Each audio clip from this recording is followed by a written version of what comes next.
record on the cloud. Okay, perfect. So now you guys will have that information there. I do want to let you guys know. So before we start teaching the classes, I do, and I'm sure you guys are sick of me talking about this, but my YouTube channel does cover, Making Decisions does cover a lot of the content that we'll be teaching this week. It just kind of happened that way. When I designed those videos, it was to kind of just create data of things that not a lot of people knew how to do. And it just so happened that those topics kind of unintentionally coincided with the Sprint 3 application. So I'm going to send you guys the link to my channel so you guys have that, because there's things like runtime selection. There is things like, runtime selection. Let's say go to, look at my channel link. Let me get this on this one. There are things like runtime selections. I actually have a video on all the integrations in Decisions. So integrating with literally every single designer element as possible into Decisions. So Making Decisions. And so this one is going to be a huge wealth of resource. So open link, copy link address. So I'm going to put that in the chat right here to everyone. So obviously, of course, I would love you guys to like and subscribe and comment on the videos that you like and the ones that you don't like, because it helps me know what kind of content that you guys want me to make. But long story short, these videos, many of these videos are going to directly correlate with how you help you build with a Sprint Application 3. Okay, with that aside, let's go ahead and let's talk about the topic at hand. So the layout for today is, actually, let me share my screen. You guys can see my calendar. So screen 2. Yep, I'm already recording, Phil. Thanks for the reminder. Okay, so where's my, I think this is my work one. Yeah, perfect. So here's what we have on the docket today. So we're going to be talking about data return rules. So that's a pretty simple one. We're going to go through it. It's going to show you how to output different types of data with decisions rules, and I'll show it between statement rules and truth tables so you guys get a sense on how we do that. The reason why that's important is that is that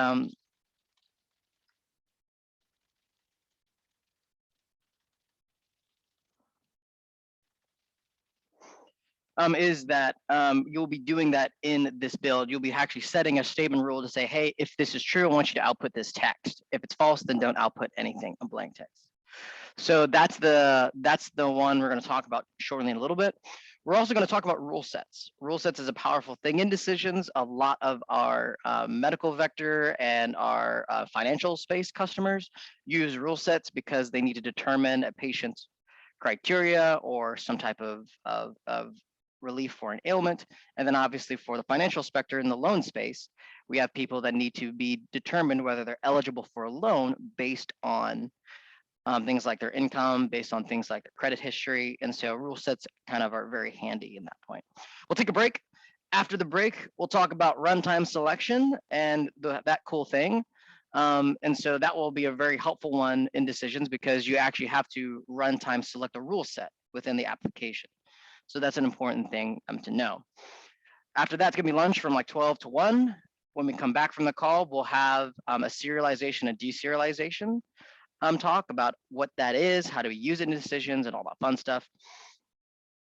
And then finally, we'll round out the day with calling decisions as a service. That'll be our last class of the day. That'll be the last thing you guys will need to know when you guys go and build the project. We'll break one more time, and then we'll give you guys the application build requirements. And through the last hour of the day, you may have some build time. I'll probably give you some tasks, and it's going to be more than you can probably finish within an hour, which that's okay. I just want to give you guys some extra just in case if someone wants to, get done or go a little farther, I will definitely do that. So that's the plan for today. Let me make sure I got my the QA and all that fun stuff. And remember to like, comment, subscribe on the YouTube channel, and it will help you guys in this application build. Okay, so now what I'm going to do is let us start our first class. Types of output data within rules. So rules is decisions bread and butter. Because what happens here is you can utilize different things in decisions to say, hey, based on this criteria, I want to output this text, I want to output this piece of data, I want to output all this piece of information. Yeah, it's not there because we're not there yet. Once we get to the point where I need to give you the requirements, I'll put that in the file repository section of the LMS. All right. Everyone right now should be just focused on the class. So just tune in, focus on the class. All that stuff will be provided for you when it's relevant and when it's applicable. All right, different types of rule data. So in decisions, we have several different types of rules that can output certain different types of data. So in this case, this class is going to show you how you can use statement rules and truth tables to classify different types of output. Because again, this is something you'll be directly using in this application. And you guys know how I like to teach, I like to talk about it a little bit. And then after I talk about it, I also want to show you guys how to do it, because no one likes sitting and hearing someone talk for 30 minutes to an hour, but people like being shown how do I do something so that they can later on watch the video and then review and practice themselves. So that's the layout of this class. So the first thing we're going to talk about is statement rules. Statement rules, you can define different types of output data. You can say, hey, I want to, instead of the default output data, which is a Boolean, right? Is the test string equal to test? Is the email account equal to jared@decisions.com? True or false? Yes and no. It's a Boolean output. That's what's defaulted. But what you can do is you can define new output data. And what new output data means is it says, hey, I want to output a string instead of a true false value. Hey, I want to output a number instead of a true false value. Or you can even say, hey, I want to output a composite type, like an account, or a purchase request, or a travel request. I want to output that data if that path is true or if that path is false. And so that's an option that allows you to say, hey, based on how the outcome of this happens, I want to output this. So new output data is very helpful. You also have change value. And what that allows you to do is you can say, hey, whatever the rule inputs that come in are, I can say, hey, if it runs true, I want to change the input data to change value. And that allows you to say, hey, so if the account email equals jared@decisions.com, let's say that returns true, then I want to say, I want to change the value to, yes, the email is jared@decisions.com. I can make it a long string text. Or I can say, make it something different and format it differently. So that's the change value. I can take the input. If it resolves true, then I can change it into something else. And then that gets outputted in the flow. The third thing you could do is you can use it for text manipulation. So you can say, hey, I want to prepend this text to this value, or I want to append text to a value, or I just want to output that certain text that gets outputted. So that is an option. So if the email account is admin@decisions.com, I want to say admin@decision, yes, the email account is, yes, it is. And then if it's false, then I want to say, no, it isn't. So that's the way that I can do that.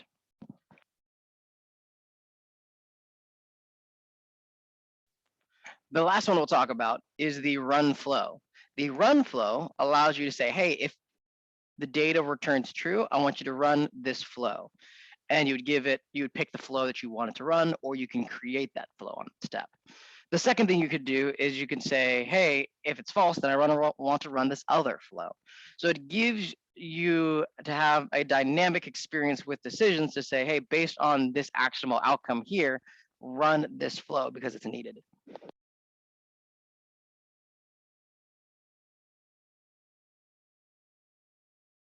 All right, so those are the 4 things you can do with the statement rule.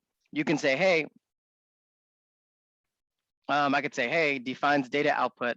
I can say, hey, change value. I can modify the text. I can run a flow. All right, now let's take a break from the slide and let me show you this in decisions and what it would look like. So let's go into, I'm just gonna create a new folder and I'm gonna call this one playing, let's see, output, different rule outputs. And I'm gonna add this as a root. And the first thing I'm gonna do is I'm just gonna create a flow so you can see, so we can see the rule in execution. It's not needed, but I like the visual representation of Flow Designer. So this is going to be Demonstrate rule outputs flow. Alrighty. So now what we have here, we have an empty canvas. And now what I'm going to do is I'm just going to craft a rule. If you want to craft a rule straight in the Flow Designer, you can use the pick or create rule in here, which this will allow you to pick an existing rule up top here, or you can create a new rule. In this case, I'm going to create a new rule. And it's going to be the rule that I was talking about earlier that was saying, hey, I want to determine what the user account is.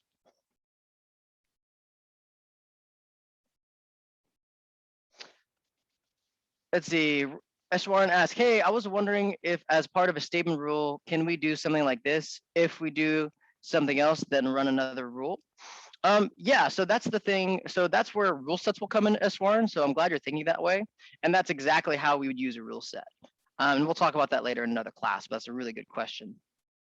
Okay, so I'm going to pick a new rule. So let's say it's going to be a statement rule. And all I'm going to say is account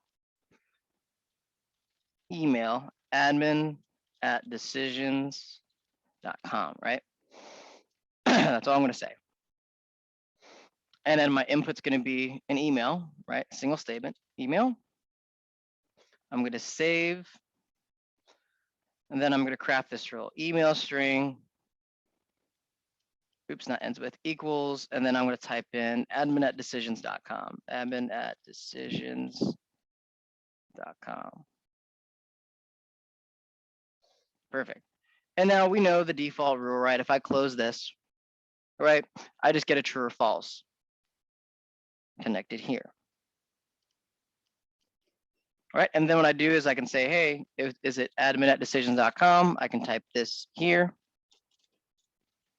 If I can type, my fingers are a little cold today. I'll put this in here, and then you see that ran true because we can look at the execution. Email is admin@decisions.com. The rule said admin@decisions.com equals admin@decisions.com, and that's true, right? We're used to this. We get this. We know that we can do all those different types with it. Now let's go to the topic of the class. Let's say I don't want to have a true false value. Let's say I want to output a different type of data. And let's say I want to call this score for some reason, and this is going to be a number, right? Let's say the admin account's cool because it has all the power in the decisions tool. So I want to output a score. In this case, I want to output a 10 because the admin account is the coolest thing. And then let's say for the false path, I want to output a 2 because if it's not the admin account, it's just not as cool, right? So that's what I'm going to do, output a score value. Then what you'll see when I save this rule, notice how I lose both the true and the false path, right? So as soon as I change the new output data and I use that configuration in my rule, I don't have the true or false branching kind of tails. They're gone. Now, what happens is, if you look at the rule, you see that I have the default output data, which is the true or false value. So you're still getting that Boolean value. And then you have that new default out, or that new, not default, but new output called the score, the one that I have configured. So that allows all these outputs to still be available to the end user in the flow.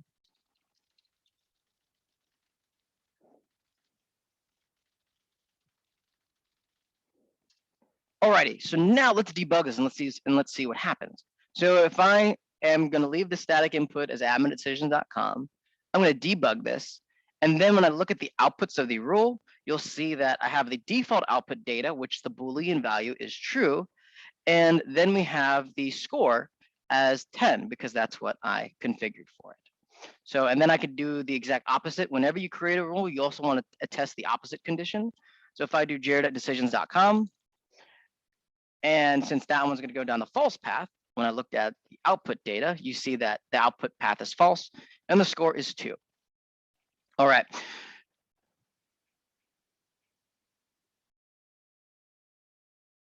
All right, we got a couple questions in the chat. I'm going to answer them. Alex asked, Jared, what's the difference between pick and create rule step and the run rule step in your favorites? Let's find out.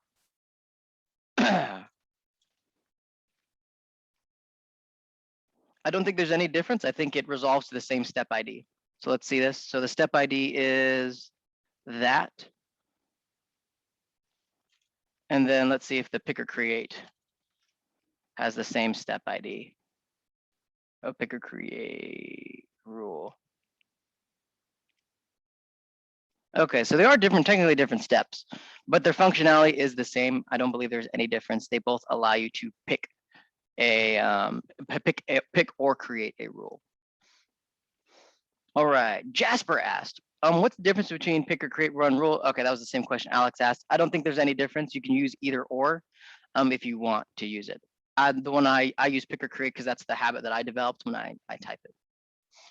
Phil asked, could we use the score as an account number rather? Absolutely. So I could easily edit this rule, and instead of,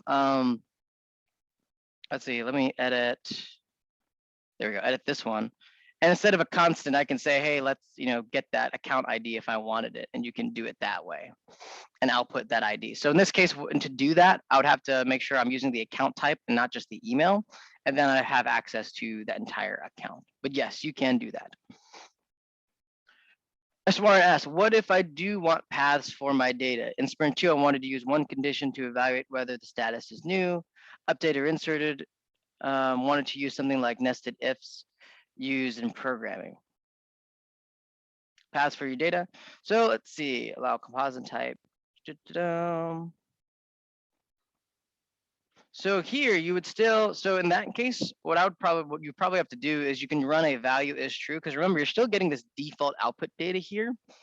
And what you can do is you can use that in tandem with the value is true rule. And then you could still evaluate that default output data, right? So default output data, and then you have your two tails if you needed that. That's how I would handle that issue if you wanted to still evaluate what the value is true or false. And then get those branching paths. Or, I mean, there's many ways that we could do that, but that's probably an easy way to do it. I think another way is you can filter out all the trues or all the false with a rule collection filter. Or when we get started talking about rule sets, you can output only all the true values and only all the false values. And so you can craft your design of what you want to output and what you don't. Alrighty, so that's the changing the default output data. So now I'm going to remove this output data. I don't need it. Notice that once I remove my output data, my tails come back. But now I'm going to do something different. So now let's say I want to change value. And I'm going to pick the email. So let me make sure I pick the data change. Make sure I click this. Sometimes I forget to click it. And then I can change the email to supercooladmin@decisions.com. And if it's false, I'm going to say change value, and I'm going to say not so cool email address. Right. So all I'm doing is I'm changing that input that's coming in, that if it equals this, I'm going to change it to this text right here. And then if it doesn't, I'm going to change it to this text right here. And then I'm going to save and do this stuff here. And then what I can do, pass that out here, debug this, run it. And then now I have my email. So this email was this. Now it changed to not so cool admin@decisions.com. So that's a way you can change the text or change the input data that's coming in. So if you have a process where you're saying, hey, if something's true, I need to change the evaluated a metric to something different when it gets passed through, well, then you can easily do that and say, hey, change it to this value.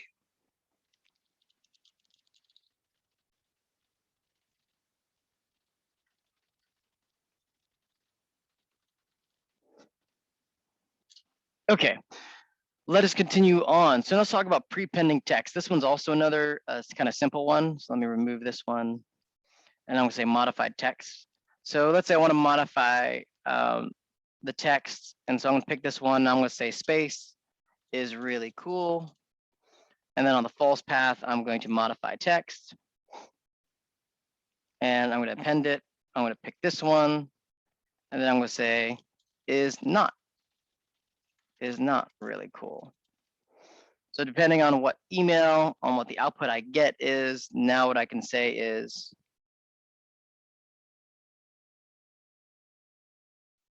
admin@decisions.com, and all that stuff right here. And then I can debug. Right? Admin is really cool. So that's what that is. I'm not going to show you the prepend. The prepend is the exact same thing as the append, just on the other side of the word. And you kind of get the gist. It's just adding text to your rules. Run flow. This is going to be one that's pretty cool. So what you can do here is, let's say if it runs true, if it equals admin@decisions.com, I'm going to run a flow. And I'm going to create a flow. And this is going to be show its admin pop-up. And I'm going to create this flow. I'm just going to grab a show pop-up step.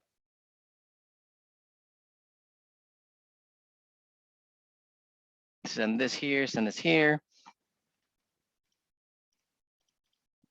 This is going to be, yes, I am the admin. I am admin. And then I'll specify this user to the admin@decisions.com. Then when I save this, and I close this, now since I still have my true or false paths, my true or false tails when I use the run flow. But now what I can do is, if ever it runs true, it's gonna run that pop-up step. So I can say debug, do this. Yes, I am the admin, because my flow ran. And you can see it in the rule execution, that's the flow it runs, and then there is the chaining flow that ran because it ran true. And then what I can do is I can say, every time we test, we always test the opposite condition.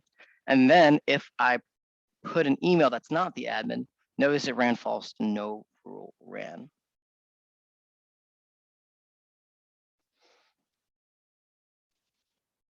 All right, we got Ashwarn asks, if we run flow, is the output of the flow also sent out as the output of the rule? We can test that. I don't believe so, but let's test that. So let's say I want to output. So here's a cool thing that I didn't see. Let's see, Data Explorer.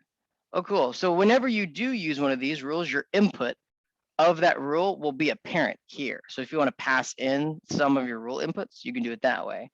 But let's do this. Let's add that output and let's see if it will go into that rule. In 32, and I'm just going to make this a constant. And we're just going to give it a score of 10, let's say. And we'll see if it gets outputted into the flow. So I'm going to switch this to admin@decisions.com. And we're going to debug this. Boom. So it looks like, nope, that data is, well, let's look at the output data. So nope, that output data does not get output because that's considered its own separate flow. So that output data, even though it is here, it's the input data, even though it does have a score of 10, that's not made available in the output rule. In that case, that's why you use the new output and use a new output at that time.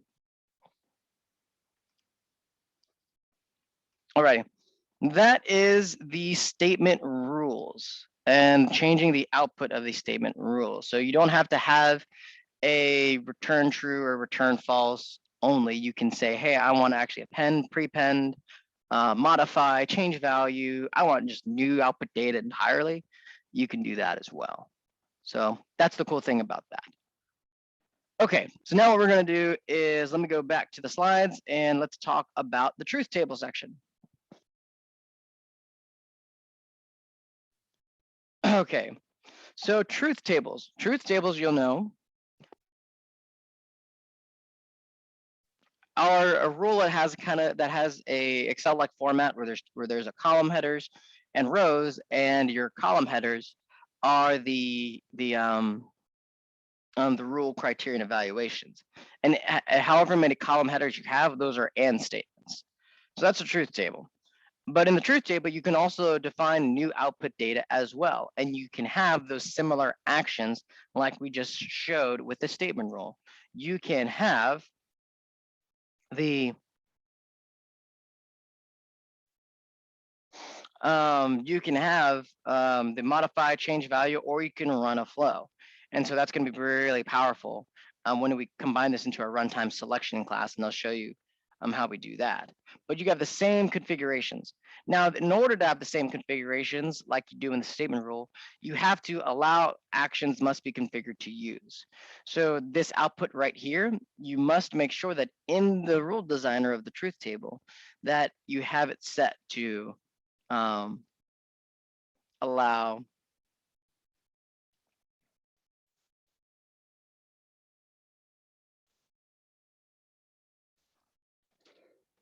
to allow those actions.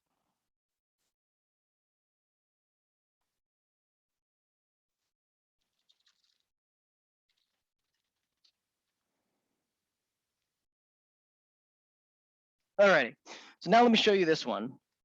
So let's go back into the studio. I'm going to delete this rule and let's create a truth table rule. Truth table.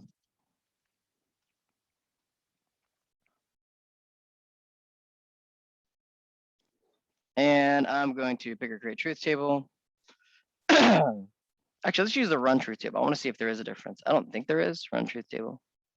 Nope, there's no difference. I'm gonna pass this here. And then for this one, let's create a new truth table, and I'll say is account admin.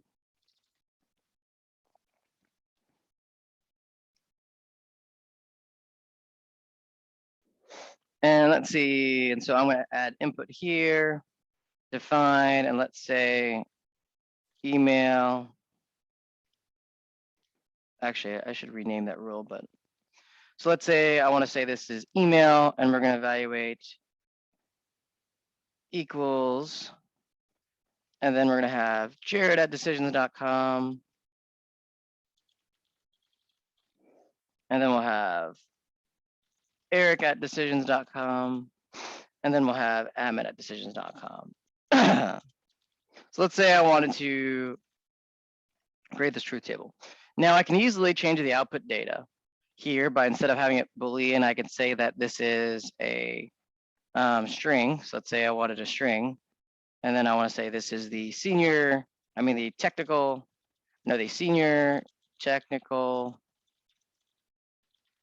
trainer. And then we have Eric, which is the deputy director of training.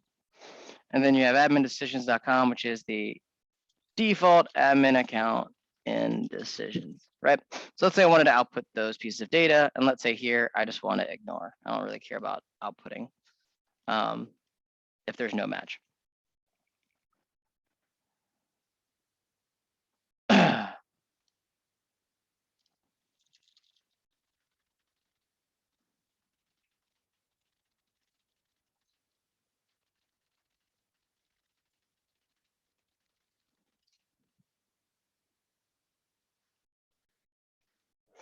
So so here I can change the type output, the default output data. I can even rename it if I don't want that to be the name. So that can be done there. But let's say I want to do the same things I did with the statement rule, right? So over here, this is the output section. Let me allow actions. Now I have all the actions that I had with the statement rule. I could change value, I can modify text, I can run a flow. I could even have a default, area here if that has no outcome and I specified something there. So that allows us to have the same type of actions that we did with the statement rule with the truth table. So I won't, I'm not going to run through running it because it's going to look the exact same way as we did with the statement rule. But that's different types of output data in Decisions, and it's important to know because you will use that in this application build. Let's see, I think that's it for the class. Any questions?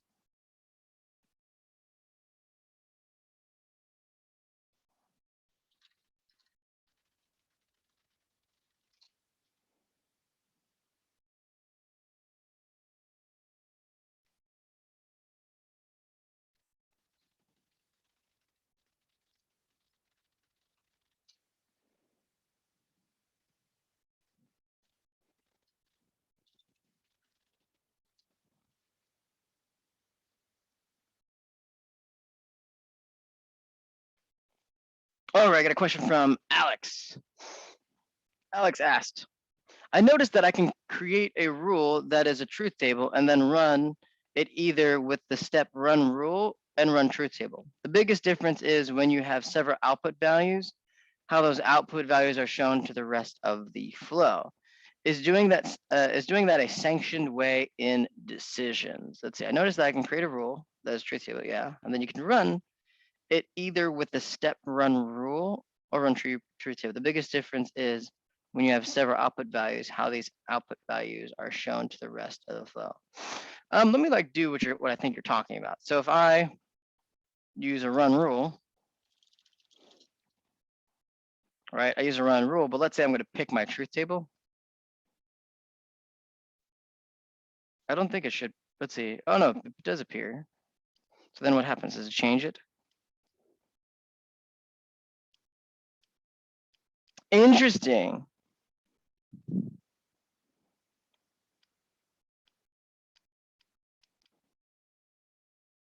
So what I would say, and let me put the constant, I think I have Eric at decisions.com. And so what should output is like deputy director of training. So I'm glad you shared this with me, Alex. So this is I'm going to say this is something that I think I need to report as a bug, because it's not like it's functionally going to do anything with your process. Like you're still going to get the right output data, as you can see on my screen here. But the thing is, the truth table and the rule are two very different things, right? If I have a truth table, right, it's denoted by three diamonds back to back. So I believe that it's not it's more of a visual confusion, right? If you have someone looking after your flow and they see a lot of these, they may think, oh, okay, this is just a simple statement rule that the output data is changed. But if it's a truth table, you would want it to be consistent and look that way. So someone coming after you would know, okay, this is what's happening. So, but I don't believe this is intended. So I'll report this and get a DT submitted. But like I said, it won't functionally change how your process works. It's just a visual thing that may be confusing to people following after you.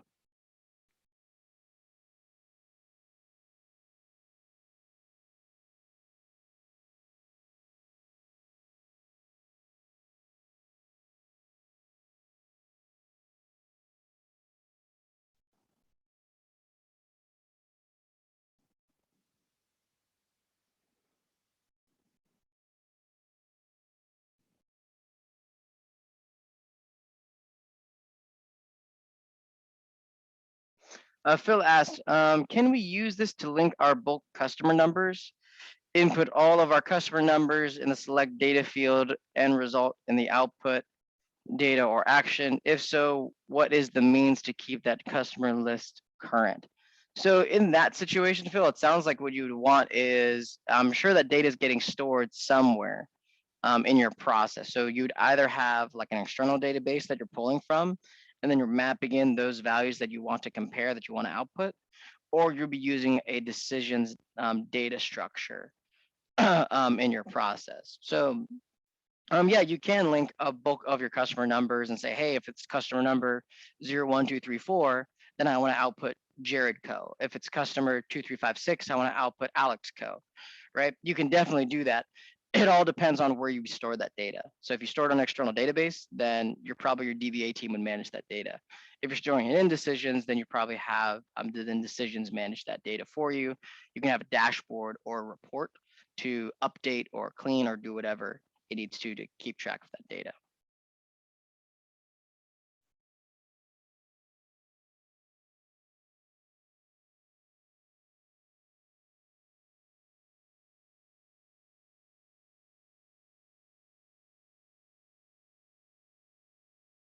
So yeah, actually I already have a couple of outputs in the truth table, right? So if I let's do this. So I'll add another row. And so I think I may know what you're going at, Alex. So if I add another row, .com, and then I say this is, I'll do my old role. I was a business analyst. That's actually what I was hired as a long time ago. And I'll save. And so now since Jared, there's 2 rows of jared@decisions.com on these settings, I think it should be outputting both of them because that's the default truth table would behave. So let's run this, or I didn't put my name in it.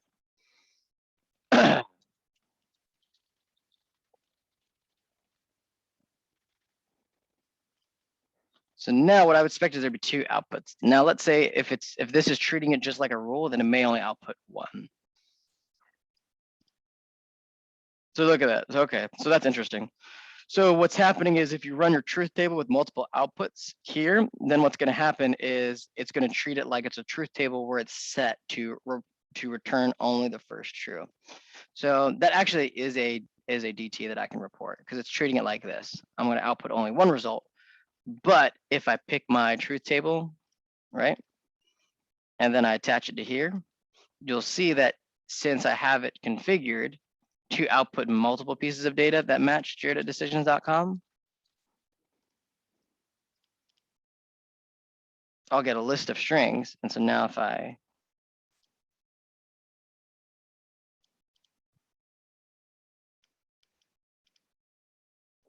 it shouldn't error out.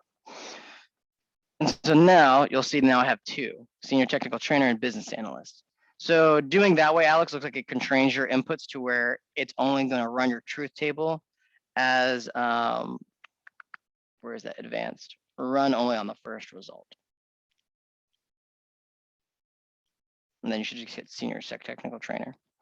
So yeah, so I don't think that's an intended feature. I'll go report it and make sure that our devs know they can get that fixed.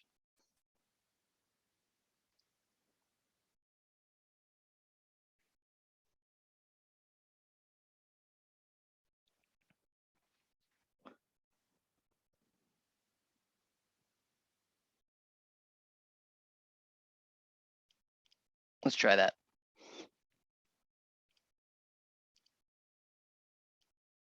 Let's see. I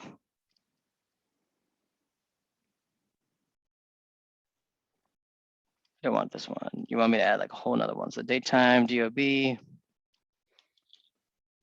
Yeah, well, based on what I've just confirmed, I think it would behave, sure, we'll have everyone on the same date. I think if I just run it as a run rule, I think it'll only output the first true, if I'm not mistaken, but we shall see. So yeah, it only outputs the first true. And I think that's the issue. That, hey, it will output all the data, but when you run it as just the run rule step, then what happens is it does not run the entire list and give you a list of values. And that's the big thing. One of the reasons you would use the truth table is, let's say if you want to get a list of hits, you can do that. So debug, now I should get a list of values out here. Boom, right here.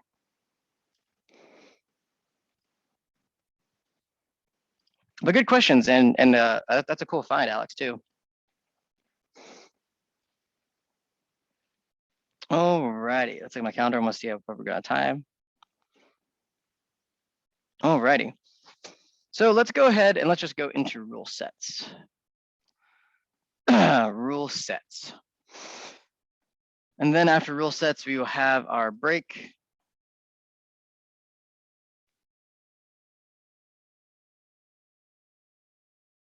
Okay, perfect. I just want to check on the time. Rule sets.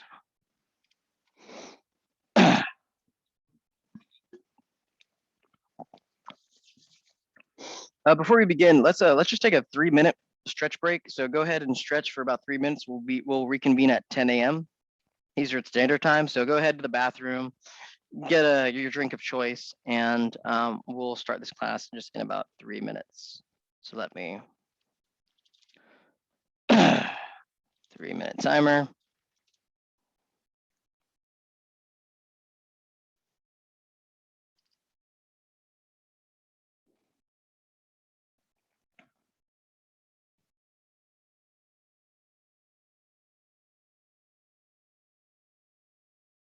To resume the recording.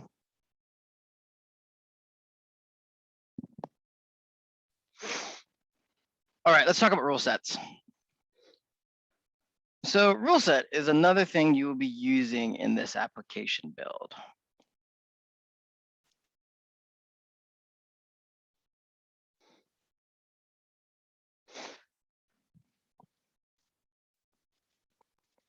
The rule set, what the purpose of the rule set is it allows you to combine several different types of rules together, and then you can just run that entire rule set as a single step and place it in your flow designer. Now, the main purpose of this is you have a record that you want to process through several different rule criteria, and you want to use several different types of rules. Let's say you want to use a truth table, a matrix rule, a statement rule, and let's say another statement rule.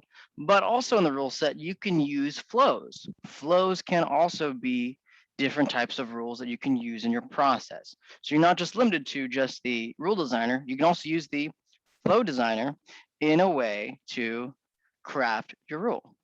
So that's a cool thing about rule sets. So let's first define what are they? What is a rule set? A rule set is just a grouping of rules and flows that can be run together that have typically something in common and typically work together. A frequent question I get asked a lot is, hey, what's the difference between like a rule chain and a rule set?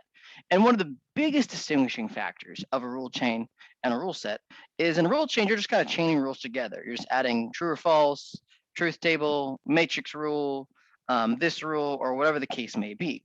With a rule set, it constrains all of the rules and they are used for a specific type. So let's say when you design a rule set, you define an input for that rule set. And all of the rules within that rule set will be made aware of that input type. It could be a simple type, a composite type that you can use in your process. So one of the very common use cases is the mortgage loan application, right? If I want to evaluate a mortgage loan application, then I'm going to define an input called mortgage loan application. And I have all the fields of the mortgage loan application: applicant name, applicant email address, credit score, date of birth, age, years of employment, anything relevant to determining whether this person is able to get a loan or not able to get a loan. So that's one of the big distinguishing factors. It's a group of rules and flows that are tied to a common input that they will work together with. Again, in the second column, it reinforces the point that I just made, that you can use any combination of those rules or flows against the same data for that input. So that allows you to craft your rule against a common input. Finally, in order to use a rule set, you must install the flow sets module within your decisions environment. Now, the good thing about this is, depending on what environment you guys are running on in your environment in your company, it could be, if you're running version 6, then you will need to install that module, because in decisions version 6, the flow sets module does not come pre-installed into that in that environment. So you'll have to go into the apps, in the App Store, click on modules, or navigate through the system folder and go to system administration features and then install the flow sets module there. Now, the cool thing about this is if you guys are using our training environments, which I believe you guys are for this application, or if you're using version 7 in your company environment, the cool thing about Decision 7 is the flow sets module comes pre-installed in Decisions. So if you're running version 7, you don't need to worry about installing the flow sets module. If you're running Decision 6, however, you do need to remember to install that module, because if you don't, then you won't get access to all of those to the rule set, and you cannot create a rule set when you click on the folder action to create a rule. Alrighty, rule set configuration. So how do we do this? So in rule set, you can define the inputs and outputs. We'll talk a little bit more about this in the next slide. And you can determine what outputs that they'll output. You can determine what's the run mode of those rules, because there's different types of run mode. And then you can determine to return only the results that you want. And if you don't want the false ones, you can return only true. If you don't want the true ones, you can return only false. And if you want a list of results, then you can easily configure the rule set to do that. So Phil, that's the cool thing about Decision 7. You do not need to add the flow sets module in version 6 because it comes pre-installed into it. Version 6 is the one that you have to install the flow sets module in the App Store or in the system administration features. So Decision 7, it comes default. Alrighty.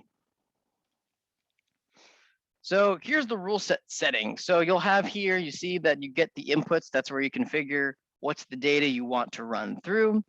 You have the usage on whether you want it to be a logical, data return, or scoring, and we'll talk about those things in a little bit. You can also determine the run mode on how you want that rule set to run based on the output data. And you can also determine the type of rule. You can also determine the outcome paths, whether you want them to be coming out of a done path, or you can rename that output path. And you can determine whether you want to have, what's the output? An output of an error list, an output of a false list, a no results list, a not run list, or an output of a true list. So you can allow yourself to design this rule set in a way where you can really audit. Hey, what rules did I run for this particular record? When Jared submitted an application loan, let's say Jared is horrible with finances and he has a really horrible credit score. And when he ran through his application, there was a lot of rules that didn't get run because he had such a bad credit score, his loan just got denied. And you can see which rules didn't run. But let's say Alex, who's got a great credit score, who's really good at maintaining his funds, a really smart guy. And when he runs through, you can see how he ran more of the rules because his particular record had more things that need to be investigated due to his unique situation. So that's a cool thing you can do with the rule set in the settings there. All right, now let's talk about the usage type. So there are a couple of usage types. The usage types are logical, data return, and scoring. If you want a logical usage type for your rule set, that's the basic true or false. And you can say, hey, if these types of rule ran, and it got this criteria that I want it to output true. If it runs false, or it ran through this criteria and ran false, then I want to output all the false. And so you can determine that there. You can also have data return ones. So that's kind of the same. It's kind of like the change value that we talked about earlier with the statement rules, right? If I want to run a rule, then I want to output this output data, whether it be a number, a string, a composite type, or whatever the case may be. Or what you could do is you could do scoring. You could say, hey, based on the output of a rule, I want to output a score. And then once the rule set finishes executing, I want to output the aggregate score.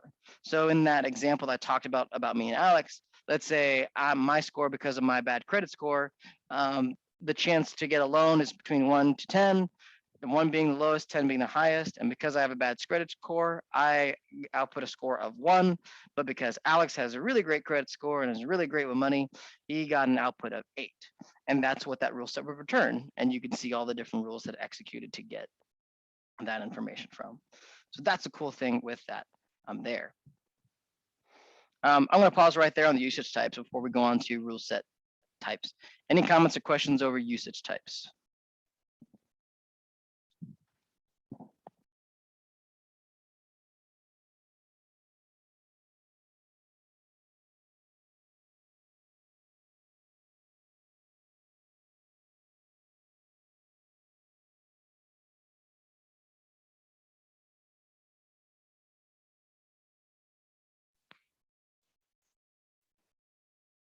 All right.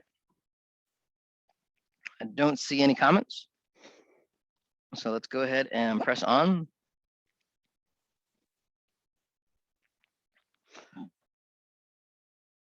So rule set types.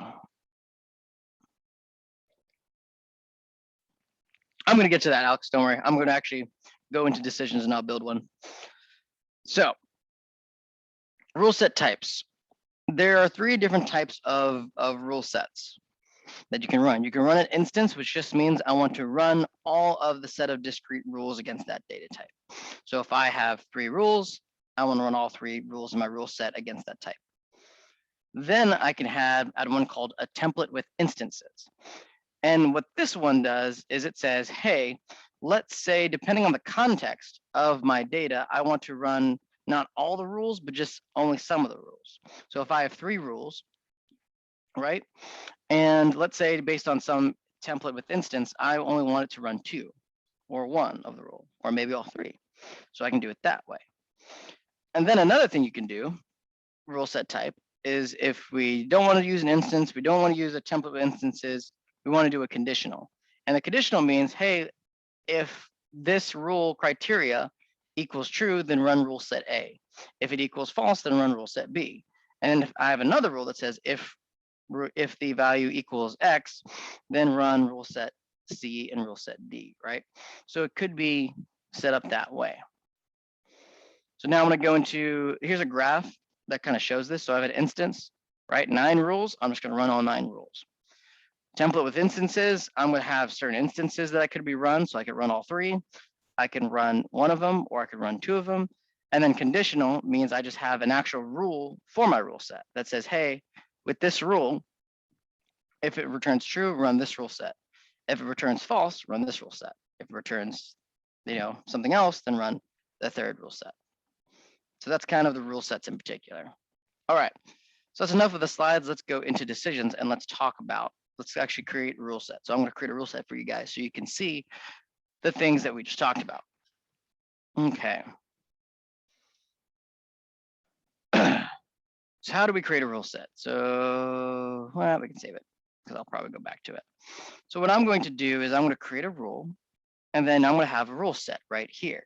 Now, what the rule set does, as soon as you create this, so I'm going to say this is Jared's rule set, right? Jared's rule set. And then what I can do here is what happens is it creates a folder. And in this folder, it's a folder type in decisions called the rule set. I think it's like the rule set type. And so here I can determine what types of rules I want to pass in. And I can determine the input data I want to pass in. So let's say I want to configure all the things that we talked about in this rule set slide, right? I want to configure the inputs. I want to configure the usage type, the run mode, all the stuff. How do I do that? I do that by clicking the setup button up on the top left. That's where we get access to all of the configurations that the PowerPoint slide just showed. All right. So right here, I can determine the rule set data by just clicking add. I can determine the usage type. I can determine the scoring. I can determine the type of run mode. So do I want to run all the ones in the rule set, or do I want one to stop on the first true? I have all of that option available to me at my disposal.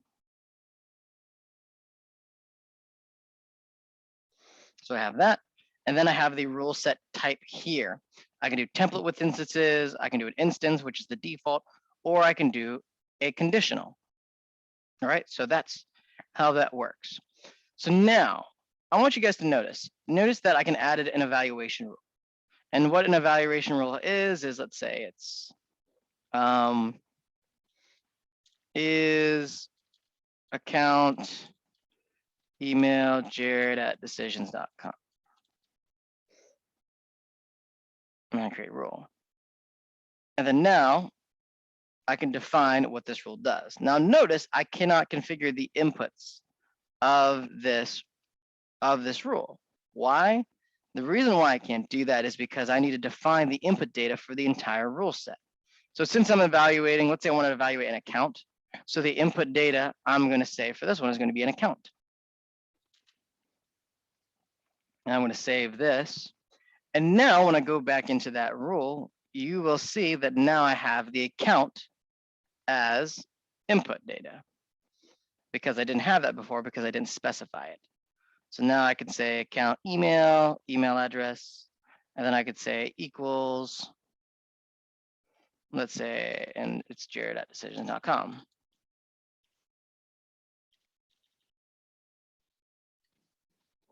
Done. Close, and I could save. Let's say I want to add more types of rules. I don't want to keep adding statement rules. I want to use some of the other rules and decisions, like a truth table, like a matrix rule. How do I give the rule set more rules for me to create? How we do that is you go to setup and we scroll all the way to the bottom. Not all the way to the bottom. Where is it? Right here. Rule types.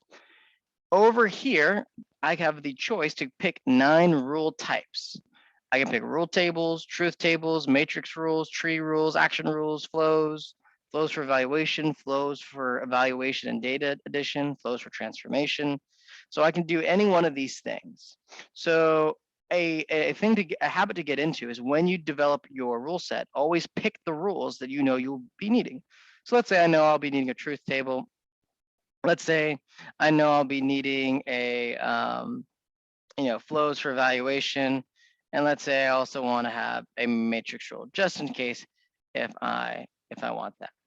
So that's going to be the 3 that I have. I'm gonna click save. And now you'll notice up at the top, I have more options available to me because I enabled them. Okay, so now what I'm gonna do is let me add a truth table.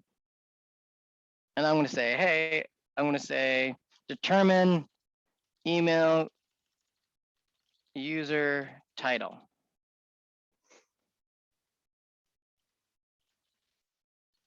I'm gonna create truth table.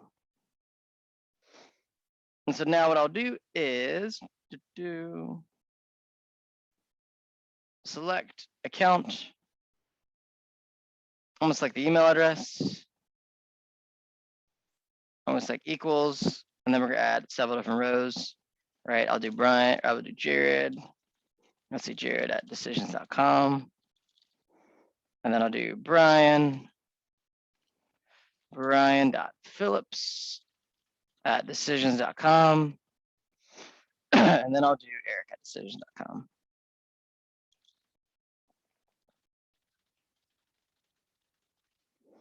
All right, and then let's see, I'm going to, and so now remember, since my rule, so notice I cannot change the output data. Remember in the earlier demonstration, we had the truth table that said, hey, I wanted to output some values and I could change the output values.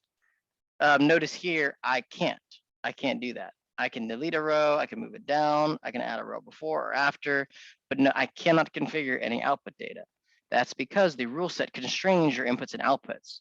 So if I want to have a different type of output for my data, I would have to change the setup and change the output, the usage type. So in this case, I'd want data to return. And the data, instead of a logical, I want it to be, let's return text. And then I'm gonna click save.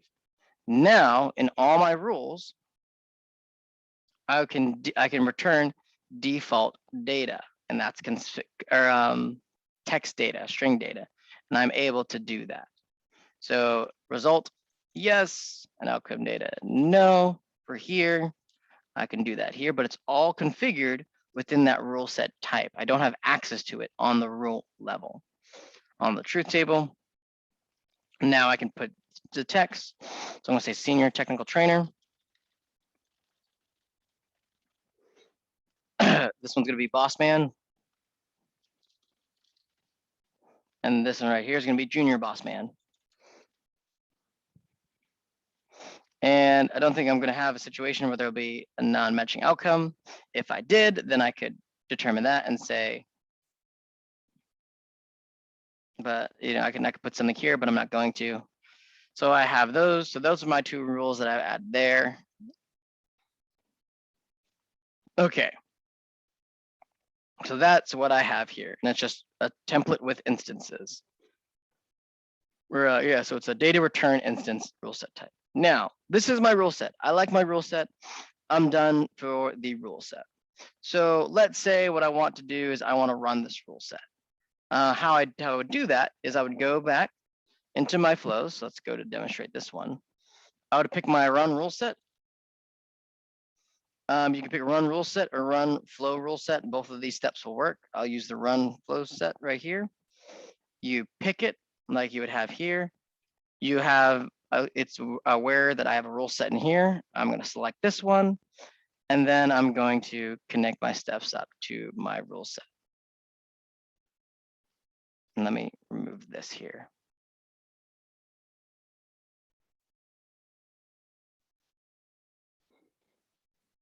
I have my input type of account. I can select the run mode to stop on first true, stop on first false on the step level itself. And then I could say show messages for skip rules and flows if there are any rules that were skipped. And then I just pass in that account information. So let me select flow data, and I'm gonna say current account, and that's the one that I will evaluate. So now when I run this, I can look at my output and I can see my run result data for all my rules. And so this one actually failed to execute because I don't think I had admin yet decisions.com. So let me add that one in my rule set.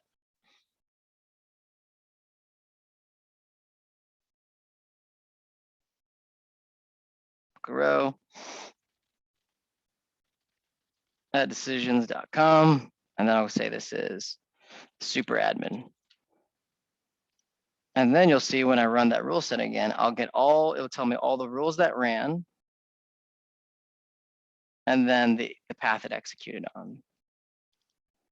Right, so the rule result data is no because it's a statement rule. Is the account Jared? So no. And then also ran, hey, the result data for this truth table, which is this one, super admin, and the name of that rule was determine user job title, and the rule type is 3, and has all this information there. All right, I'm not ignoring you guys. I know you got questions. So now I'm going to go and answer some questions. Back to my rule set. All right, Eswaran asks, is there an order of evaluation of the rules in the rule set? Like you mentioned options like stop on first and stop on first false. So yeah, there's definitely an order to this. So it runs from top to the bottom. So I believe if we want to move, edit template path, I wonder if there's a way, because if I switch these rules, so that just gives me a view of it. Compare, add.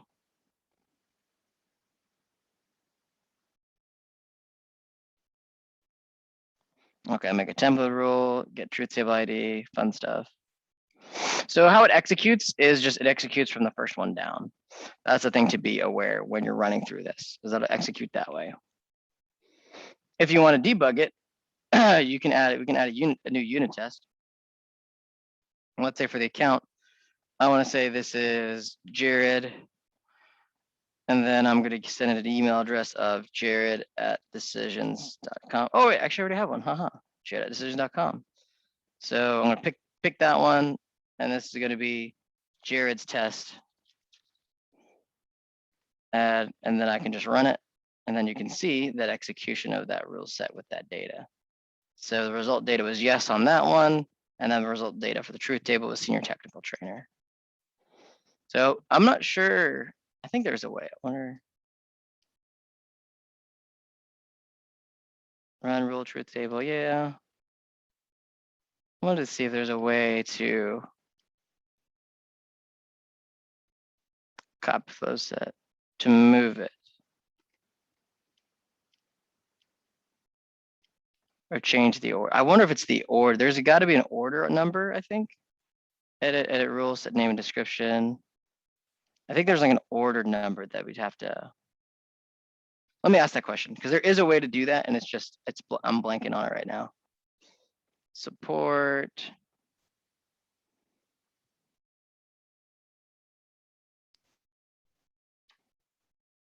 Let's see. How do I change the order of my rules in a rule set?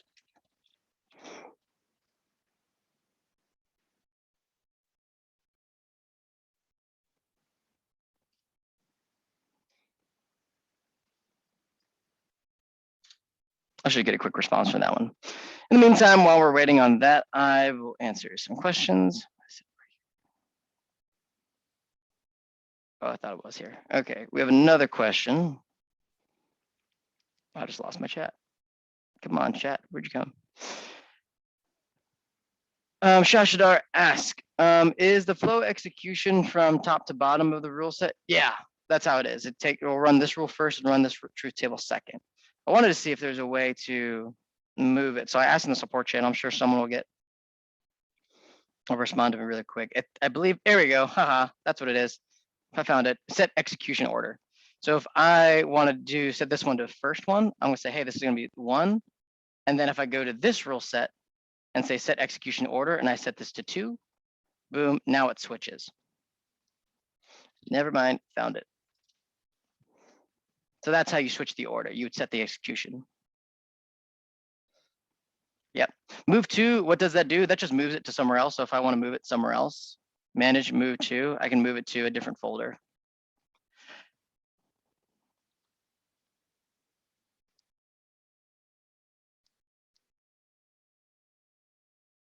So that's that. Yeah, I was just blanking on. I was like, there is a way to do this. Now, what would be really cool? I probably should put this as a what is it? As a feature request. It'd be cool with if in truth table you can left click and then drag the rule and move it up, so it's like a Trello board or like a Evernote. Because that's what I thought before, is that, oh, I can just move it and left click, and I couldn't do that. But that's a feature request I will submit and say, hey, the flow rule set visualization editor should allow people to drag the rule up or down like an Evernote or a Trello board.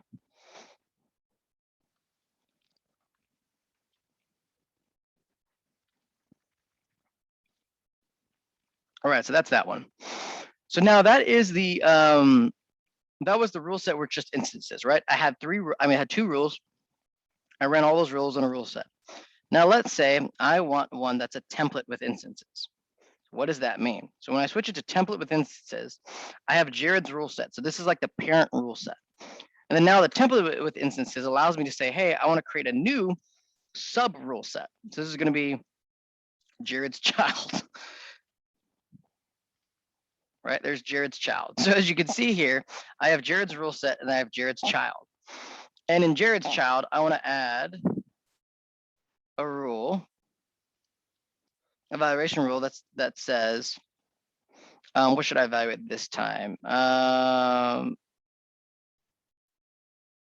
Is account created date before today, right? So let's say this is the one rule I want in this template with instances, right?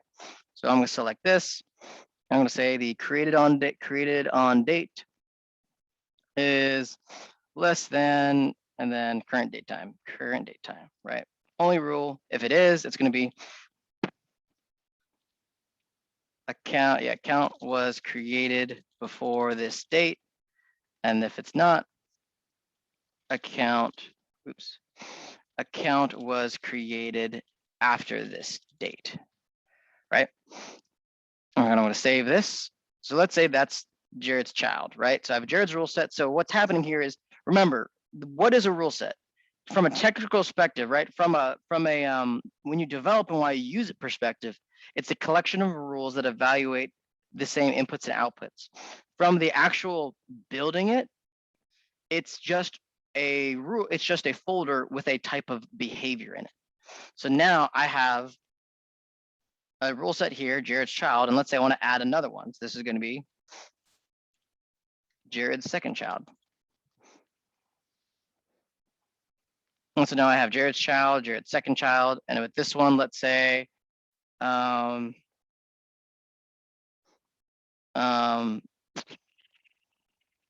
want this one. No, I don't want to create another instance. I want to add a truth table and say, so create account, and then if it's Jared, let's say I want to say determine Jared's previous job roles.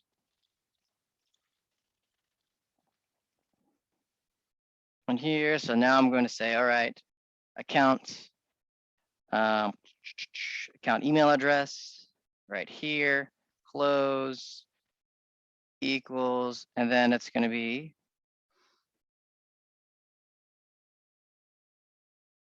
if it's jaredwr@conx.net, the result's going to be business analyst. If it's jaredwr@gmail.com, then it's going to be POC developer. If it's making decisions at gmail.com, then it's going to be technical writer. And then if it's Jared at decisions.com, then it's going to be senior senior technical trainer. And then if it doesn't match, I'm going to say no job title found for that email.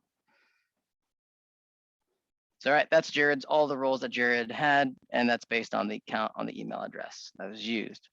So now what's going to happen here is now I can run my rule set. So let's go ahead and let's debug this. So now notice that I have, it's asking for an input of a rule flow set ID. Decisions has now detected in this type of, not rule set base, in this rule set, that there is a certain instance, template with instances that need to be run. And it's based on that folder. So how do I determine which instance do I want to run? Well, I determine that by getting the ID of that rule. So let's do this. Instead of me bouncing back in and out, I'm going to open up another tab. I'm going to say this is localhost.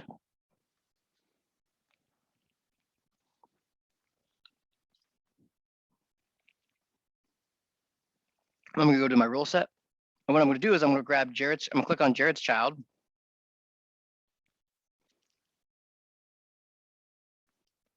Set up. It's not what I want. So I'm in Jared's child.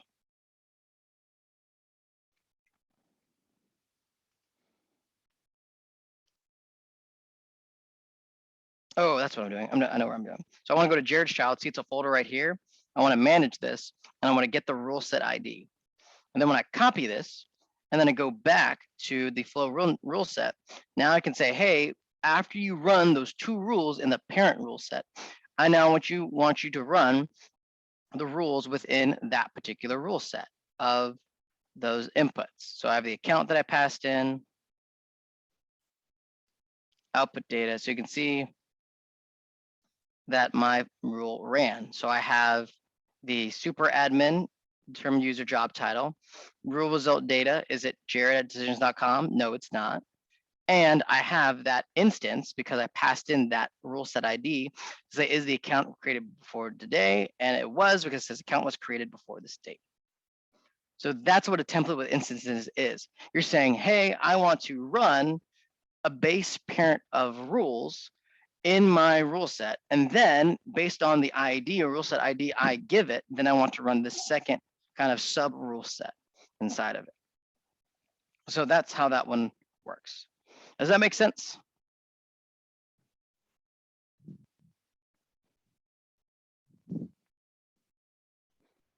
I know, it's pretty cool.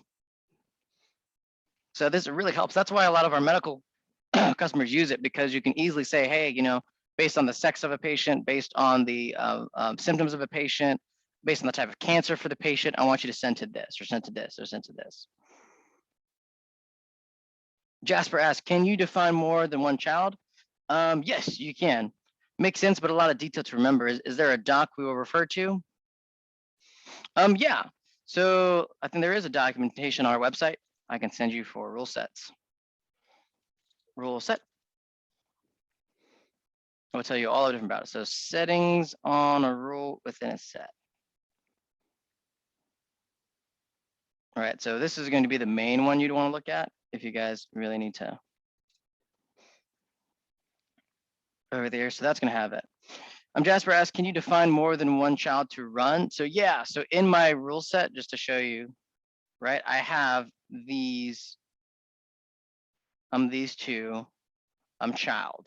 So what I'd need to do is, all I have to do is notice that these are two folders. I can grab manage, and then I can get the rule set ID this way. And then I could easily put that into a list, Jasper. Like, let's say I have a list of templates I need to run based on if the email account is jasper@decisions.com or jared@decisions.com. And then I can loop through that list and say, hey, run this rule set with this template, run this rule set with this template. So that's how you can combine your logic that combines both the ID and then the for each step of decisions to do that. Yep. Ishwan asked, can you have a child within a child? Yes. So let's say I'm in, so right here, you can see, right, if I click on the add rule set on Jared's rule set, let's say I want to go to Jared's child and I want to add, and this is going to be Jared's grandchild. My goodness, I'm like fast forwarding through my life, giving me nightmares. Right, and then I hit create. This one should be, it doesn't. I thought it would go in within it. If I move to, I wonder if I move to, let me move it. Recent. So it looks like you can't. So you can't have subchildren. I thought you could. I thought that was 4, but no, you can't have subchildren. So it's only a rule set and then it has its own instances with that one. But great questions.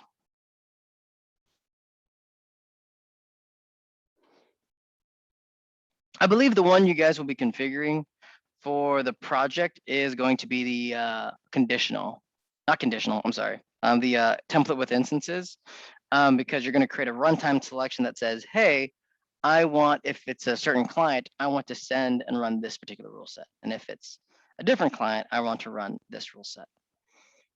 So a big common use case that I can share with you guys is there's a way you can say, hey, based on the client that is sending data to you, you can say, hey, I want to run the specific rule set for that client that's a manufacturer.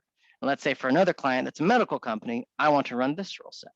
And so you can easily change the names of this. So instead of Jared's child, it could be manufacturing customer rule set. And this one could be medical company rule set. Or this one over here could be the financial company customer rule set. And so you can evaluate your customers based on what vector they're part of.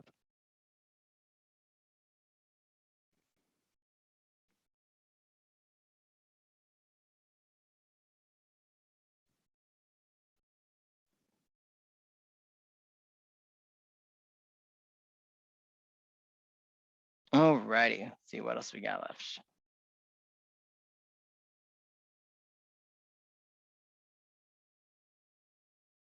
That's rule sets.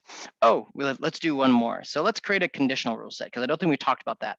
Because what we talked about is we talked about running an instance, which an instance is just running all the rules in your rule set. We talked about template with instances, which is just kind of having subfolders within your rule set folder to say, hey, I have this sub rule set I want to run. Now, let us change our rule set type to conditional. So what happens if I change it to conditional? Well, so when I change, see, I want to delete these. So I'm not going to use these. Account. Let's delete.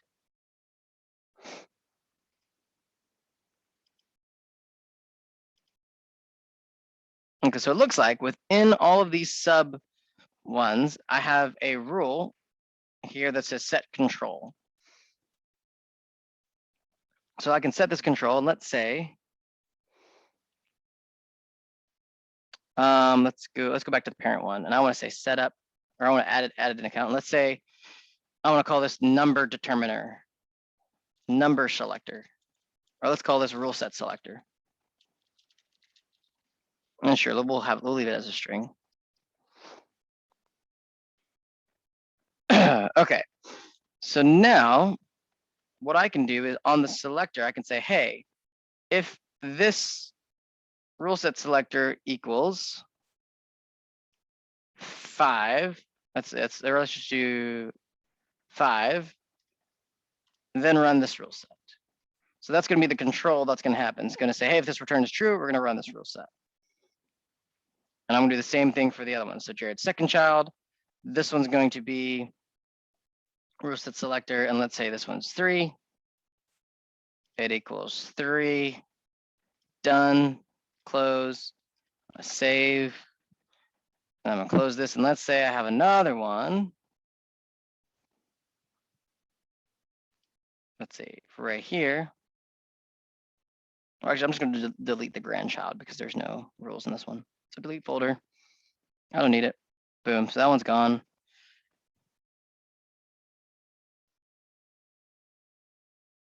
Perfect. So now we know this rule set's going to run, and now we've created 2 conditional rule sets that says, hey, if it's 5, we're going to run the second child. All right, there are 3 if we are on the second child. And if it's Jared's child, we'll run 3. So now let's go back into our rule set. And let's see how this would change. So let me delete this, and I'm going to run a flow set. Rule set.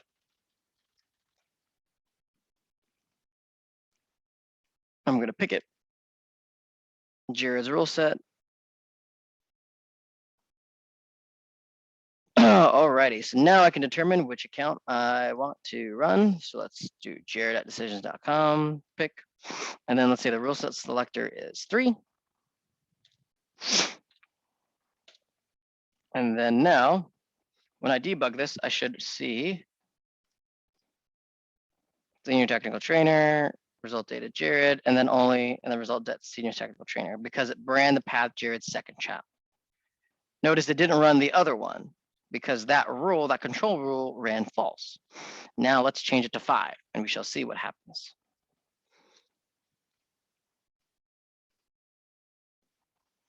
And you get to see senior technical trainer. Yes, here, and then this account was created before this date. So now it ran this rule instead of the other one. So that's a conditional rule set. I initialized and configured that control rule to say, hey, if the rule set selector equals 3 or 4 or 5 or whatever it is, then I want you to run this rule set that's underneath it. So a little different from the template with instances, because you don't need to use the rule set ID. You can just use these selector numbers. But you can create, it could be a number. You could do it by some data that you're getting out. It could be whatever.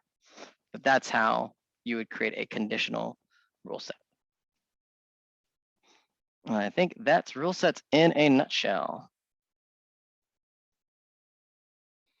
All right. I'll let you guys, so let's see, let's do this.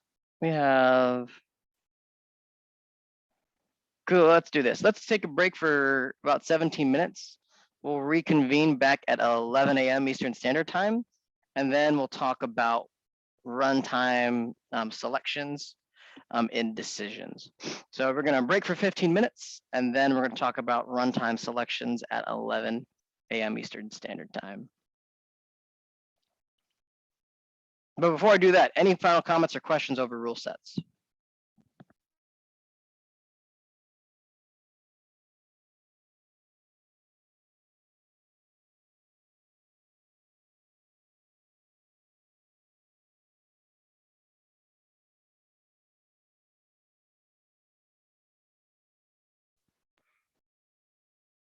All right, I see no questions. I will see you guys in about 15 minutes at 11 a.m. Eastern Standard Time.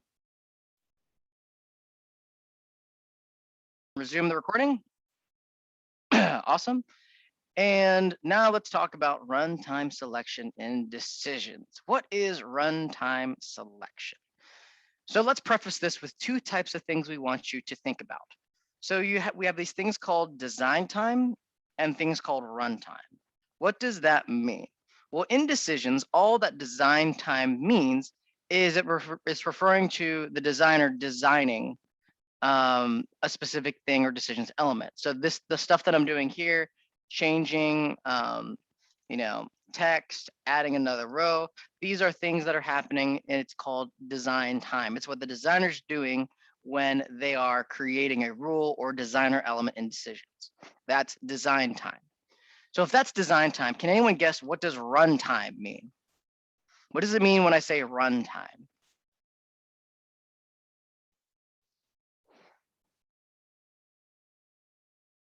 There you go. Jasper got it. So it's during the execution of a flow or the execution of that designer element, right? That's what runtime means. It means that this is happening when the process is running. And so what runtime, James Hartzell, I like that. It's a flow that completes a quarter of a mile. That's what it is. It runs a little bitty bitty electronic marathon and then comes back. So a runtime selection means it's when the flow is executing and running. And so what runtime selection refers to, which is the part that Alfred got, is this part is dynamic, where based on the execution of the flow during its running, its runtime, it's going to determine which designer element to run, and then run that designer element, which makes it dynamic, which makes it scalable, which makes it just a nice, neat capability and decisions that you guys will want to be aware of, because it has many different types of applications. So that's what we mean by runtime. It's when the flow or the designer element is executing in that environment. All right, enough about that. So this process typically right here, typically occurs through flow execution, yes. And it's where decisions can select the next designer element based on the designer element ID.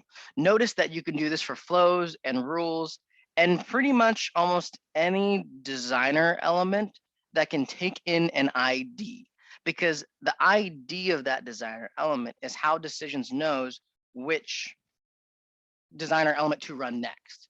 You pass in that ID, and the ID says is the ID of the rule that says is an account admin, and then it'll run that rule, whatever it is. If I pass in another ID that's is Jared's job title business analyst, then it will run that rule if I pass in that ID. So that's what it could be used for. So for the base level that I want you guys to understand is you can use it for flows or rules. Now, it's not this does not mean that you can only use it for flows and rules. It's just one of the most common things you'll see. You can actually do this for reports. You can run a report based on a report ID. You can use this on a dashboard where you can have a runtime selection based on a user clicking on something, passing the ID. So there's many other areas of runtime selection, but those get into more advanced parts of decisions. Right now, all we want you guys to know is that, hey, this is just dynamically selecting a flow or a rule for the sake of this class in this context. And it does that based on its designer element ID. So I'm just going to go back and preface this. What is this designer element ID? Notice anytime I right click anything in decisions, right? I can right click this folder and I manage and I can get the designer folder ID. That is the unique identifier for the different rule output folder.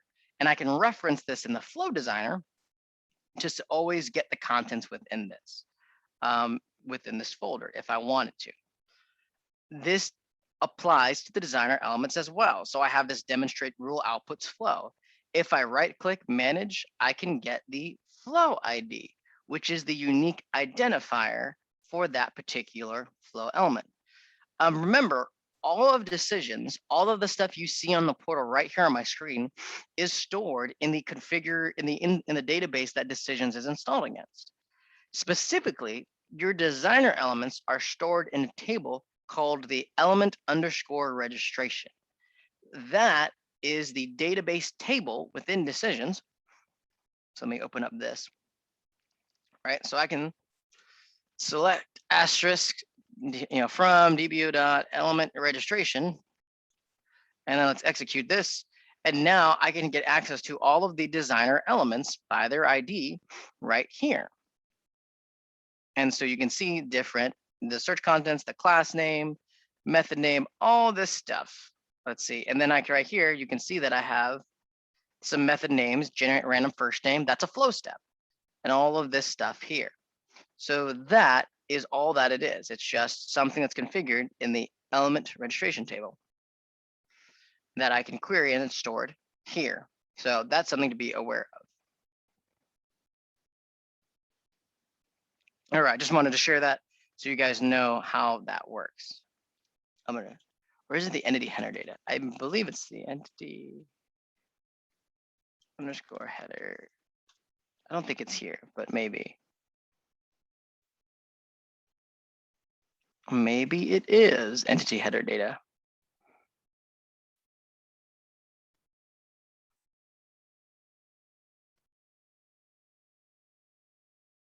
Looks like it's both. Okay.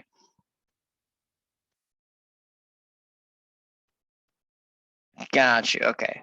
So yes, it is element registration, and the entity header data contains a lot of the folders in decision. So for example, I'm gonna scroll all the way to the top.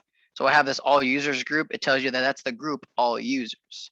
And so I can quickly see all the stuff that's stored in decisions is stored in one of two database tables, DBO entity header or DBO dot element registration.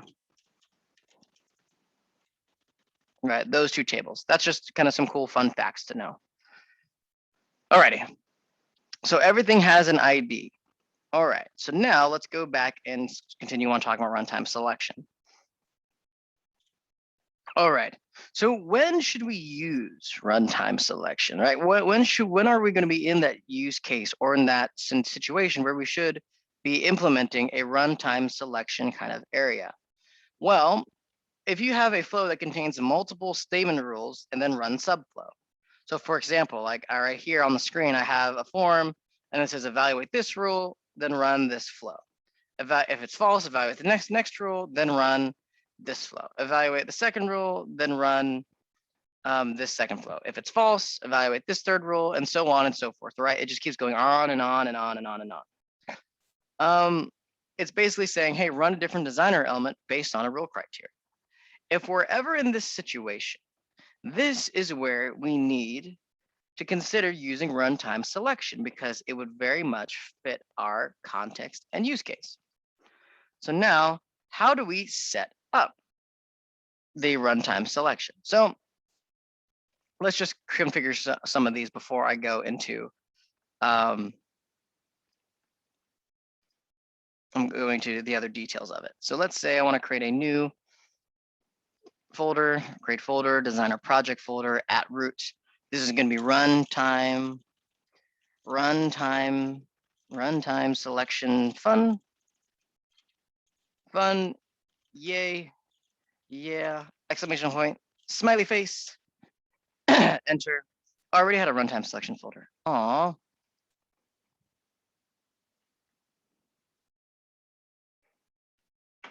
I guess I already have one. Let's see. So I'm going to build it again. So I'm going to say this is going to be my main flow right here. And then what I'm going to do is I'm going to create a couple of different flows that will run based on some type of selection. So I'm going to say show form, add a form. I'm going to pick a create form, and I'm going to say this is the, oops, I'm going to create, and this is the flow selector form or number selector form. Right, so then I'm going to say add a button, and I'm going to say, I'll call this run this thing. And then what I'm going to do is let's remove this column. I'm going to delete this. And for the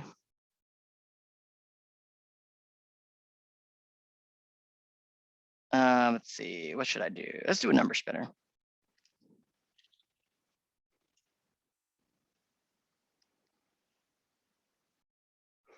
And the data value is going to be number. All right, perfect. So that's going to be my form. I'll move this here, and we'll just make this smaller. Perfect. And I'll also shrink this. Perfect. Save. All right, now what we're going to do is I'm going to create another truth table. So we're going to say truth table. And I'll kind of ask questions to see if you guys can catch on how we do this. Okay, so now based on a number, I'm going to create 3 flows. So we're going to say create flow, and I'm going to call this determine flow to run, determine flow to run, create. So now what would my input be?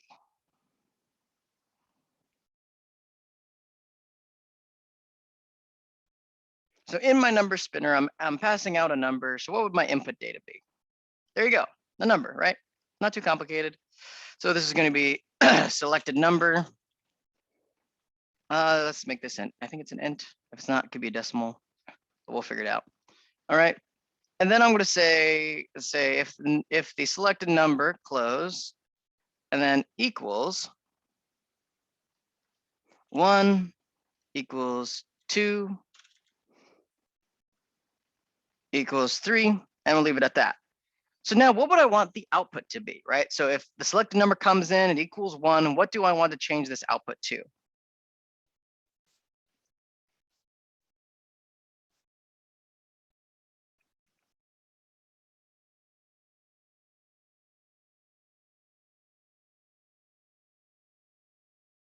Ooh, I like how we have two different answers. So Alex said the ID of what you want to run. Eshwaran said turn on actions and run flows. Okay, so while you could do the turn on the allow actions and run those flows, that would be a way you could do it. In the case of the runtime selection, though, we're going to go with Alex's suggestion. But I do want you guys to know Eshwaran's idea will work. You can turn on allow actions, and then you can pick the flow that you want to run and do it this way, and then create it and run it that way. So that will also work as well. But to illustrate using the ID, I'm going to go with Alex's option. But be aware of both ways. Both ways could work. All right. So now, if I'm going to pass in the ID, what type is that ID?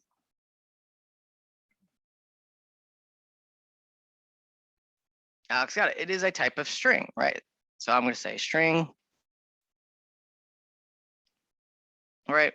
I'm actually going to say this is the flow element ID. So I'm going to give this a new name. And then I'm going to click OK. Okay. So now Jasper got it. Eshwaran got it. Yep, you guys all got it. Strings. Okay. So now let me close out of this truth table. And let me go back into runtime selection for fun. Okay. So now what I'm going to do is I'm going to create 3 flows. Flow, this is going to be assign me something.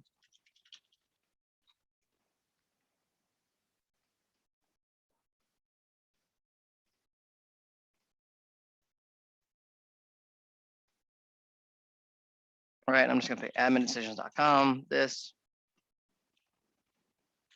do work, Jared, do it now. Oh my gosh, whew.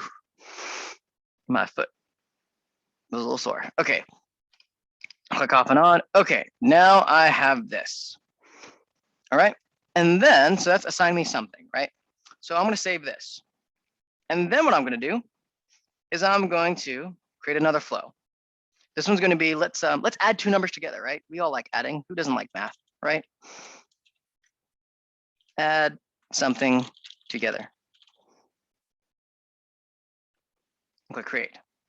Right, and all I'm going to do is I'm just going to grab the add step, grab,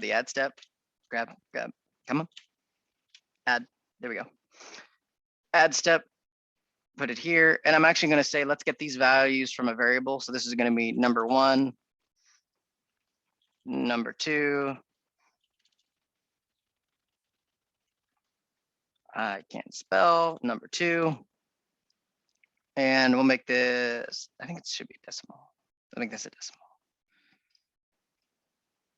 Number 1 and number 2. And then I'm going to output that add number output. So we're going to output that here. Select from flow, number 1, number 2, right? That's what we're going to do. All right, so that's that flow. I want to save for this here. All right, so now I need to create one more flow.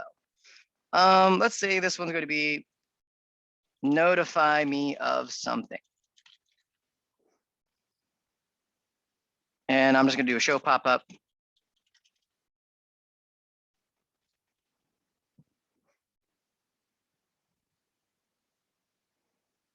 I might have misspelled it. Show. I'll just drag it here since it can't search for it. And I'm going to take the subject and just say, hello. I am, hello. And then I'm going to say, hello, I am flow 3 running. Smiley face, exclamation point. All right, so something simple. Okay, so I got my 3 flows. Now, let's go back to the main flow since we now can configure it. Oh, I already have it on this tab. Okay, so I got to get the ID. Can anyone tell me how do I get the ID of these 3 flows that I just created?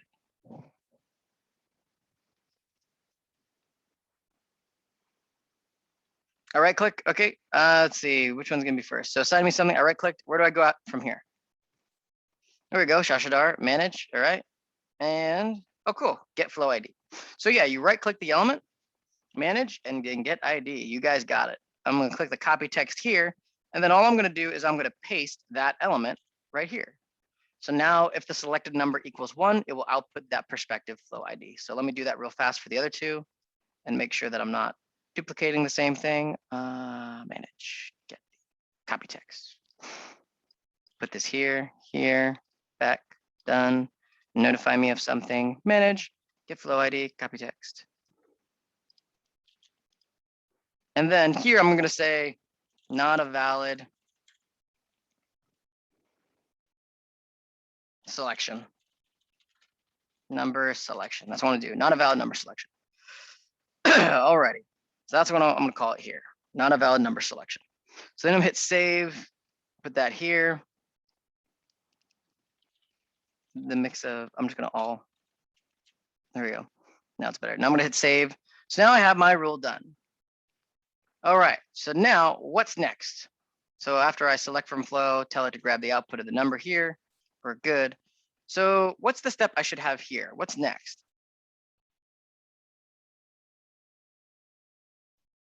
Right, we've corrected the truth table. I'm outputting a list of strings, and what do I got to do here? Okay, S1 got it. I do need to run flow, but there's one other thing I need to do. That's right, if I'm going to run flow, it's something on the truth table. So I will need the run flow step.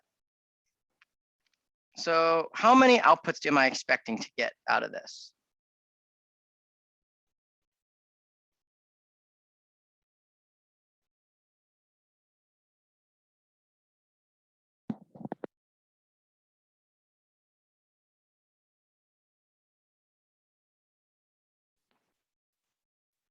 Yeah, I should be getting 1, right? So I'm going to be getting, yeah, here we go. Alex got it. Yeah, Alex's explanation. 1 with 3 possible values.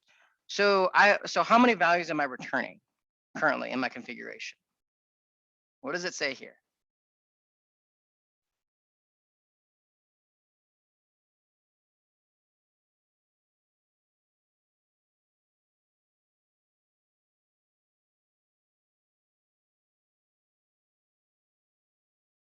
Yeah, it's a list of strings, right? So what do I need to do to remove that?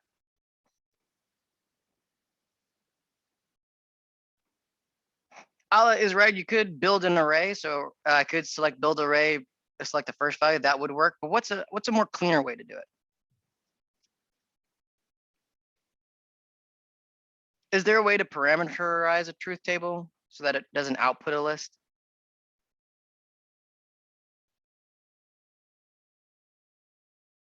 Select another step. No, I'll still be on this step. All the configuration I need was right here. How do I return only the first true result? There you go. I just want to return first for default. Yes. Make it a single output. There you go. So we're getting there. So the answer is we go to advanced and we hit the checkbox return only first result. And when we do that, notice that my result is now one element. And I'm actually going to call this flow ID. So yes, that's how you would do that. Now, Allah's way will work as well. He talked about how you could say, hey, I want to build array and grab the first item in that list. And that would be accurate as well, because there's only going to be one hit of these flows, right? Everything is unique in this truth table. So in this scenario, you could do it that way, but the cleaner way would be just tell it to select the only the first true result, or only the first result. All right, so now we've got this configured. I'm going to attach it here. All right, now what do I do? What's next?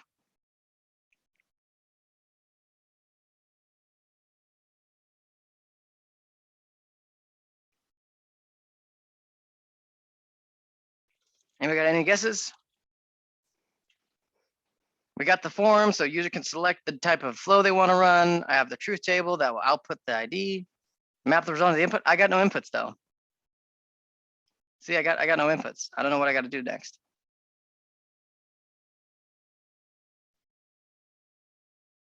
There we go.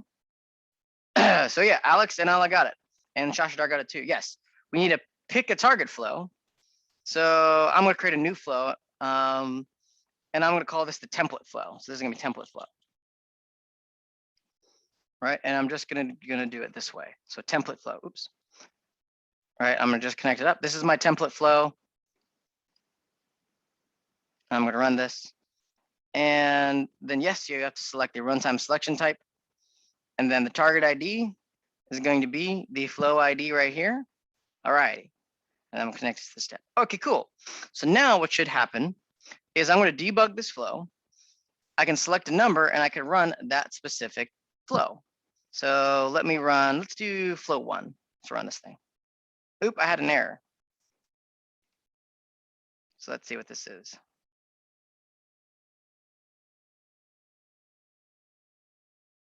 All right, so what happened here? I think I configured it correctly, right? I added the number, right? The target ID, I have a template flow added here, but it won't run. So I'm gonna select run flow, we'll run this thing. I got an error. And let's look at the error messages together. So why won't it run?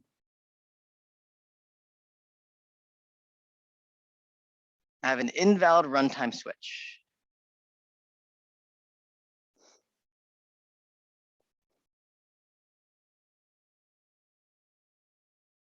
So it wouldn't be, so I don't need to call the target ID in the flow, Alex, because we already defined that.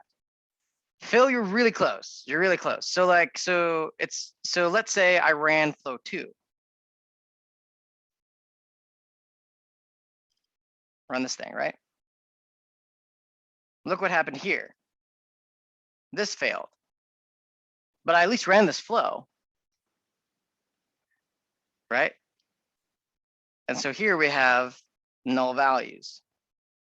So Phil actually answered the question on why we can't run flow 2. The reason is because our template flow does not have those inputs of the flow 2. So what I need to do is I need to say, hey, number 1 and number 2. And then those are going to be ints.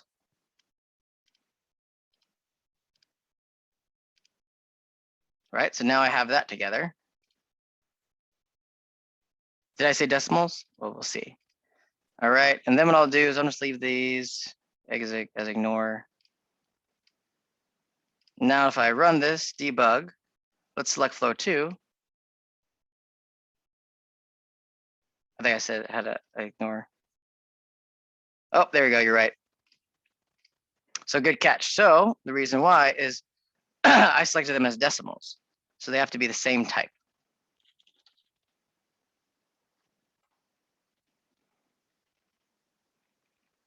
Decimal and decimal. Now, all right, so now we have the 2 decimals. Now, oops, I'm just gonna set these as constants. So we can just remove the.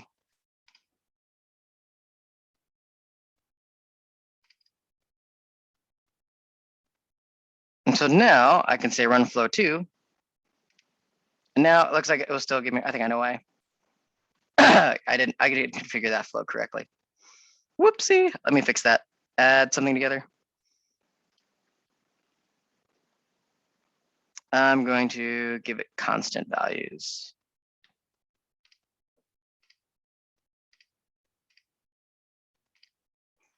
With 10, let's see, we're gonna do 10 and 10, because that's why I didn't give these constant values.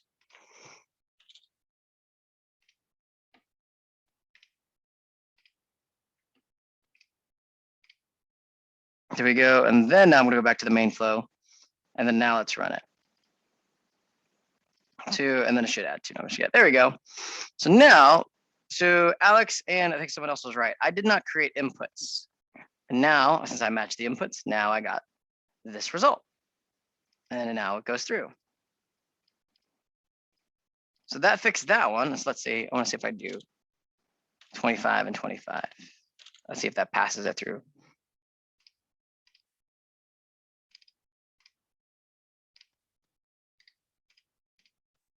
Here we go. So look at that. So now my process works with flow 2 because Phil was correct. I did not declare inputs on a template flow. And the template flow needs to match the inputs of that flow and also in the outputs. Yep, that's exactly right, Ashwaran. So you have to have the same inputs and output. So let's say, I think it was like add one underscore output. And I think that was also a decimal.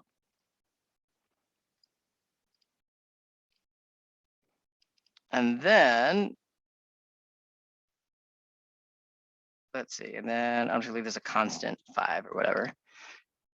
Because now what will happen is I debug this, go to flow 2, and then now I should have an output from this as 50 because I added that output variable.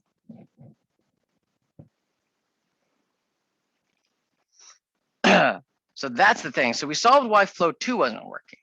So so the inputs of this template flow, I just went to the template flow and created number 1 and number 2 decimal. And then if you go to my add something together, I defined number 1 and number 2, and I made sure they're of the same type. So all it is I just got to make sure that the template flow, or that the flow that I'm calling, has the same inputs and outputs if I'm passing data inside and outside for my data. So that's what I wanted you guys to be aware of. So we fixed flow 2. What about flow 1? So let's go back to this one. So I'm going to debug this, and I want to run flow 1. I can't run flow 1. Why can't I run flow 1?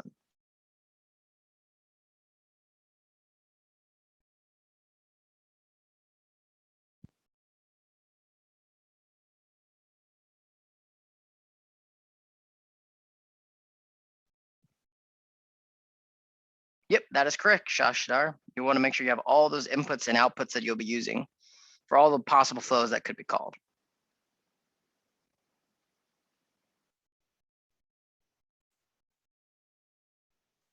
So what's the issue with flow 1? So right, guys, I'm trying to run flow 1. Why can't I run flow 1?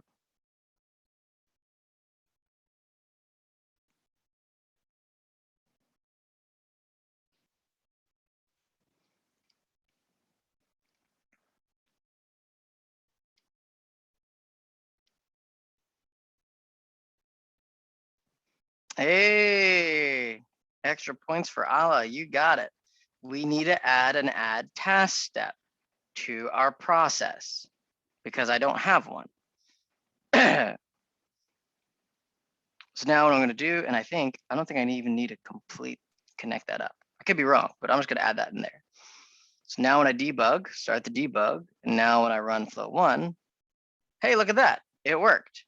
Since we added an add task step, now decisions can run this flow because it has an add task step.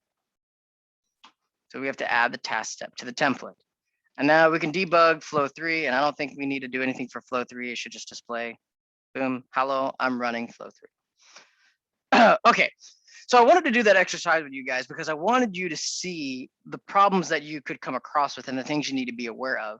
I could have just kept talking about the slide because the slide's going to go talk about this, but I really wanted you guys to see it in the flow designer because hearing me talk about it and then actually, going through the obstacles with you guys is just a better in teaching and better in instruction. So now, since you've seen those issues, right? You've seen what could come across. Now let's talk about how to set it up. So as Shashidar mentioned earlier, if you have a flow, we have a template flow that you have to pick and use for your runtime selection. That's the base flow that decisions will reference to say, hey, my flow should have somewhat of these characteristics. And you notice that, hey, if I had any inputs, they had a match because I had to pass that value through into the next flow. If I had any outputs coming out, I need to make sure those matched. So I got the output that I was expecting. And then I also needed to add assignments, right? If I had any tasks given to anyone, I would have to make sure that, hey, I need to configure a process that will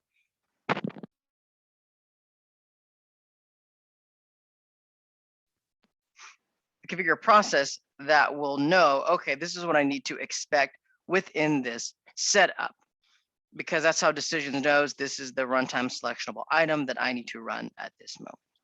So that's kind of how it works. Same thing with rules. So rules are no different. You'll just use the pick or create rule or the run rule step. I think you would use the run rule step. Then you would add the selection type change to runtime selection. And then you'd pass in that rule ID and then make sure your inputs and outputs match if you're expecting anything out of that.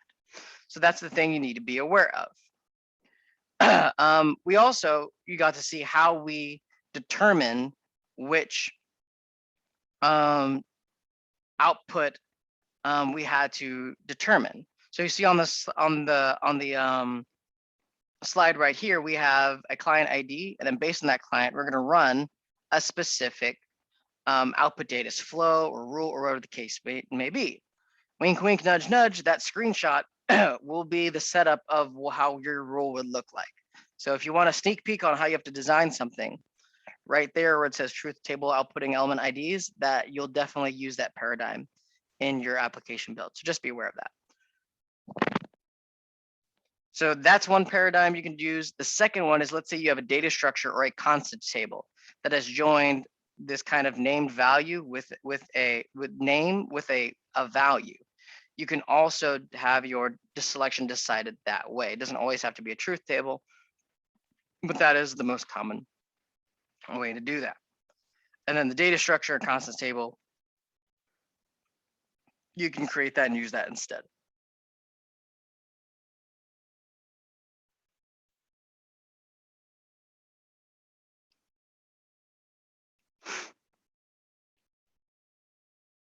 All right.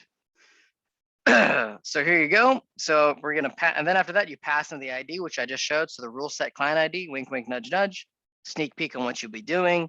This is one of the exact same configurations you'll be setting up within your process. So you'll take in whether it's a rule set, whether it's a rule, whether it's a flow, whether it's a report. You pass in that ID and you run it into that situation. And that's runtime selection in a nutshell. Any questions?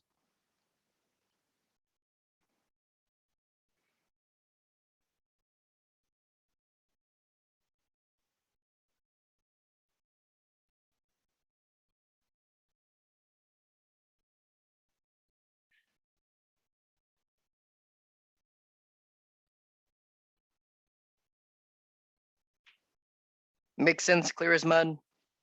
You all got it, not too difficult.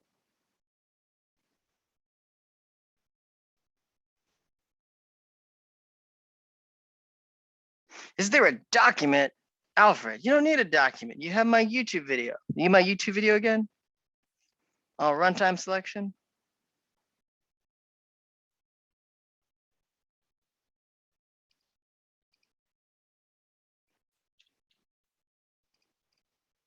You don't need a document. You can watch a video. Here's my, I'm just kidding. I'll get you documentation as well. It's also helpful. I'll also send you the video link too. So if I go to the decisions website and I do runtime selection, runtime, is there not runtime selection? It's a runtime CSS file, but that's not what we're talking about.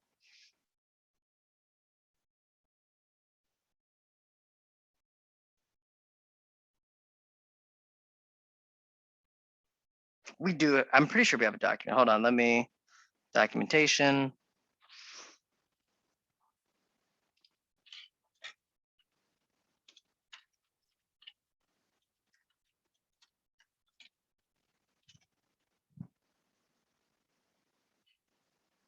Oh, Jasper found it. Perfect. Thanks, Jasper. So yeah, Jasper found it. Never mind. Found it. There we go. Subflows, runtime selection. There you go. Perfect. Yep. This is the document that you can find, and it explains the target ID and all that fun stuff.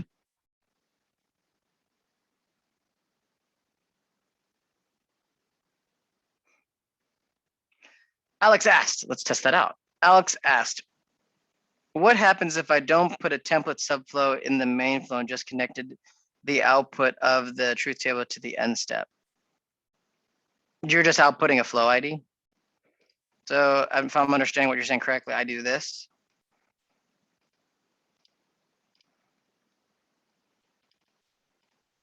I'm just outputting a flow ID at that point.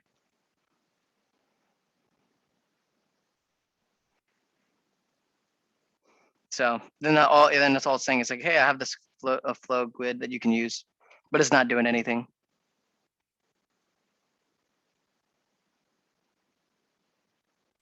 Now, if your question was, what if I do this? So I'm going to actually do another run flow for this, right? and then I make it selection, runtime selection, and then I do the target ID. If this was what your question was, flow ID, then I believe your process will just error out because it'll say there's no flow to run. So it looks like I ran that. Output 20. And output here, output 20. So it looks like I ran that one. Now let's do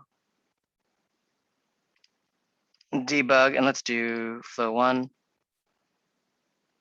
Oh, and I got the assignment. Ooh, I didn't end up, let's see. Oh.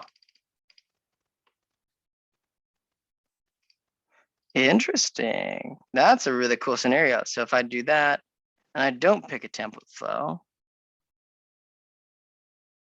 that's fine. And let's see if it'll run with flow 3. The only problem with this is it won't also notify something. Yep.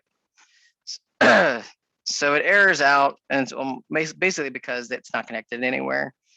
So while that will still run, the problem with it though is since it's not connected anywhere, it's hard. Like if I had data I'm passing out from here, since I haven't connected it to the end step, it's not going to pass out that data and allow me to use it in this flow. So as you saw, it will still run, but I won't be able to pass that data out to it.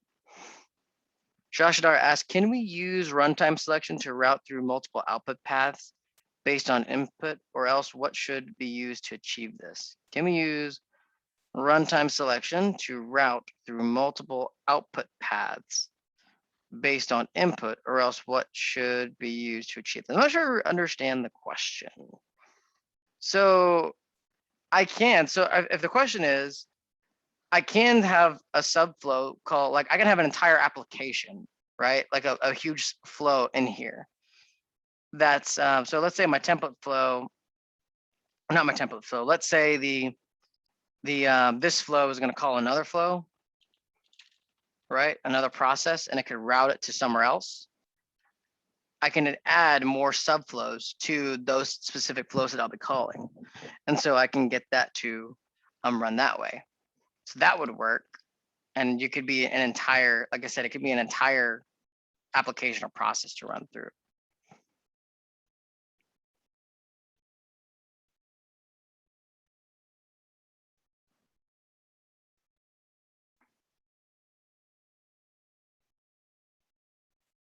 Like we had true and false for the rule. Yeah, but my question is, why would you want to run through multiple paths? Why would you need to? Because at that point, I'm already running a flow. And so that flow is going to be on its own path anyway. And so if I wanted to have a different branch to go through or a different tail, I could do that within that subflow. So if I wanted to add a rule to this, to this assign me something, run rule, let's say greater than rule.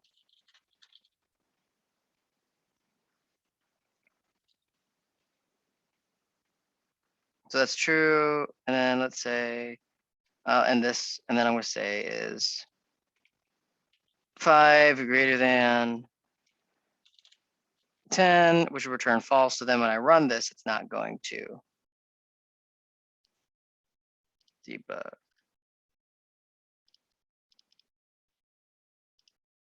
So it didn't assign me anything because that ran true. So you don't need to have multiple tails is the thing.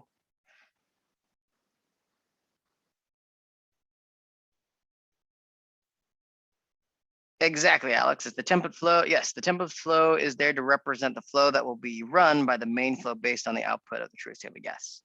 And so the template flow should have everything, every possible input, output, and add tasks, and if there's an add task step in your process that may run, then you want to add that in there as well, so that I could reference that and use that.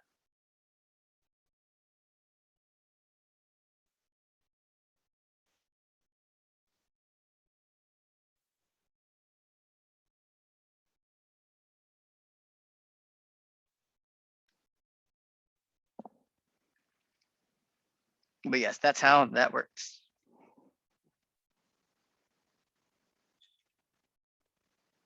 Any other questions?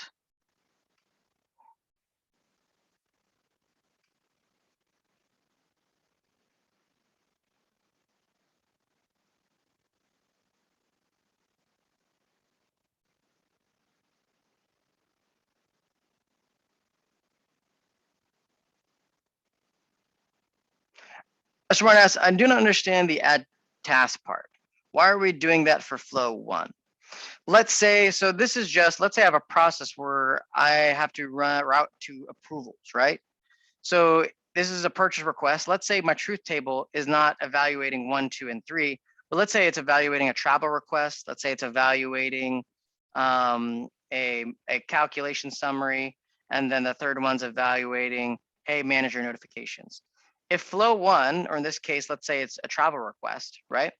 That's going to need to go through some approvals, right? You created that one in the flow in your travel splash.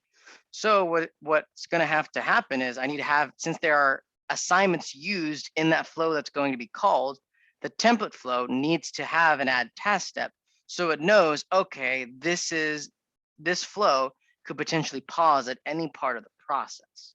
And so having that add task step in that template flow lets decisions know, okay, when I call a flow and I'm using this template as like my map reference, then I know there may be parts of the process where I need to pause and where I do not need to pause.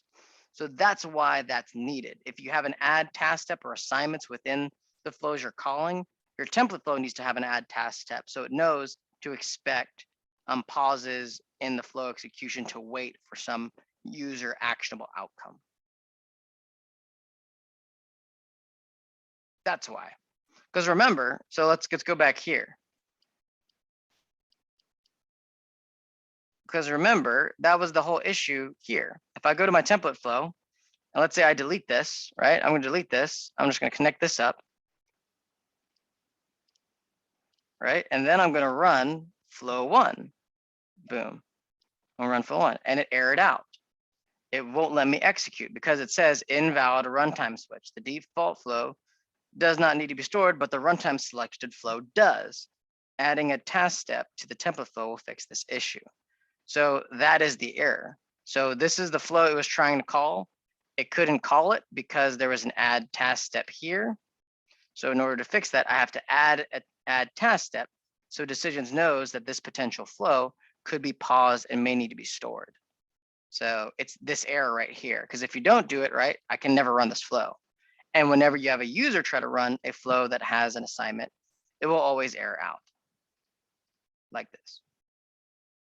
So that's the problem we're fixing. So now when I add the add task step to, oops, that's not what I wanted, the add task step to this process, like I said, I don't need to configure it. It doesn't really need anything. I can pick my form. It could be any type of form. It doesn't have to be what the actual thing I'm running is. It just needs to be an add task step. And then now I can debug this. And now I can run that assignment. So this is my assignment right here. It ran.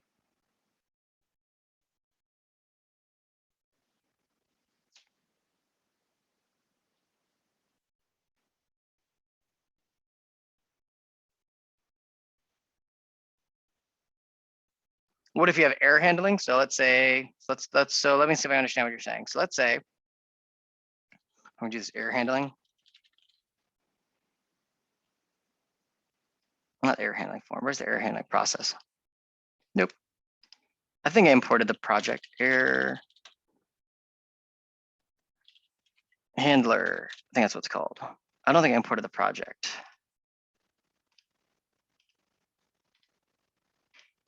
But yes, if you're, so yes, you, in that case, you would still need to have an add test, because if you're subflow in there is going to pause, right? Then you need to have an add task step somewhere so it knows, okay, this flow could potentially pause in its execution. I could have, oh, let me check. There could have, I thought I added, I do have it. So what's that flow called? Error handling. Handle errors flow. Okay, I couldn't find that. Now I can test out the idea. So let's say if I remove this, I'm going to just put a catch exception.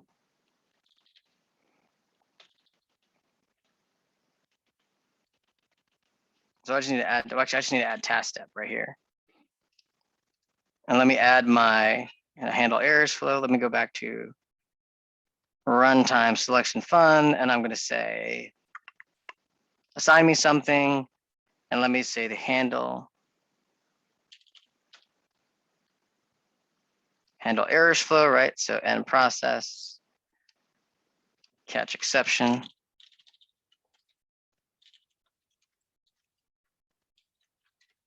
Put that here, put that here.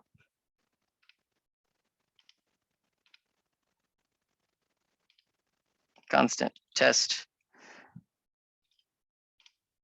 I don't think I need all this. Ignore. Ignore.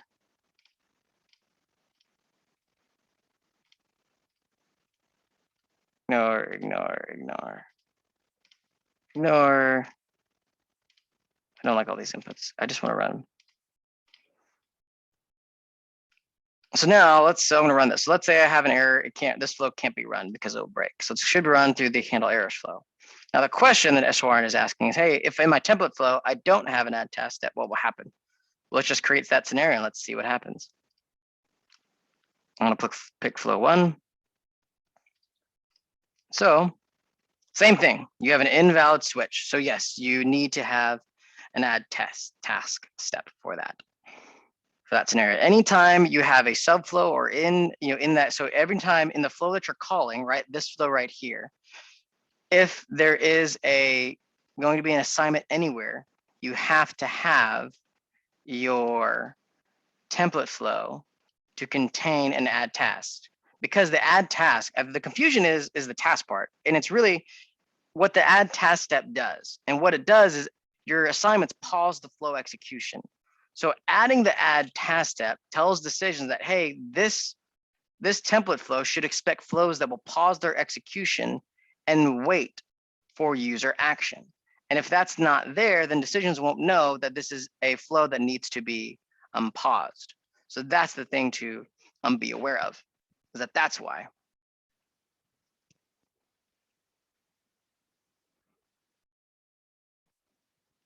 In that case, let's test it out. I believe you are correct in that case, Ashwaran. I think you'll be fine in that case because you're running that flow independent of the flow that you're calling it. So let's test that out. So I'm going to go, let's change this to start linked flow async to make it asynchronous. Start linked flow async. I'm going to put that over here. Okay, let me delete this. Start linked flow async. At this point, I think we'll be good.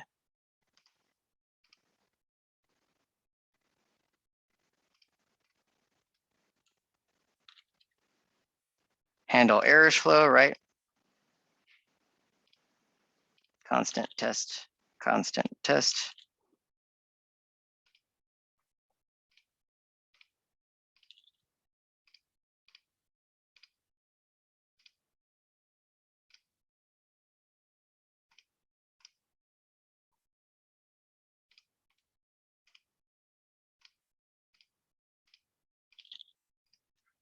Let me complete this one, put some values in here. Reporting user test. All right, so now I filled in these values. Now let's say I break this flow, all right? And let's say in my template. So in my template, so let's say it errors out, right? So that's the template flow. I'm gonna remove this from my template flow. And then we debug. And then I'm gonna use this one. So we see that it's still errored out because I still have my because I still have this to add task step here. So let's say I remove this add task step, right? Let's take it a step further. Let's remove this add task step. I'm going to leave this disconnected so it runs an exception. And let's see if the assignments in here will trigger that flow to stop. Like I said, I think in that scenario, it won't, because the asynchronous flow runs independent of the parent flow that called it. So it should still work. So let's run this, debug one, run this thing. Oh, look at that. Nope, you still have to, always. So I was wrong on that assumption. So anytime, whether it's an asynchronous flow or synchronous flow, you always have to have an add task step, because it's about if any of the flows inside of it are paused. And so the best, so it's the simple best practice is edit the template flow, make sure you always have an add task step into it, just in case if your process needs to pause or do anything or whatever the case may be. So that's just kind of the easiest thing, because remember, it's decisions needs to know, should I expect this flow that I call to need to pause? If the answer is yes, then add a task step to the template flow so you don't have to worry about that issue of not running through your process right here without running through a process that can't run, because it deals with the runtime selection. It cannot, because it won't know whether it should stop the execution of that flow or pause and wait until it's done. That's where it comes down to. So in both those scenarios, you would still have to always add an add task step. Any other questions? We got 5 minutes left.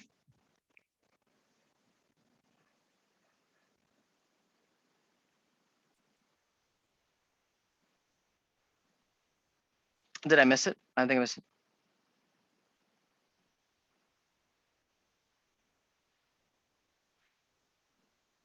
You just put in one add task step, Alex. All you need is one. You don't need multiple, right? Whether I have 16 tasks or 1 tasks. In the template flow, it just needs one for decisions to know, okay, this flow could potentially pause. It doesn't matter how many times it pauses. I could call a flow that has two assignments inside of it. And I can change this flow to do that, right? So let's say I have an add task, right?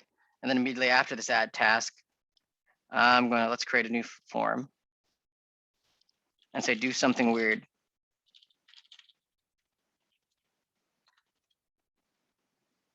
And it's just me clicking a button, right?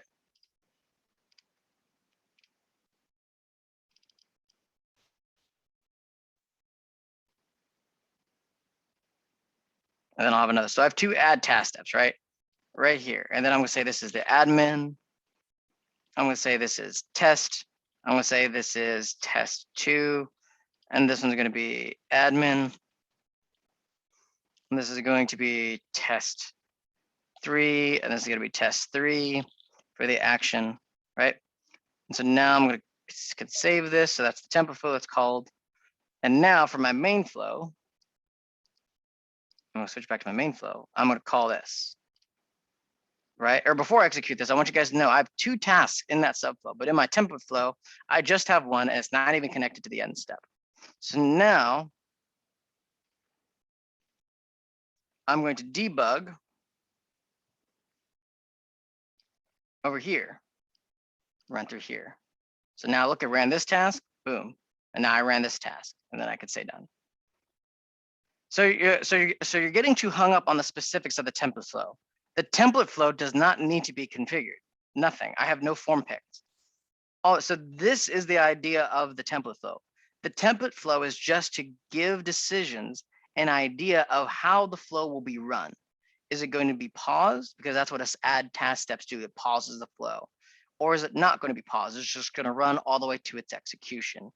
That is the only thing that you need, whether you have 1 add task step or 16 add task steps in the subflow that's called. In decisions template flows for the runtime selection, you only need 1, because remember that 1 add task, all it needs to do is tell that subflow, hey, expect a flow that may pause its execution. That's it. That's why decisions needs it. Again, right, whenever I connect this up and don't have an add task step, and then I debug this, and then I select 1, I have this error. This is the only thing you got to keep track in your minds, is that this is the error that prevents me, because it says the default flow does not need to be stored, but the runtime selected flow does need to be stored. Anytime you create an add, you use an add task step in a flow, it writes it to a database table. And so decisions does not know how to reconcile this error. And in order to reconcile this error and say, hey, you need to add an add task step in its template flow, because that lets decisions know, hey, expect that your runtime flow may need to be stored in a database. And it references that map, that template, to say, okay, I should expect this type of behavior from the flows I will call. That's all it is. Do not think of it as like a subflow, that I'm passing in all my data into the subflow. You're not. You're just designing a framework, a outline of, here's the general gist of the flows that you'll run decisions. It will have these inputs, it will have these outputs. And let me add an add task step just in case you may run a process that may pause in its execution. That's all it is. It's not about, do I have to get those things configured exactly right? It is just to resolve this error right here. Because flow 2 does not have an add task step, does it? The pause, that's what I'm saying. The pausing is in the add task step. The add task step stores all the assignments in a database table called DBO entity underscore assignments. So anytime you use an add task step, as you can see all these records, right? I have a lot of add task steps here, or assignments that have been created. Anytime I use the add task step, it writes an assignment here, and then it saves the flow ID in the table. The add step right here, my second flow, add something together, there is no add task step. So it does not pause the flow execution. You got to remember, the pausing of the flow execution is in the add task step. If I'm not using a step, an add task step, then the flow is not pausing. Adding something together, decision just needs to have the input and says, okay, I'll add it together, and then it's done. It's not saving this flow because the flow is not stopping until it's ending. Sure, I can definitely do that. So the purpose of this is you're actually going to experience it in the application build. So let's say you are a company that has 3 different sets of customers, right? You have a medical customer that you have to run a particular rule set for. And so you want, based on a runtime selection, if your customer is of the medical vector, you want to run the medical rule set. If you have your financial rule set and you want to run that on runtime, if for any customer that has the name financial in their name, then you're going to run that rule set. If you have something in the manufacturing customer and you want to run that rule set for the manufacturer, then you can do that and add that as a rule set ID and then output that flow. And you have all those things run on a rule set execution or runtime selection, because you're going to pull your customers, find out what vector they're a part of, and then run the prospective rule set for them.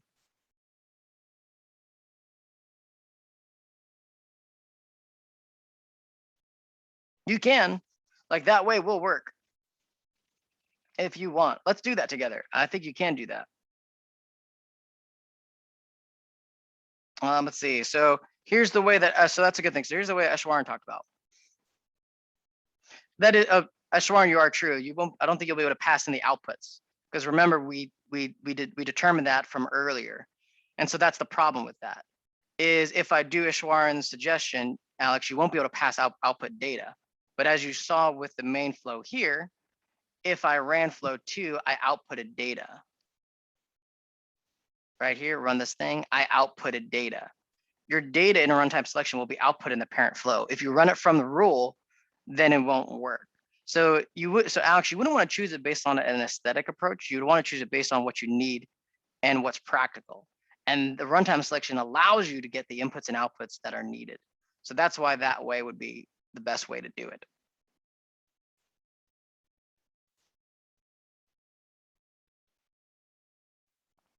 Any other comments or questions? Great discussion, guys.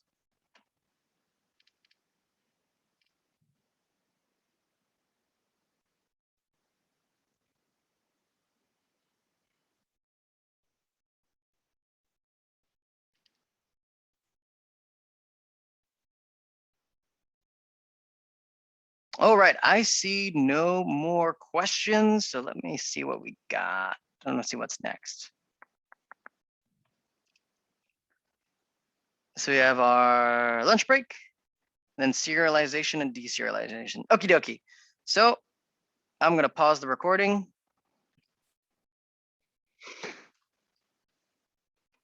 I'm going to share my screen, and we're going to talk about integration, specifically serialization and deserialization. But in order to understand those different functions and decisions, we kind of have to have a brief understanding of integrations and decisions. So there are many different types of integrations, but the primary one that we're going to focus on today right now is going to be calling an external system. In this application build that you guys will go through, you will be calling an external system to get a provider insurance response. What that call is going to do is it's going to say, hey, you need to reach out based on the client ID, or based on the insurance provider that the person who has a medical claim, see what coverage they have, and you're going to call our endpoint, and you'll get a list of if this claim is within the valid coverage or if this is a insurance provider that is not covered. So that's why this step is critical. And how you'll get that data back is you'll get that data back in a serialized format, and you'll need to deserialize it. And that's pretty much the whole purpose of this course or of this class right now, is to show you how you do that within decisions, so that when you get to that part of the project, you'll be prepared and ready for creating that external integration in the system. So that's the purpose of it. All righty. So what are the things you need to do? Well, the first thing you need to do, as the slide shows, is you'll need to add the REST method. So how we do that is you go into decisions and you go into a designer project folder and you create data types and integrations.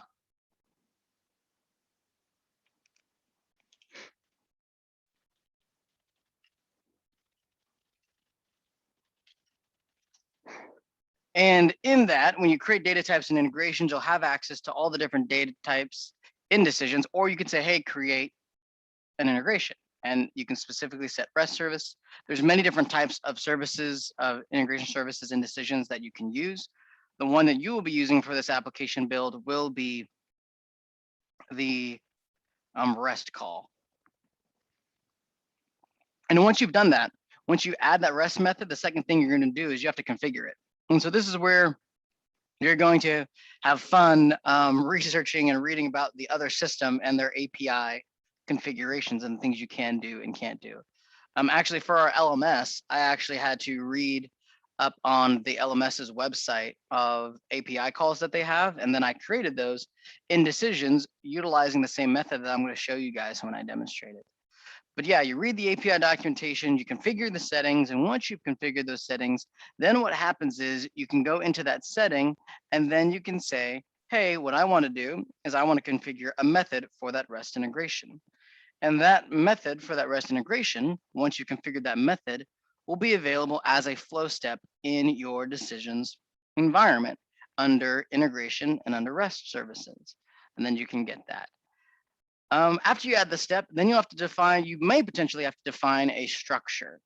If you're using a type of call that gets data from that API that you're calling from, well, then you'll need to know what format is it going to be in. Is it going to be in JSON? Is it going to be in XML? Because then you have to create a data structure that's tied to that specific process to say, hey, okay, this is what I need to expect when I call that API, so you can manipulate it and understand that data and what is supposed to be done there. So that's 4, and then 5 is deserialize, right? That's the kind of the main thing. We have to deserialize that data potentially and say, hey, what we need to do is grab the stuff and put it in a format that decisions can read. So that's kind of the 5 steps in a nutshell. Now, just like I do in every class, let's go ahead and I'm going to show you these 5 steps. All righty. I'm going to do this a little weird because I'm actually going to call myself. So I'm going to call an integration and call myself. Well, actually, I don't have to. I'm actually going to use a server called the Jada server. This is a server named after a trading coordinator because the desire is that a lot of the stuff that she does, we can automate so that we can have her doing bigger and better and cooler things. So I'm just going to create a folder, and it's going to be example integrations. And then I'm going to put that there. And then what I'm going to do is I'm going to create a data type. This is going to be a database structure, and this is going to be the purchase order request or order fulfillment. And, or I'm going to call this order request. Order request. And so what we're going to have here is we're going to have the requester name, right? Then we're going to have the requester, the requested item. And then we're going to have the item costs. And then we're going to have a quantity. Let's do those two, right? So quantity is going to be an integer. Cost is going to be a decimal. And all the other two are going to be just strings. So I'm going to create this and create this database structure. And then what I'm going to do, once it compiles and it creates this, I'm actually going to create a flow that creates a order request. So now I'm going to create a flow right here. And this is going to be a submit request order.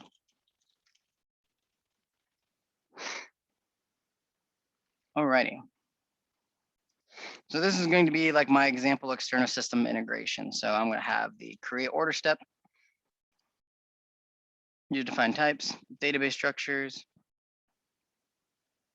order request right here, create order request,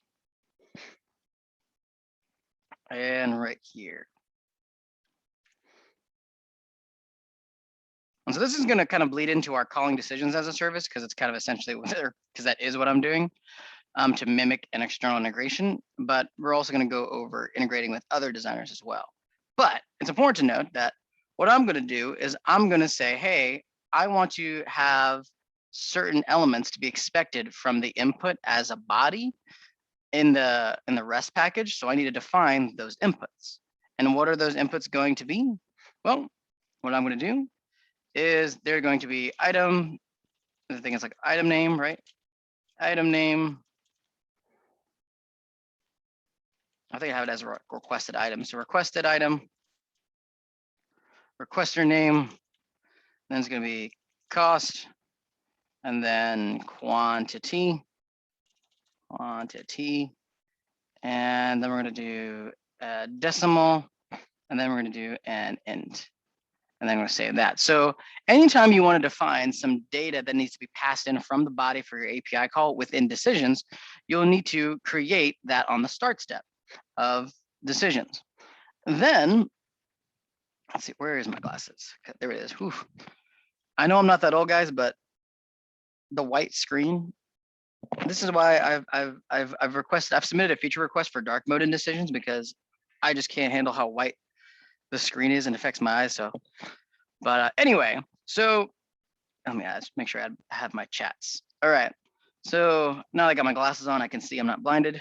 All right. So now what I'm going to do is I'm going to specify those inputs here. So this is going to be cost.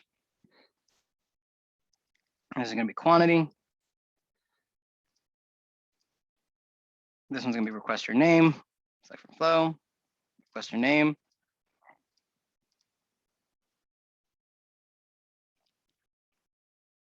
And quantity. No, requested item. Requested item. There we go. Perfect. And then what I want to do is I actually want to output I want to output the order ID, which I'm just, in this case, I'm just going to use the database record GUID. So order ID. And then I'm going to also output the total cost, right? Because if someone submits something, that's via decimal. Output total cost. So if someone submits something, I want to get the multiplied output from that. So we're going to add a multiply step.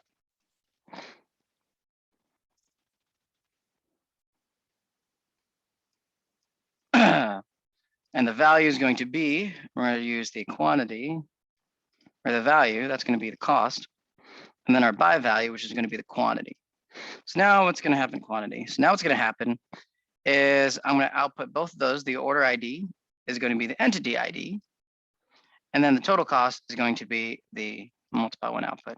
So all I've done here is I'm saying, hey, the end step configures the output package of the API call. So the start step is going to be the body. So if there's any data I want to pass into this API post call for this flow, I configure that on the start step. And then if there are any data, and if there's any data I want to return back to whichever system called, I need to configure that on the output step. So what's going to happen is I'm going to pass in, I'm going to use my local to call Jada, which is the server name, jada.decisions.com, give it these 4 values. It's going to create an order request, and then it's going to submit or multiply the quantity and the cost, and then output my order ID, and then output the total cost of that order. So that's the whole goal there. So that's what we'll be doing. So now I have this, I'm going to save this. I'm actually going to configure this because I have to enable the API service. I want to configure the HTTP methods, and then I'm going to allow post or get calls. And I'm going to say done. So now what I can do is I can integrate with this flow. So I'm going to view the integration tab on it. I'm going to say I want it to be by name session. So in this case, integration. I want to call the flow by ID. And then over here, you can see all of the information that I will need to call this flow. I have the get call here, and I have the post call here. So now we're going to get to the part where we're actually configuring some external system calling this flow. So let me move this flow to my off screen here. Since you've already seen that. And then I'm going to go back to my local system. So now I'm going to say, I'm going to create a new designer folder, designer project. And I'm going to say, call external system to put in a purchase request or an order. So now what I do, just like the slide says, right? So integrations, I'm going to do is I'm going to add a REST. So this one says navigate to the system folder. You can do it that way, or a designer folder, designer project folder. So see here, I have create data types and integrations. I'm going to left click this in the external services section to the left. I'm going to left click here, and I'm going to add a REST endpoint. And so I'm going to grab this, and this is going to be order. It's going to be order fulfillment is what I'm going to call this. All right, order fulfillment. Now what I need to do is see how it says service URL. So all this information right here that I see, I want to put this information all the way up to the primary, which is the base portal URL of this server, the Jada server. And I'm going to just copy this, and I'm going to paste it right here. And notice when I paste it, it will wait for a response. And if it all works well, you should get a 200 response, and Decisions will kind of help you along with that. Now what I can go is I can configure authentication. This is the part where it may be different depending on the system you're trying to integrate with. You would have to find out how to get the authentication method that it'll be using over here. So you'll have to make sure that you have all that information that you need if it uses Windows Auth or OAuth. Luckily, this server doesn't use anything, so we will be fine. I'm here utilizing all this stuff here. So alrighty. I forgot enough. There we go. Haha. All right, so we have this order fulfillment, Jada server. We're good here. Now all I need to do is I need to save this integration. There's no authentication because I don't have like a PKI infrastructure in this network environment. So all I need to do is hit save integration. Now, when I hit save integration, notice that I have a folder that's created. That's what happens, is a folder gets created.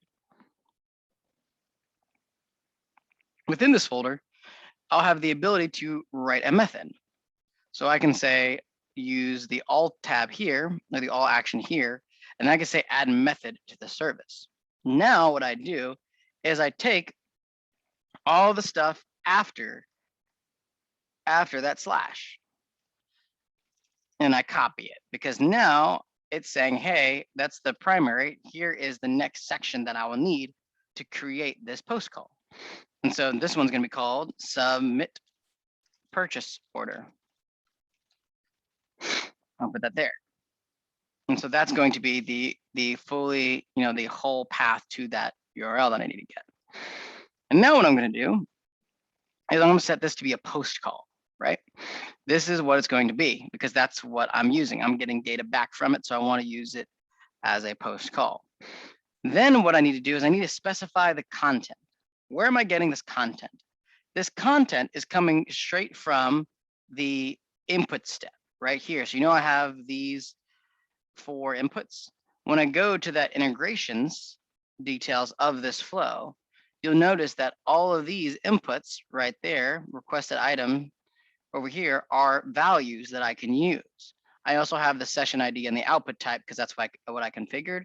So all this stuff needs to be put in the body of the post call. How do I do that? I do that by going to the content type right here. And then what I want to do, let's see, not content type, request body format. And what I want to do is specify below. What this allows me to do, and depending on your API call that you have to make, this is where you can cut and paste the whole body URL. So just so you see where I'm getting this data from, I'm not just pulling it out of thin air. I'm copying this body URL right here. And then I'm switching back. So let me just put this on the same tab. Switching back, and then I'm pasting this body format here. So now all these are static values. But if I want to create flow variables, it says use the curly braces for flow variables. So how I do that is for string value, I'm going to put 2 curly braces, and I'm going to say this is requester name. And I'm going to do the same thing over here and do requested item. Now notice, as I'm doing this, if I scroll down a little bit, you can see that this method says, hey, I'm going to have 2 input variables, requested item and requested name. And I have to do the same thing over here. So I'm going to do this cost, and then I'm going to do this as quantity. So now I have 4 variables that I can pass through when I call this API call.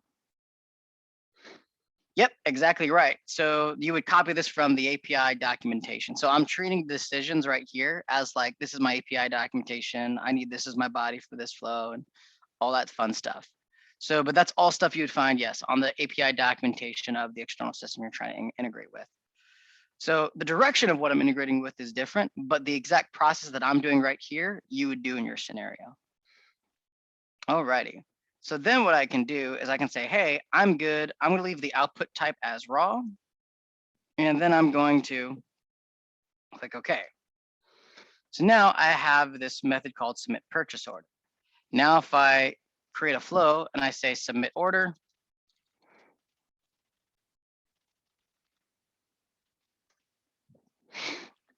and I'm just going to create a quick form.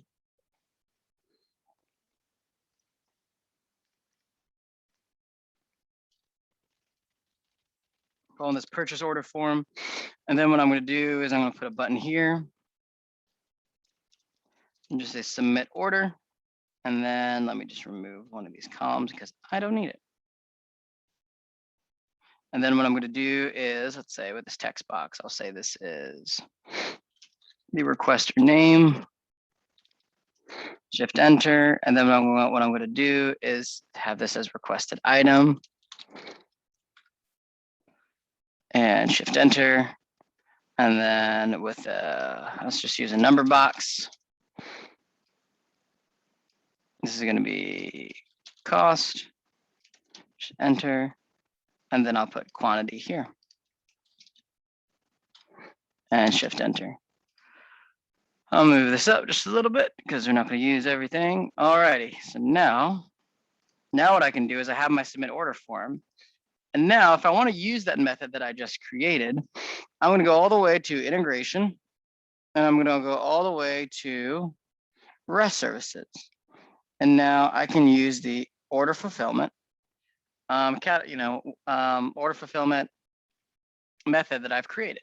So I'm going to grab this and it's going to say submit purchase order. And you'll see that I have the cost, the quantity, the requested item, requester name, all of these pieces of information as available for that input of the body. I also can get the resulted string once it's done processing. So let me attach this up and we can see how this works.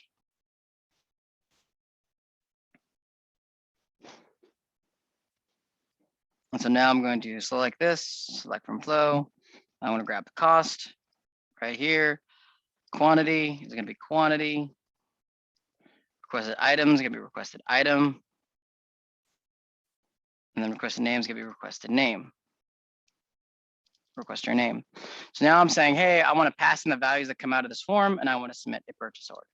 So now let me go ahead and do that. So I'm going to debug this and we'll see what happens. So let's say it's Jared. Requested item is going to be, I just want some sanity. It costs a lot of money. Let's say I want 2. So I'm going to submit this order. And so it ended in an error. So let's see what the error was. So in the error, it looks like I don't have permissions to execute on that folder for that particular flow. So the 500 said there was an internal server error and that there was no permissions for to execute that flow.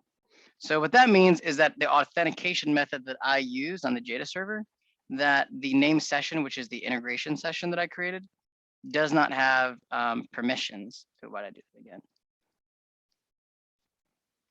This one didn't have permissions to run it. So all I have to do is use this name session account and give it permissions to that folder. So I'm going to fix that in Jada server. So let me find the Jada server again.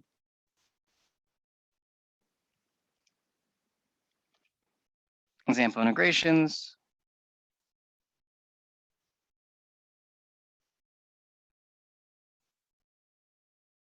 Come on, Jada. Don't be slow. Manage the permissions. And then what I can do is I can add, and I can pick that integration account right there.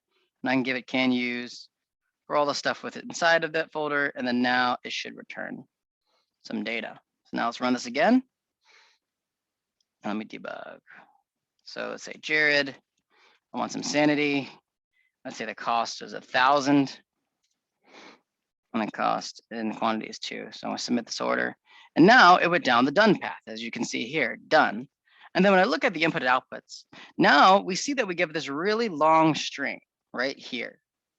A really long string. It's a one text string that's really long, right? But you can see within here, I have the done path, I have the order ID, and then I have the total cost, which is $2,000. And that's accurate because 2 times 1,000 is $2,000. So, but the difficulty thing with this is because it's one long string, right? Because it's one long string, yeah, don't save that. Because it's one long string, if let's say after I've called that order, right? Let's say after I've called that order, let's say I want to display that in like a nice, neat format. Let's see, I want to show an end form session, right? Let's say I want to display this. And then I say, you know what? I want to make it nice and neat. And I want to show it by order ID, right? Colon. And I want the order ID to be here. And then also I want the total cost, right? And colon right here. Well, I mean, I don't have access to all that information. I cannot just get the order ID variable and just get the total cost variable. You'll see that when I run this, I'm just going to get that one long string. So Brian, LMS, and we'll say 1,500 times 3. And I'll submit this order. And see now I just got this long, disgusting piece of text. This text right here is what we call that the data is in a serialized format, meaning it's just one long string that contains the information we want, but we can't get access to that individual pieces, right? I want it to say order ID and show the order ID section. And then for the total cost, I want it just to display the total cost value in that total cost. So it's kind of like this nice, neat, organized fashion. So the end goal of what I want to do is say, hey, order ID is 0001 or whatever, that is. And then I want to say total cost is, was it whatever, $2,000, right? $2,000. I want to put it in that format, but because it's a serialized string, I can't. So what's the resolution? Well, that's where we get to the main crux of this class, where it's where we use deserialization. If I want to get access to just those specific pieces of information, what I need to do is I need to create a data type from that JSON package. So if I go back to the view integrations, remember, this is my output. This is my output data. It's in a JSON package. If you have a system that does XML, you can get it in XML, and then it will render as an XML. But in this case, I'm using JSON, so I want the JSON formatting. So I'm going to grab this, put this here, copy and paste. I'm going to go back into the create data types and integration. So I have to create a data type. And I'm going to say XML, JSON, or CSV. And then I'm going to say create JSON types from schema. And then I pass that type into decisions. And then I'm going to call this my order response data structure. What is this data structure? All this is decisions is just creating a type for a flow structure from this JSON type. That's all it is. Because in this case, we don't want to store it anywhere. We just want to get that data and put it in a format where I can grab the pieces of data that I want in a nice, neat format. So notice that it detected the type here. It created a type called done2. You may ask, why is there done2? Was there ever a done1? Well, there is a done1. That done, the first done is what happens when the flow ends. So calling any flow, there's always a done path. And so since we can't reuse that done, the normal done, decisions has to increment it by a number. And so that's why it's called done2 and not done, because every flow when it ends has done as its determined path. Alrighty. So now what I'm going to do is I'm going to create this. So now we create this. Notice that I have the order response and the done2 data structures. Here, they're just flow structures, as you can tell with a simple flow structure. And then now what I can do it two ways.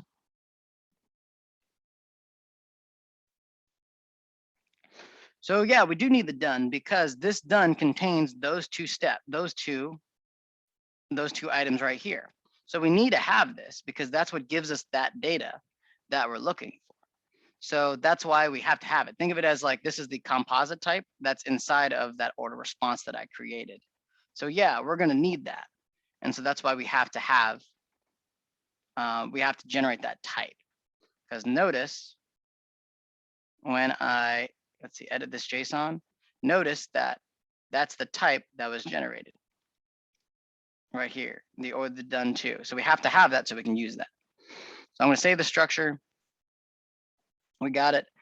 And now I'm going to go back into the submit order.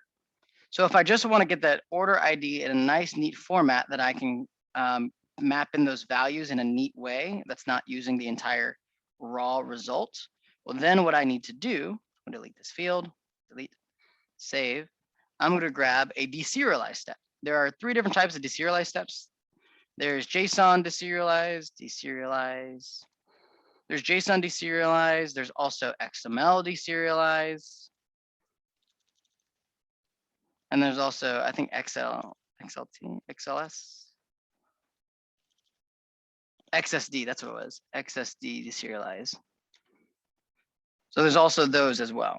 So in this case, since we're using a JSON package, I'm going to grab the JSON deserialize. And I'm going to drag this over here. Now notice I have 2 paths with JSON deserialize. If it errors out, which I'm just going to go to the end, and then I have a done path. Now the JSON says, hey, you need to select the type for me. What type do you want me to deserialize? And in this case, since our submit purchase order outputs in a JSON package, and since I created that flow structure, we can use the JSON, let's see, order response, and that's going to be my type that I want to call. And that's the type that I want to deserialize. So now what I do is I just map in the select from flow, I map in the results, and then I left click off, and then I debug. And then let's put in some data. So this is going to be Eric. Let's say he wants a car. And let's say the car is about, $12,000. But let's say he wants to surprise his wife with one, so he wants 2 of those. So I'm going to submit this order. And then what will happen, as you can see, is the order gets submitted right here, and it's in this long string, right? In this long string. But when it goes to the deserialize, now it is in a format where it's collapsible, and I can have access to it within later steps, because it's not one long string. It's now an area, a type of data format where I can grab the individual items that I want. So now what I can do is I can say, hey, let's use, I want to use the merge HTML text editor. So now if I want to use the merge HTML text editor, and then for order ID, notice that I can get the result. Let's see, where is that? I think it's not outputting it. Okay, so JSON deserialize output, perfect. So now I can look at the JSON deserialize output. Where is that? I'm gonna close this. I'm gonna submit order. That's what I thought. So rename, and then I'm going to hit here. So now I have this deserialized output, and notice it's of the defined type order response. So now I can expand this, and I can expand done, and now I have access to my order ID. So I could just put it right here, and then I have access to my total cost that I can just put right here. And then what I'm going to do, since I'm using an HTML editor, I can say I want this one bold, and I want this one bold, and that's what it's going to look like. And I could save. And then now when I run this,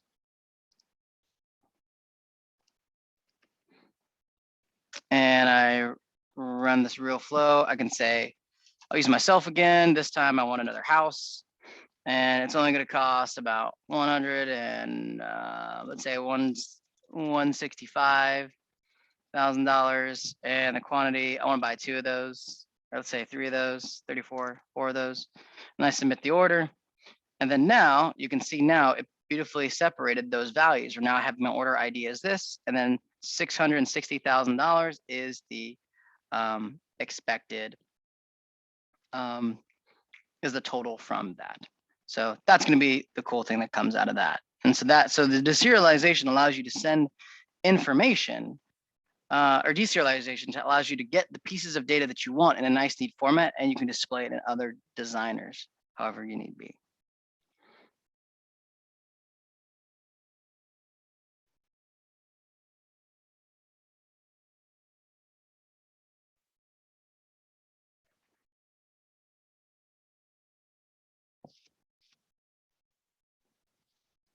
So done. So you can't remove the done from the path assurance. Like it's always going to be that way, because that's how the integrations is set up in decisions.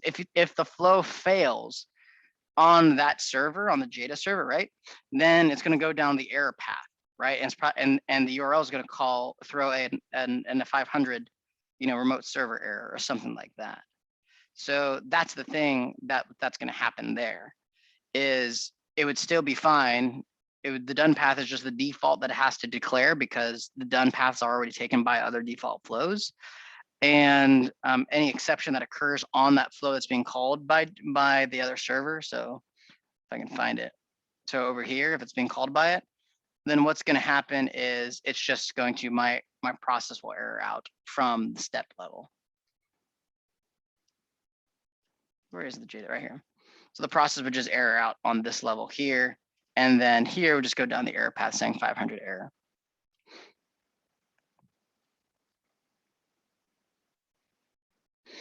So the output of the Jada server will be different. I'm not sure what you mean that it will be different. If I've configured a flow to output that data, then that data is always going to output that data.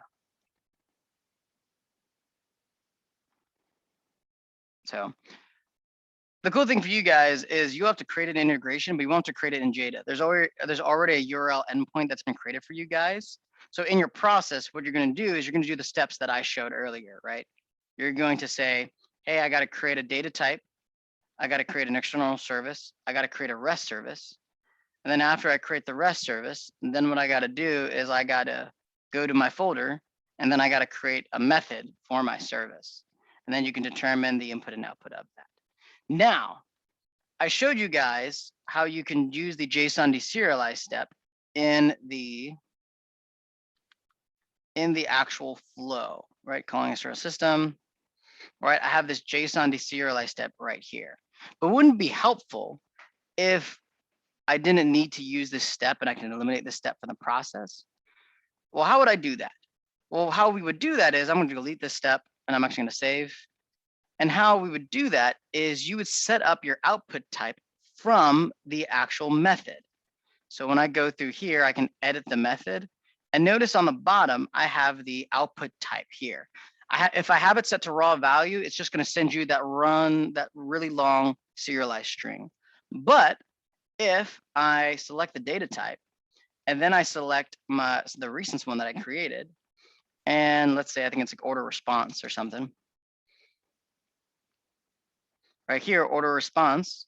Then what's going to happen is decisions will deserialize it on the actual flow, on the actual service method flow step level. So what that means is when I go back up here and I go to submit order, you'll notice that now my result is of the type order response. So what that means is I don't need to even add this deserialize step because it's already happening right here within the step and within that method configuration. So what's going to happen here is now instead of using the JSON deserialized input, I can just say, hey, select the data field. I want to select my result. I want to expand the done, and I want to add the order ID here. And I'm going to do the same thing to this one. Say, hey, select the result, select the done, and then get total cost and add that there. And then obviously I want to add my bolding to it. And it will behave exactly the same way that I showed with the JSON deserialize step. So it's a way that if you do it that way, you can add it on the step level if you can create the type. So Phil asked, so I use the JSON deserialize step then multiple values. So many times when you're configuring these APIs and these integrations, it helps to have the JSON deserialize step because it helps you with troubleshooting. So what you can do is it will allow you to say, hey, it will allow you to see what the raw value is coming out of. And then you can say, hey, I want to actually create a type based on that raw value. So I use the JSON deserialize step for troubleshooting. If I ever need to troubleshoot why sometimes like I was working with an API integration and the API that I got from the documentation website was horrible. It was not helpful. And so whenever I put in their expected output, I put it in decisions and decisions said that wasn't the correct output. And apparently what happened was their API documentation was out of date for that external system I was using. And I actually had to determine what the raw value was. So I had to actually tell it not to deserialize from the expected output, grab the raw value, and then create a type from that raw value.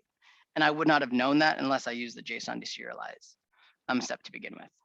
So that's one use case for it. But the other one is maybe there's a value I'm getting or I'm crafting in my process that I need to deserialize, but that's not necessarily a specific type or something that I created through an integration. So that's another way you can use that for things like, for example, documents. If you want to serialize the bytes and then you want to deserialize that as a string, then you can do it that way.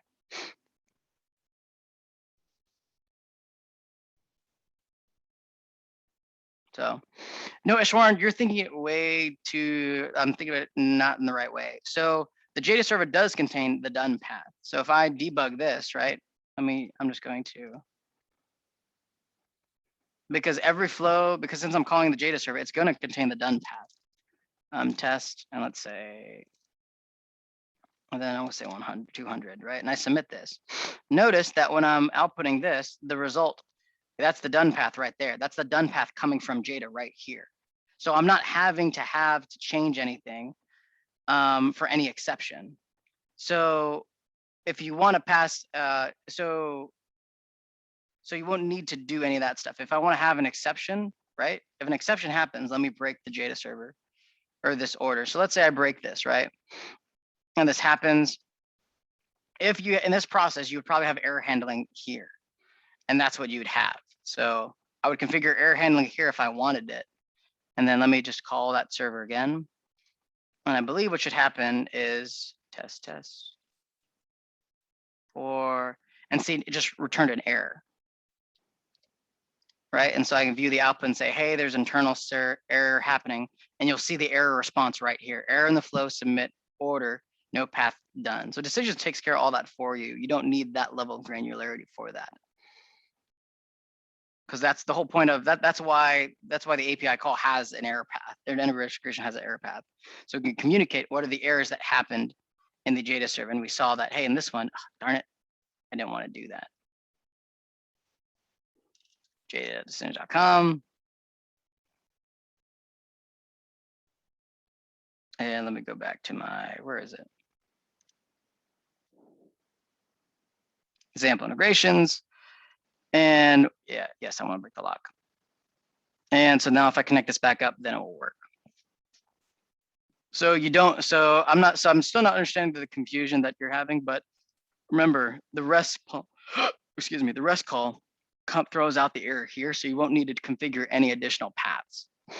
It's all going to give you the message whether the error happened or not with a 500, or allow you to determine it that way. Now, if you want to have like a custom message you want to create, then you just use a typical throw exception and catch exception. Yeah, throw and catch exception, right? So we have your own custom and then catch. Yeah, catch exception. And then let's say on the exception path here, we do throw exception and then I catch, and then you can define whatever message you want. And then that's the message that's going to be displayed in the error path of the REST call.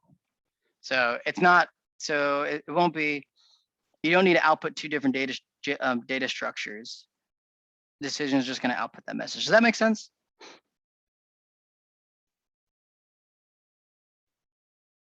Yeah.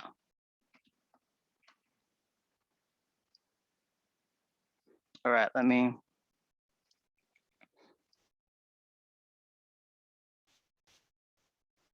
fix that here. Perfect.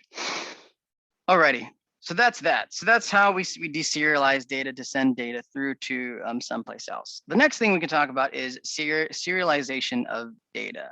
This one is helpful because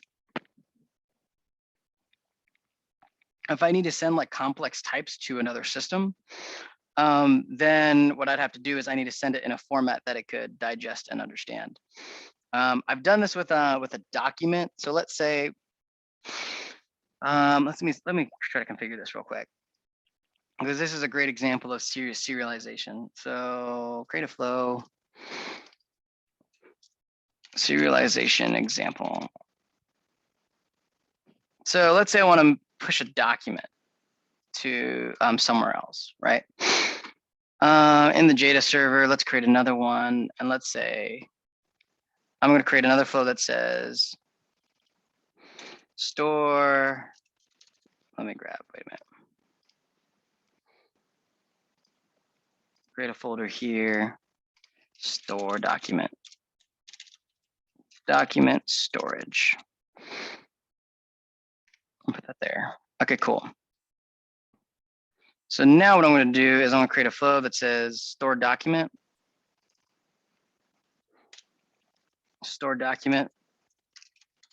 or file, whatever you want to call it. So this is going to be store document flow. And what it's going to do, it's going to take in file data. So file, and it's going to be file data. Save it here. And then what I'm going to do is I'm going to say add file to the folder, list of byte, list of string, add file references to folder. I could do that. List of file references, but it's not a file, it's file data. So I'm going to use the add document step. Integration, internal services. document service.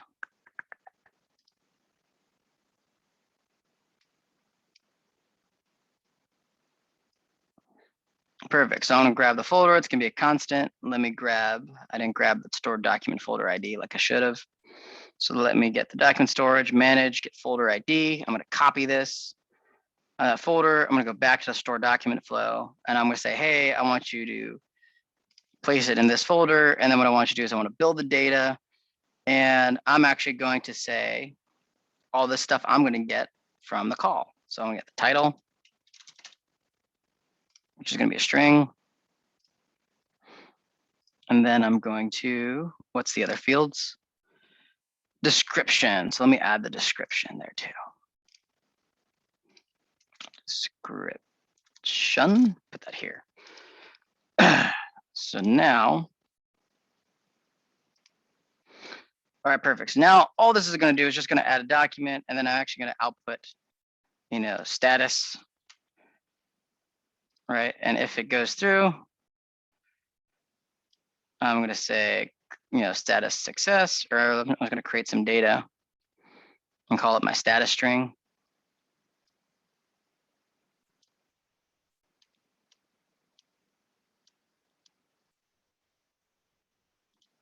Put that here.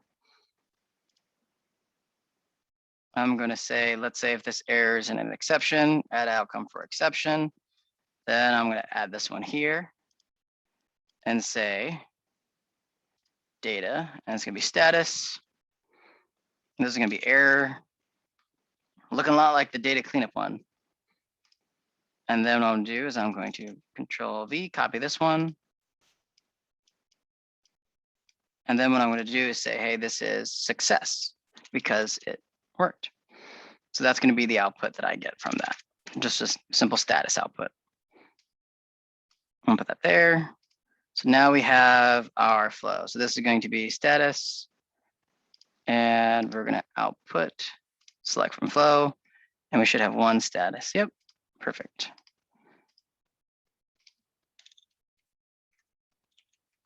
Alrighty. So now let's say I want to call this. I want to pass in a file to Jada and store it in that folder that I wanted to. How would I do that? Well, similar process, but it's going to be a little different. We might even have to do a little bit more work on this. So let's walk through this together. So I'm going to configure the API service. I'm going to configure the HTTP method. I want to say this is a post call because I'm going to send stuff to the body of it. And then I'm going to click done, and then I'm going to click view. Alrighty. Oh, so that's not what I thought it was going to be. Oh, I know why. Here's what it is.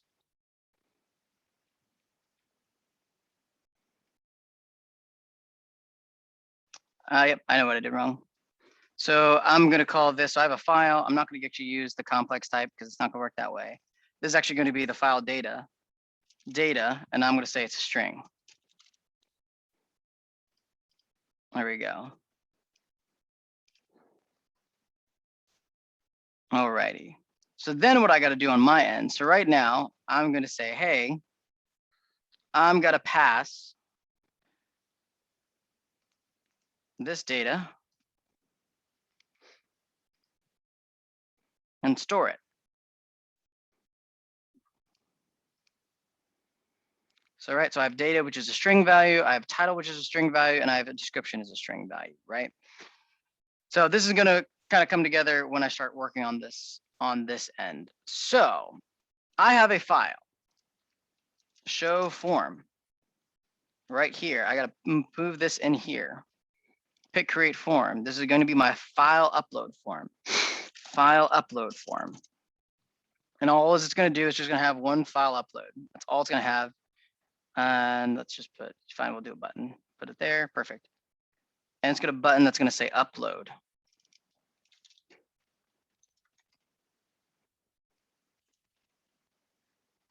All right, and this is gonna be the file to upload. Make sure this allows me to put a bigger file size if I ever need it. Output is file data, save, and do it this way, perfect. Okay. So now I just have to create that REST integration into Jada. And I'm just going to leave it in the same type of order fulfillment here. So I'm going to say this one's store document. And it's going to be post. I'm going to grab the integration details from here. So I need to grab the REST API back here and put the URL relative to base. The content of the body will be this. This is the content. Copy here. And then when I put this here on the right here, specify below, I'm going to say this is going to be data, right? This is going to be the title.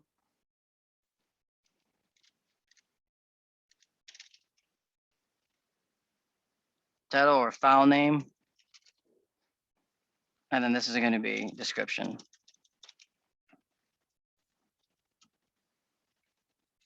I'll put this here. And then we'll just configure, I'm not going to do the output type because we already saw the deserialized part. This is an example of a serialization. Oh, I did it wrong.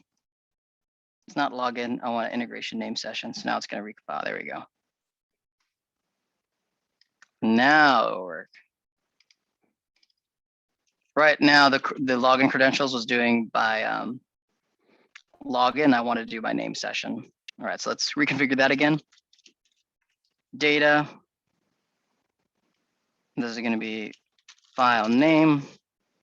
And this one's going to be description. Oops, put the curly braces, description. Oh, file name doesn't have the curly braces, file name.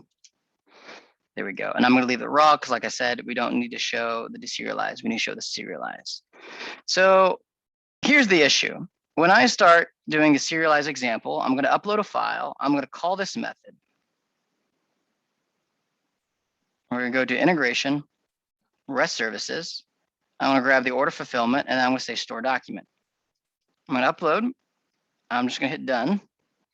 And if I get an error, I'm going to go down here. Now, does anyone know what are the 3 properties of file data in decisions? Anyone remember? Yep, the contents is 1. And what type is that, James?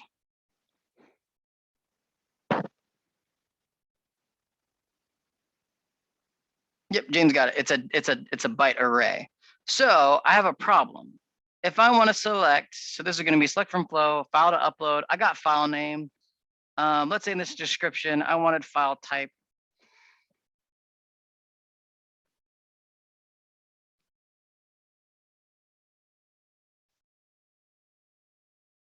Oh, edit. I'm going to, let's see. I want to say what the file type was, but then my data, look at this. I need to get the contents. All right, let's do it. All right, well, that's not going to work because when I debug this, I'm going to select a file.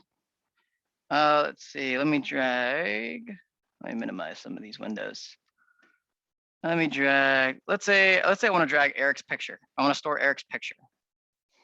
All right, I'm going to click OK, upload. And I have a system byte array. And now what happened is it ended in an error. See, it ran, but it ended in an error because it could not process that byte array, system byte array, as the data because it's expecting a specific piece of data. So now if I go back to the Jada server, I don't think that document is there.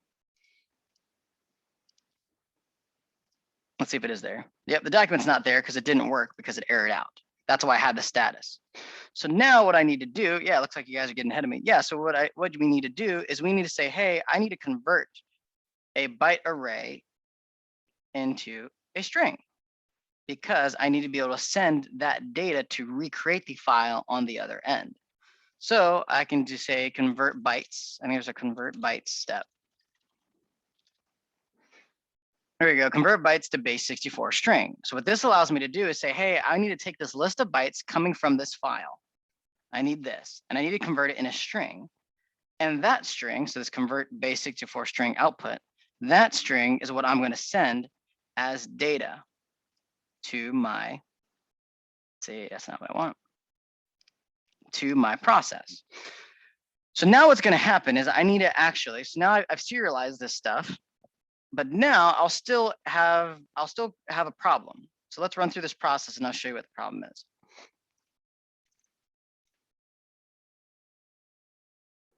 All right, because let me make sure. So let's make sure I got this configured. Store document, add the document, build the data, it's the file. So I got to actually configure this now.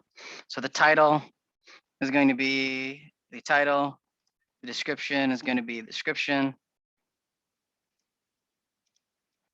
And then I'll need to build data. And I'll have file name will be the title. And then that'd be it for that one. But then contents, well, let me select from flow. I'm going to grab data.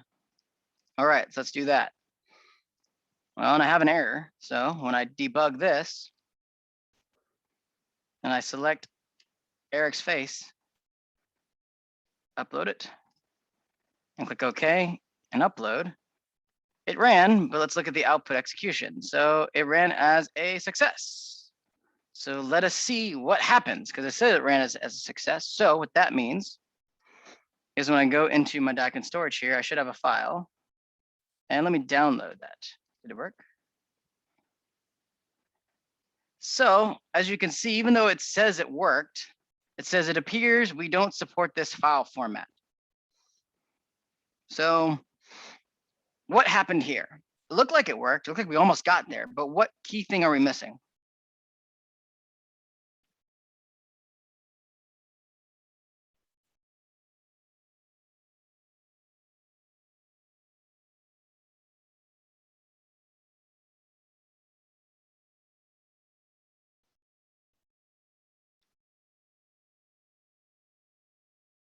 Exactly, we got to convert back.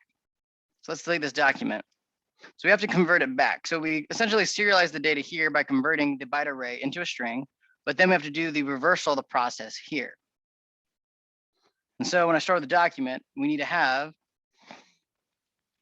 convert string. I think there's a convert. Yep, convert string to byte array here. So we're just got to add this step.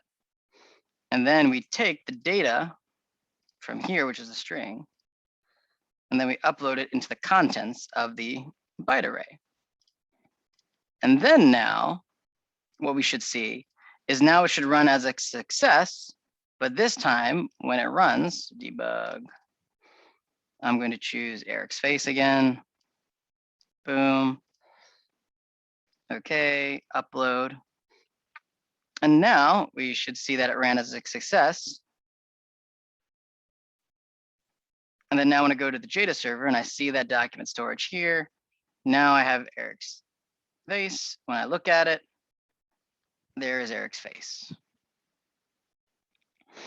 So that's how we do that. That's part of the serialization process where we're just going to convert into one type where it's one long serialized string, right? That byte array had to be converted not into an array, not to a list of bytes, but to a one long serialized string.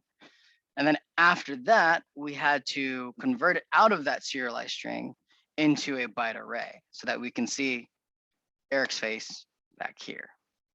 So that's an example of what you could do in decisions if you wanted to utilize the converting and the serialization and deserialization. There's some data that you need to send over the wire that you need to send that data in a specific format.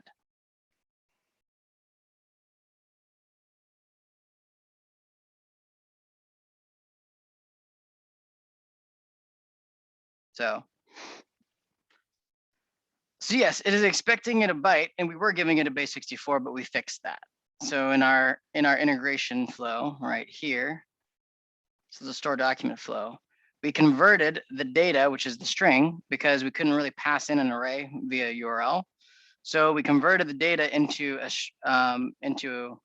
string, or from a string to bytes. I misspoke. From a string back into bytes. and then I map the bytes back into the contents of that file, thus allowing that file to be sent over and viewed. So that's that. Any questions over this?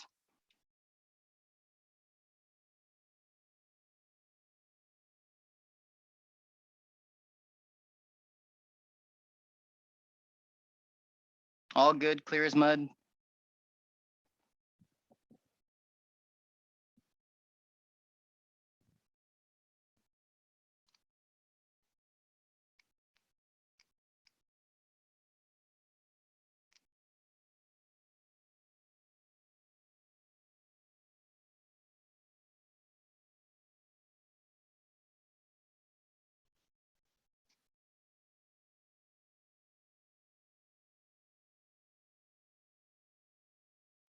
I don't show this specific way, but I do have a whole YouTube video. So I can grab it for you guys.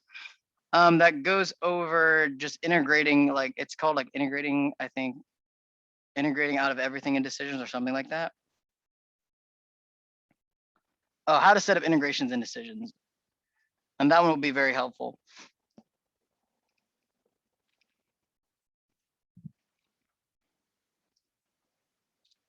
Over that, because that talks about some of the stuff, and some of the steps I do use NA serialization and deserialization inside of that. So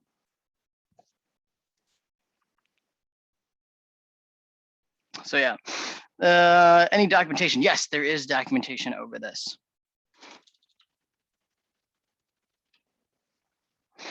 So if you go to deserialization, I think there's a document over deserialization. Huh. I think it's one I wrote when I was on the deserialization team. So right here, you have all the different types. So I'm just gonna click on the deserialization document, and I'll send that for you guys right here.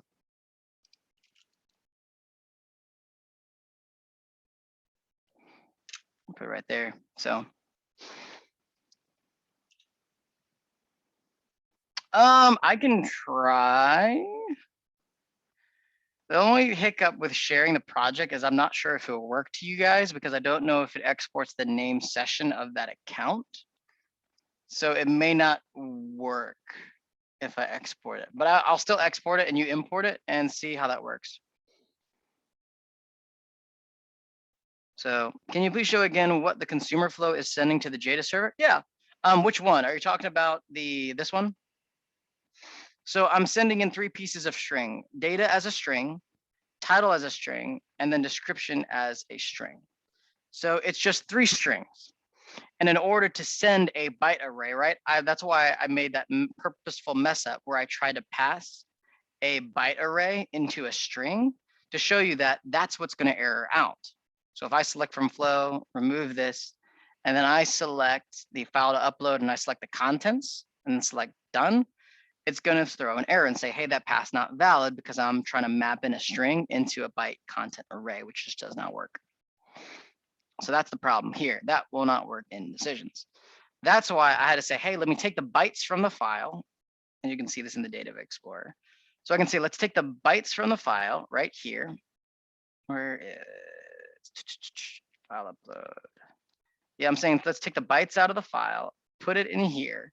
And then what I'm going to do is on the stored document, I'm going to grab the output of the convert bytes to base 64 string output, so that now it's a string mapped into a string.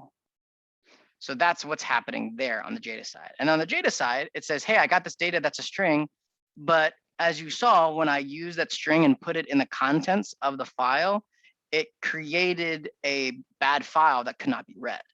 So I had to say, hey, I need to take that string, put it back into a byte array. This may help clarify it, Alex. So let's say if I go to draw.io. I'll make you guys a little diagram so you can see it. Diagram. So overview of process. So what happened was, yes.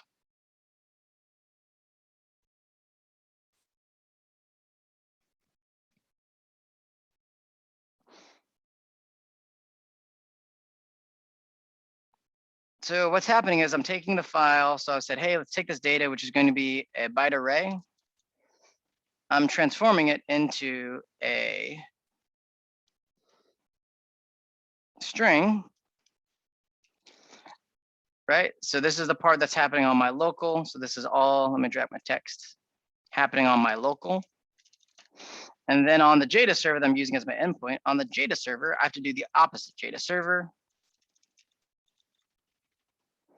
I'm saying, hey, let me take the string and let me convert that back into bytes so I can map it into a file. And so this square will be my file. So I can map it back into a file that then is stored in a folder. So that's kind of what's happening there. Sure. So yeah, the problem with it is because it doesn't, there's no way to send that in a REST integration, right? It's how do I send a list of stuff in an integration? It's not easily possible. So like if I send a byte array, right? Byte, and let's say this is going to be the byte type, byte system, and this is an array. Notice my integration is just a little strange. Let's see, where's the integration? View.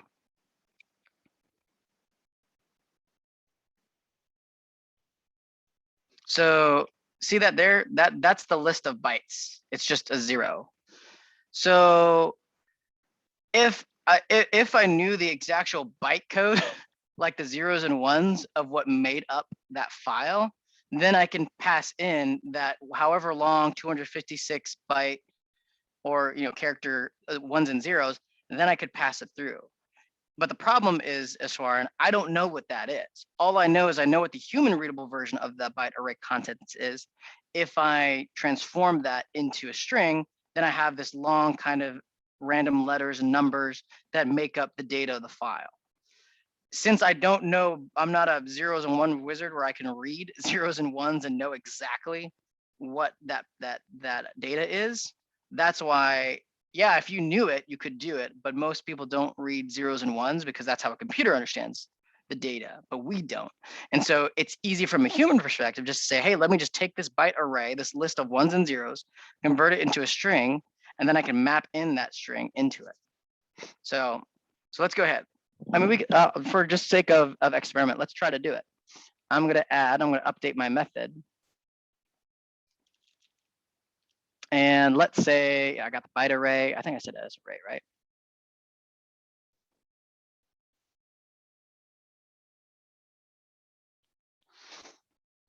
Let's see, convert base 64 string. I want to make sure that I have the byte array in there.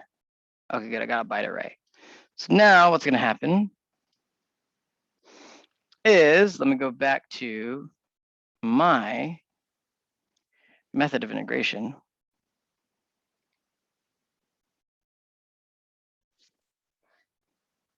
And then what I'm going to do is I'm going to go to my order fulfillment. And submit purchase order, store document, edit the method. And I'm actually going to use this one instead. So now I'm going to say this one is data.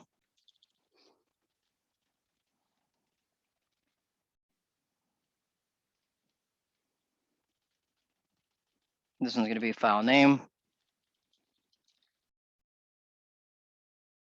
Description is just going to be description.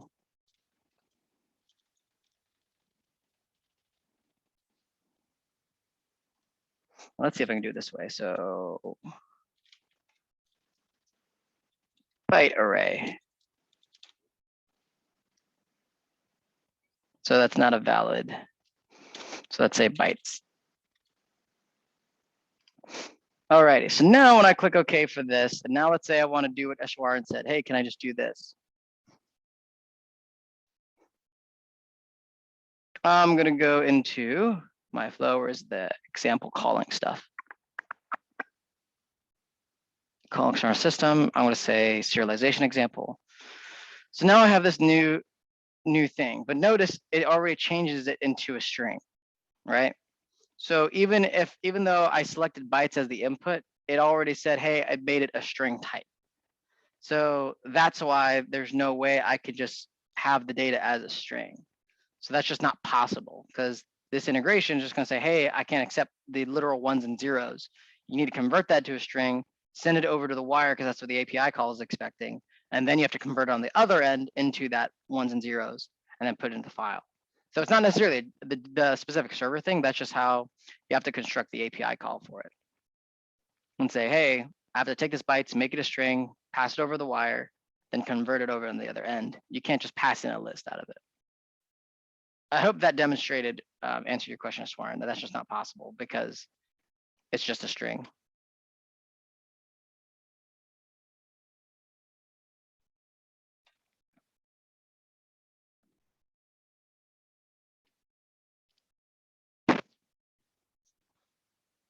Alrighty, any other questions?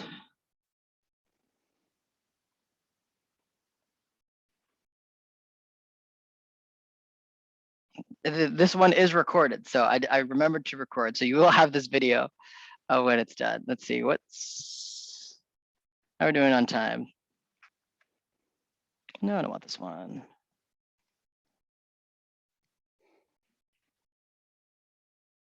Perfect. Let's take a 10-minute break because that, this is getting to more involved parts of the decisions tool. So let's take a 10-minute break, and then we'll come back and we'll talk about calling decisions as a service. This one should be a lot simple. That one should be simpler and easier because you're just going to see me just create many integrations into just the decisions platform and show you all the different tools that you can integrate with. After that class, we'll take another break, and then I'll give you guys the application 3 requirements. All righty, let me share my screen. I'm going to pause. There we go. Now we're good. So in the video that I put in the up above, so that's the so we have the documentation, and then I have my YouTube video that I placed up above. I'm going to place it again so we have that for reference. That's going to show you a lot of what I'm going to do in front of you guys right now. I'm going to show you all the ways that you can integrate within the decisions designer and how you can call decisions. Many ways you can call decisions, the flows, the rules, and all those different elements in that regard. So we'll start talking about that. So let me grab my presentation, my slides. Calling decisions.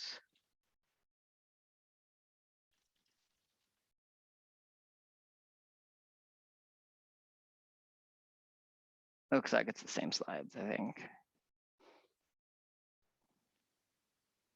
All right, well, we don't need slides. I'm just going to show you all of it in the designer. Okay, so now we're here. So in decisions, there's a couple of integration possibilities that we have. You saw me demonstrate one in the last class where you saw me create a flow, and I was able to integrate with that flow, return some data, do whatever I want, store a document somewhere, output a status of success or not, all that fun stuff, right? So, but now I'm going to show you some other designers that you can integrate with. Decisions is a very powerful and flexible tool, and our founders, Carl Hewitt and Mr. Heath Oderman, what they wanted to do is they wanted to create a tool that would allow the business user to have a tool that will conform to their business process and not have businesses have to conform to a software process. And so in keeping with that mindset and that goal and that desire, they have created decisions ability to be flexible where you can integrate with decisions and call your rules, your flows, your reports, and your dashboards via an integration. Now, notice what that means is that you can't integrate with the form designer. The form designer is not integratable by itself. How you integrate with the form designer is you integrate it with it by placing a form inside of a flow, and then you integrate with that specific flow. That's how that works if you ever want to run a process via a flow on like an embedded URL or an iframe or whatever the case may be. That's how you can do that with forms. And so let's start off with that way. So let's say I showed how you integrate with flows. Let's say I want to integrate with a form with a flow that has a form inside of it. So let's say I want to debug this flow. I want to integrate with this flow, right? It has a form, an in-session form that I want to run. And yeah, I can definitely do that, Alex. So I'll put that in the October dev channel. There we go, that's that one. And where's the document that I put earlier? Right here. And then the decisions documentation right there. Okay. So now, let's say I want to integrate with this flow. It has a form. How do I integrate with it? Well, and there's many different types of integration options that you can see here, right? There's none, there's API service, there's user interface, and there's webhook. Whenever you want to integrate with something, and integrate with a user interface via URL, you can use the user interface integration type, and you can reference it by ID or path. We're going to leave this default. And when I do this, I'm going to say view, and notice what happens. I have my good old view integrations tab right here, but notice it's a little different. Now it shows me, let's say I want to use the name session, or I'm going to use my admin session right here. And so now notice that the URL is a lot longer, and it has like this force format, true location, maximum off, what are all these things? Well, that's the URL that if I click open URL, it's going to run my process. See how it's requester name, requester item, cost quantity, and then submit order. I mean, it's over the entire browser, so it doesn't look that pleasing.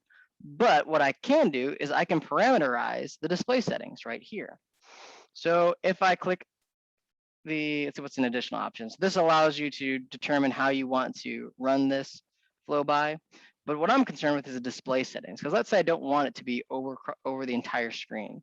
So I'm going to make this centered, and that's where I want it to be displayed. And then let's open this URL. Notice that it will be a little different. Now it's just the form size that I've declared, and it's centered in the process. And I can run this just like I could any other process. It's integratable, accessible. I'm just running the flow via an integration. So if I place this URL in an iframe or on one of your websites, you can run this process and it would be valid and usable. So that's a big thing that you can see here, is that you can run this via a user interface and display this on a dashboard on a website and then run it that way.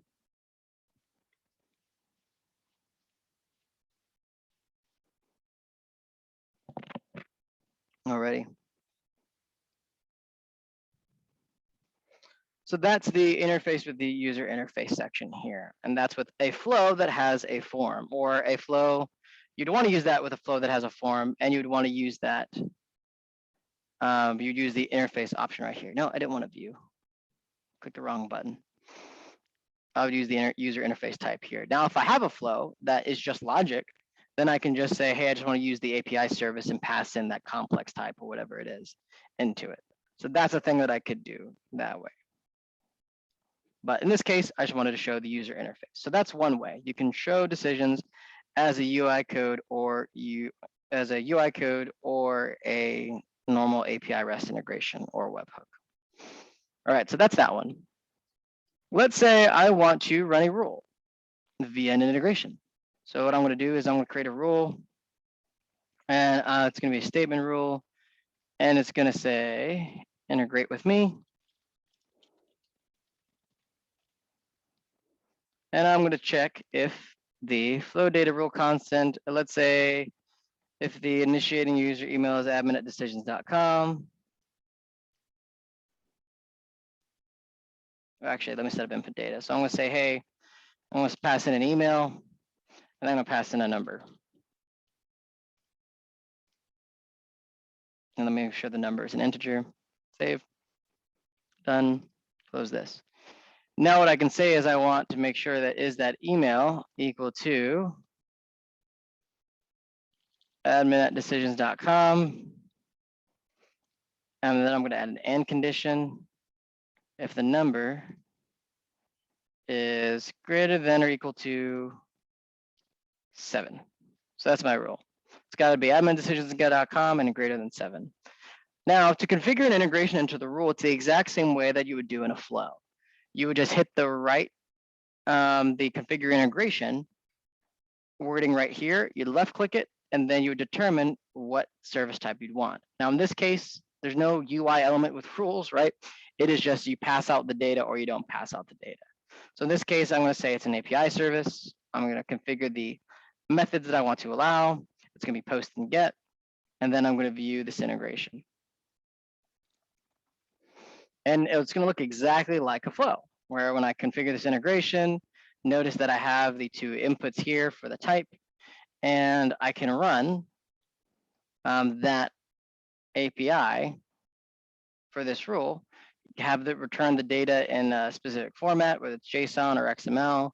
Let's say my rule returned a complex type. Remember how I showed you can output a string of text or all that stuff or anything of the above? Well, you can configure that and run that here. So in this case, I'm just going to use the get call just to show you the response of that. So I'm just going to copy this. I'm going to open the browser here, and then notice how I can configure the email inputs right here because it's all in the URL. So let's say I'm going to say this is admin@decisions.com. And then this one is 7, right? And then we're just going to run this. And then you'll see that the result is true because it hit that step, it called it and said true. Now let's say if I change the URL to say, jared@decisions.com or something different, Jared, and then I ran this URL, right? Now I have false, so it returned false.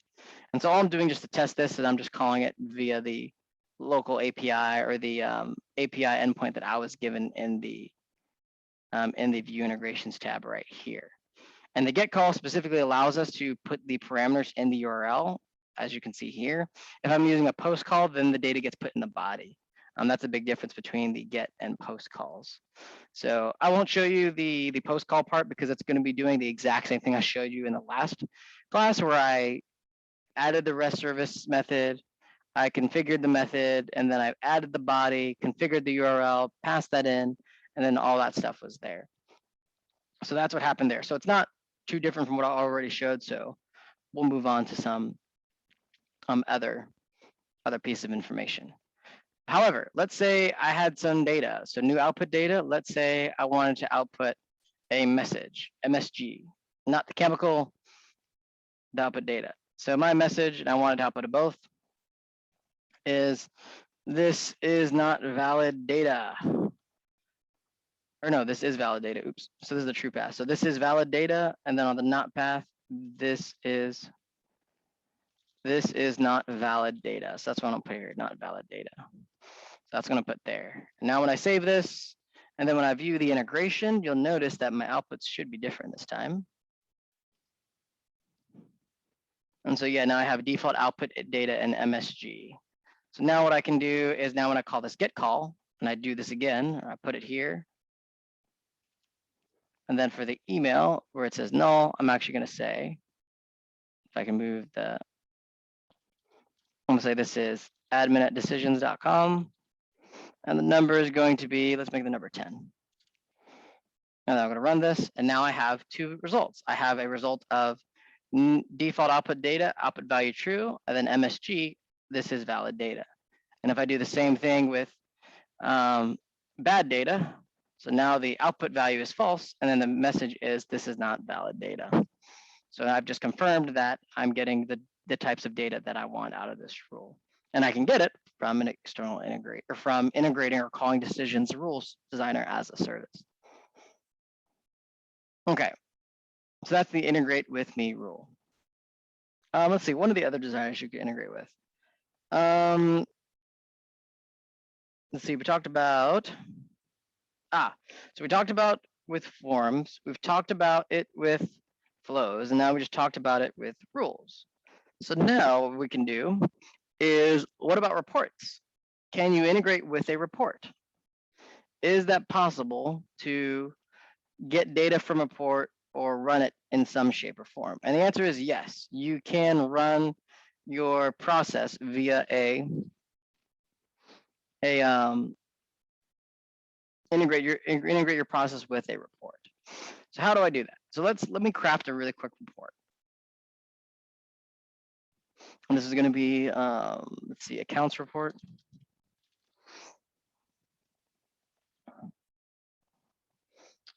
And then user defined tab, or not user defined tabs, common. Account data source. And then I can say email created by, created on, and then close, right? All right, so let's say I want to integrate with this report. I would do the exact same process to integrate with it. I would say, hey, let me integrate with this. I'm going to configure the API service, and then my data format is going to be JSON and XML. So let's say I'm just going to use a get call because that's all I really want to use it for. I'm not going to post anything to it. So when I do this, I'm going to use the admin session, and then what's going to happen is, since it's going to return the JSON data, when I run this URL parameter,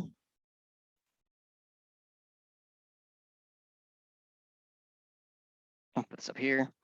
Now you'll see I'll get back all that data. See, I'll get all that data in a JSON package right here. So if I ever wanted to send this to somewhere else, I can easily get this data, I can serialize it, I can do whatever I want with it, and then send it off to its merry location somewhere else. So that's the so 12 items there. So that's the way we would do that here if you want to integrate with the JSON. Now, if I want raw, this is just it raw with just no formatting. So that's just the raw data or the serialized strings. This is a serialized string. It's just one long chunk of text. And then deserialized, it has the individual rows and the properties of those accounts. Okay. Now, let's say I don't want that. That's disgusting. I don't like that format. What if, nope, I didn't do that. Let's say I want it to be different. I don't want my data format to be JSON. Wouldn't it be great if I could just get like an Excel file or a CSV of all that data from the report so I can send it to a manager or just download it? Well, the thing you can do is, yes, you can. So if I change my data format from JSON, I have PDF or I have Excel. In this case, I can choose, I'm just gonna choose PDF. And so when I do done, and then now when I view the integration, and then when I call the integration, what happens is the output type is set to PDF. So when I call this integration, I'm going to put this right here.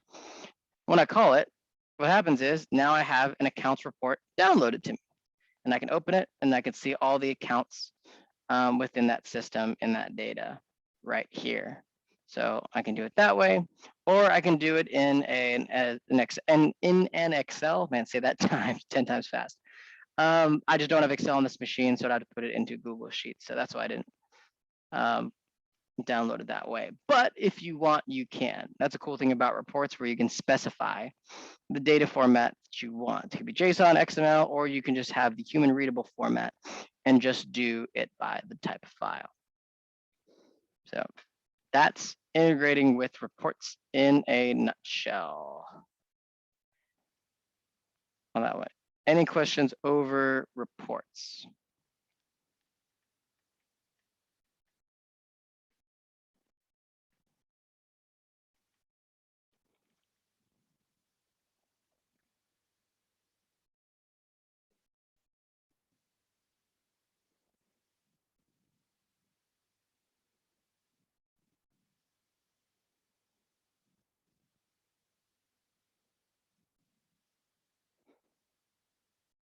So yeah, the data is output differently because it's two different types, right? So if I go back to the rule, it's outputted differently because that's how, integrate with me rule. Let me view the get call from that. Let me get this call. And it's outputting differently because that's the default result of the rule designer. So it's because that's how the rule designer is programmed. It's programmed to output it in this format, right? Because I have set these as the name, I have a default output data, and I have this message that I've configured. So that's just how it was designed if it's parsed through. But if I do the raw, notice how it's still this long string. So it's almost like the report designer is just a list of these things. And so that's why it's a lot longer. And in this rule execution, it's just only a list of results, and it's not complex data. So that's the only main difference, is that's just how it's defaultly configured. That output name is what I've configured on this rule. So if I change this name right here to something different, so if I say change, and I change it to Jared's data, right? Let's say I want it to look like that. Now it's Jared's data.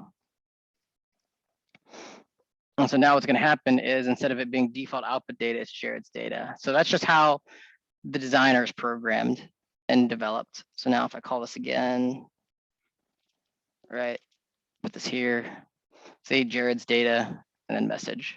So that's just how that is configured.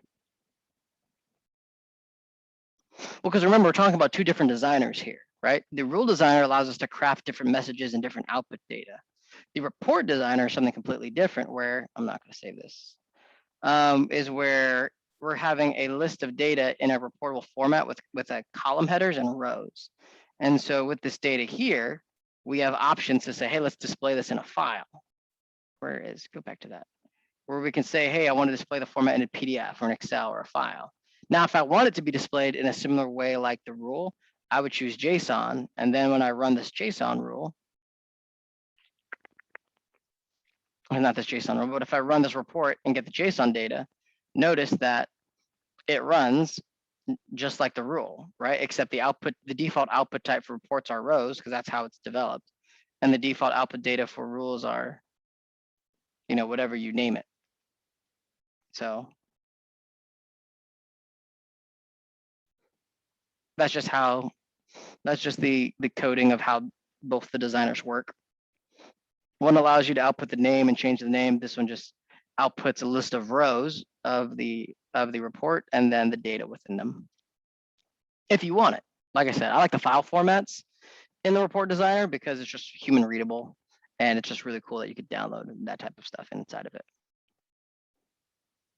Alrighty, so that's the report designer.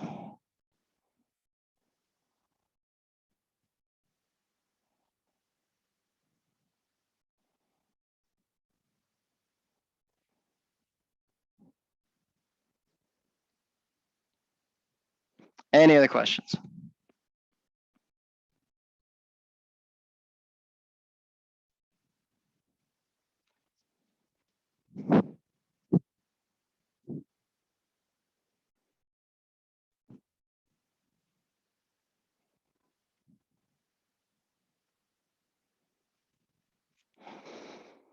Sure, I can talk about that.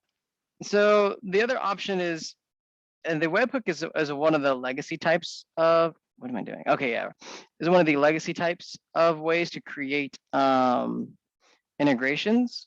So the format's going to be the same when you look at it. So if I view this and create a webhook, the format's going to be pretty much the same, except you can, it's just the URL is a little bit different. Oh, I didn't configure it for post calls. Hold on a second. So from an operational standpoint, when you're using it, there you go. Let's use post. Now I can view this. So from an operational standpoint, your interaction with it will be the same. Notice how it's localhost, REST API flow, and then action webhook. The reason why we have a webhook is because there's some I need coffee legacy systems that that aren't compatible with API or REST services, but they can use old webhooks. And so that's why we have that capability in decisions. If you ever have an external system that needs to call decisions, but it can't use any open API or REST integration method, then you can use a webhook. And that's why you would use that one. But primarily most of the systems that you can integrate with today are API compatible, so you won't need to use the webhook. But notice that it's very similar, same interface, right? I'm going to grab this. I got an output type JSON, the done path. Like your interaction with it is going to be the same from a decisions perspective when you're creating a integration for an external system to call decisions.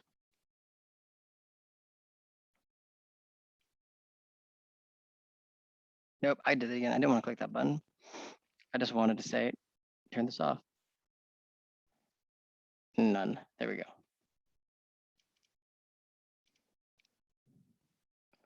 Alrighty, let's talk about the last designer you can integrate with. So let's say we have a dashboard. I'm actually going to give you guys a sneak peek. Actually, I'm going to save that for parent-child reporting. Do I have a dashboard? I'm actually going to save the demonstration of application 3. Let's see, page, claim report, data structure.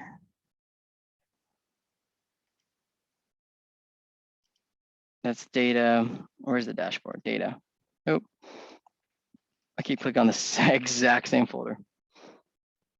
Oh, right there, dashboard. So let's say I wanted this dashboard to be externally integratable, and I wanted a user to have the ability to access this dashboard, right? So how would I provide this as an integration piece to users? Well, it's important to note that when you integrate with a dashboard in Decisions, what you're essentially are integrating with is the folder. So how you do that is you want to make sure that you click on the three dots or right click the folder, however way your method is. You want to hit manage, you want to hit integration, and then you want to view integration details. And then from that moment, see how you can confirm, you can say, hey, you want to select the page. If I had multiple pages on this dashboard, or the display setting, you could say, hey, I want to display it, chromeless with off. I want to have a top bar, but the folder tree collapsed. I just want to have a top bar only. You can configure however way you want that dashboard to be viewed. And what happens is, let's say I open up this URL. So I'm going to just Control C, open up another tab and copy this. And notice how now I'm just viewing this dashboard and I'm able to interact with it. And the user does not know what, what system I'm using. So this is very practical. Dashboards are one of the ones that you want to integrate with. Let's say for your managers or for your CEOs or the senior leaders of your company, where they need to look at metrics of how the company's doing. And how you would do that is you wouldn't want them to be able to have to navigate through the folder tree, find that dashboard folder.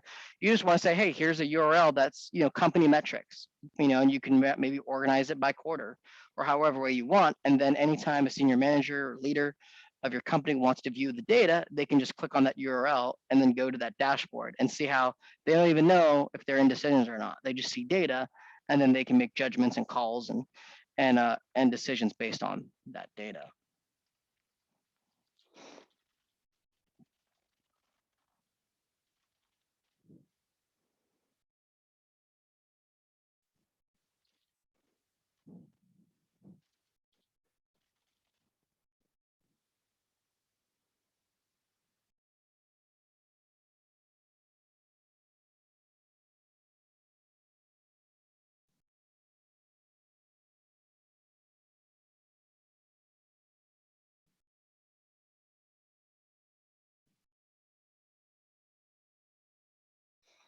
All right, Alfred asks, what do you use the put HTTP protocol for? The put HTTP protocol is used to create or replace a resource. So if you ever need to create or replace something, you would want to use that. That goes into more detail into actual just computer API stuff. So here's a Stack Overflow article that goes into more detail on it that you can read on it.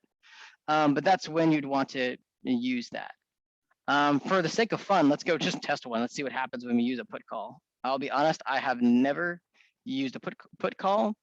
Not because it doesn't work, but just because I just have never been in the situation. But based on Alfred's question, let's give it a shot and let's see what happens. All right, so I'm gonna go to, where's the Jada server? I wanna grab another one. I'm gonna go to the Jada server. Let's see what we can do. So I got example integrations and let's call this example put call.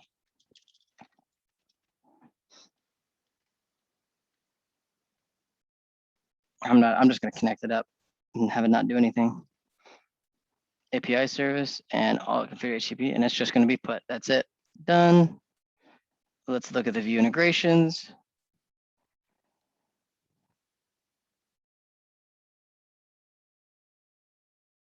Additional data return.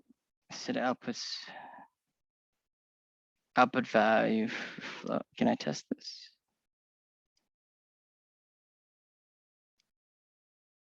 Huh. Okay, so if I ran that, just output's done. Okay, let's reset. I actually don't know. Hold on, let me reach out to I'll reach out to the support team and find out, because that's a good question. I don't see what it could be used for. I know like from the technical perspective what it would be used for, but I'm not sure like what's a use case that I want to use a put call for. Question: when would I configure my flow to be used as a put call? What does a put call do in decisions? It looks like it treats just another post method with a different name. All right, we'll see if I get hit back on that, and then I'll share it with you guys in the dev channel. Any other questions?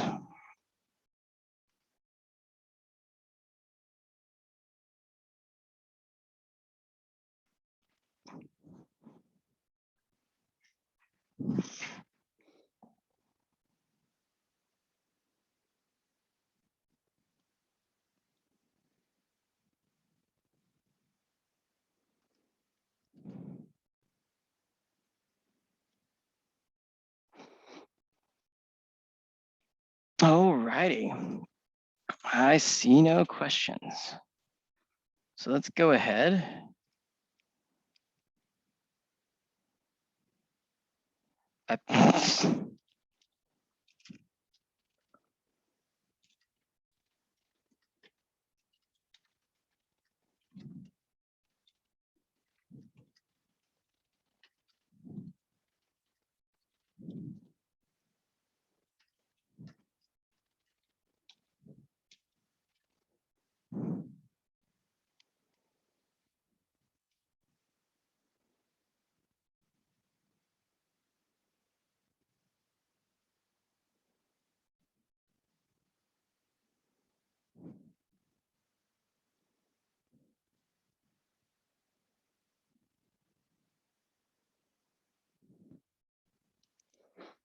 All righty, so let me log into the LMS. Let me make sure all the content for you guys is available.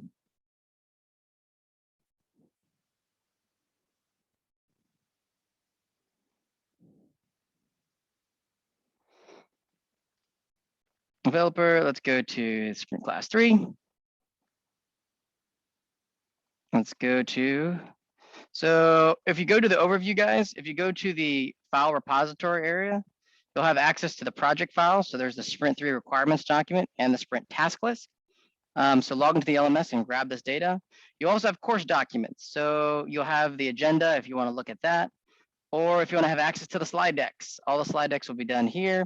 I can easily upload those as well so that you guys have that here for your disposal. But when you log into the LMS, it's not in content. So in content is not where it's going to be found because that's the knowledge exam. You're going to find all your stuff in the file repository area up at the bottom. So go ahead and do that. Go log into the LMS, download the requirements document. And I'm going to walk through it with you guys.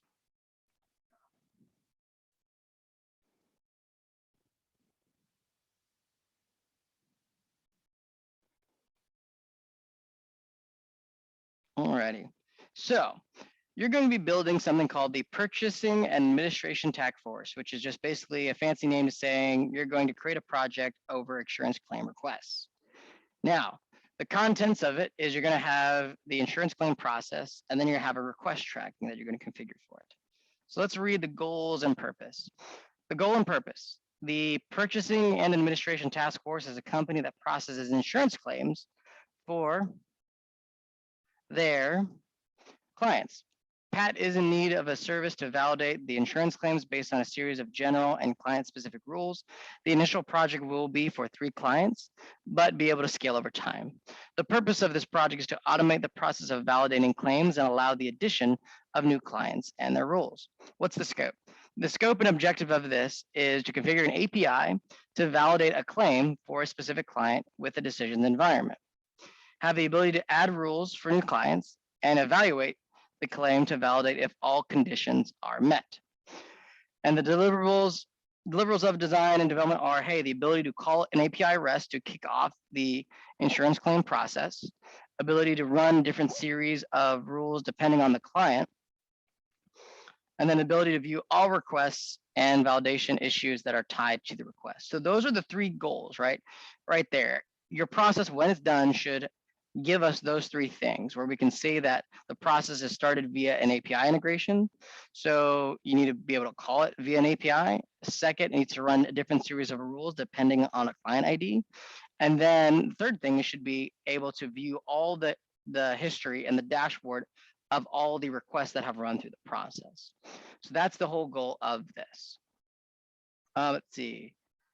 I will read, so I'll let you guys read through it so you guys have it because I'll be part of it, but that's the main goal of today.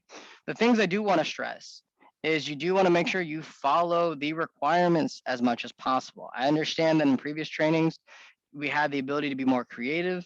In this case, we want you guys to follow the requirements as it's stated here. These three deliverables must be met because this is what the client wants. So follow what the client wants. And also it's important to do that because that's what your grade's going to be on.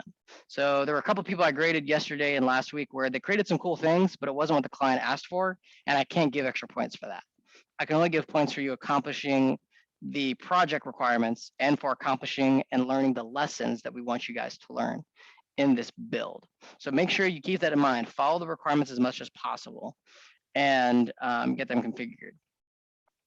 So you're going to have an insurance claim that's going to be an input for the, let's see, the rules. I think it's for the rule set. Yeah, for the rule set. And then the output is going to be the claim status, the request code, and then the validation issue. So this is talking about, hey, create a rule set for here. And then it tells you use a truth table to record a client ID as an input and then a rule set instance ID as the output. So right there, it's basically telling you build a runtime selection. Your inputs are going to be assurance claim, and your output is going to be the status, the request code, and then the validation issues. This is your external integration. You guys can use this. It's in Jada. It will work. There's no workaround that needs to be created for you guys. This is the external integration that you will use in the process. Here's the dashboard mockup of what you'll be using. And you want to build your process somewhat like this. And then you want to create these flow structures here. And I think there's one simple database structure, yes. So you have one flow or three sets of flow structures. And then you have a database structure of request history and validation history. So those are the big things you want to keep aware of. You have error handling. And then you need to test the process by calling Postman. I can't stress this enough, and I know many of you guys will not do this, but I can't stress this enough. You have to do this. Postman, you need to demonstrate your process via Postman. Postman is an application that allows you to test the API calls in decisions. So I'm actually going to go to postman.com and give you guys this URL to use. So make sure you copy that URL. I'm also going to put it in the dev channel here. Again, you must, this isn't an option, you must download Postman or other API testing tool, and you need to demonstrate your process via the Postman or other API tool. If failure to do so, you will get points taken off. So there's, and inevitably, because I've taught this class several times, there's always a couple people that misunderstand that. I'm trying to be very clear on that. You have to use Postman or some API authoring tool. If you don't, then there will be points taken off of, because the whole point of this class and the sprint is to show you guys how you can run decisions via an API. If you don't do that and you just use the debugger, that's not an acceptable way to do that because you're running it via the debugger, not an API call. So I wanted that to be very apparent, very obvious. I wanted to stress that because that is important. You will demonstrate your process when it's fully built via the integration. So, okay, I think I could be able to show you guys that. I don't care if you update.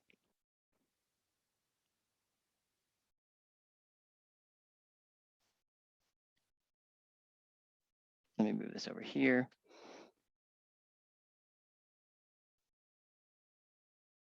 Okay, so that's the requirements document. So read through that. That will be the rest of your task for today, and I'm also give you some tasks to work on. But before I let you guys go and have fun,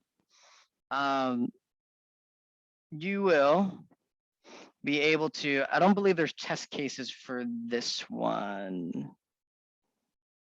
Let me check on that, John. You may be right, and I think there may be test cases. Give me 1 second.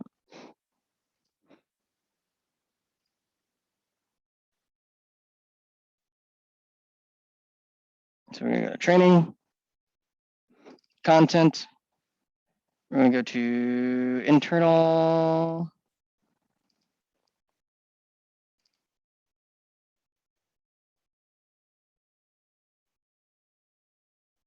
So yeah, there's no test cases created for that. I want to make sure that is correct before I.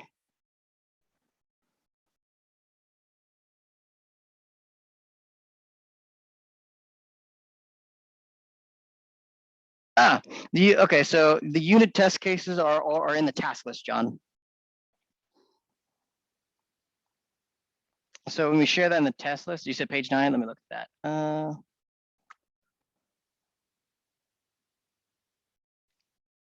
Where is that?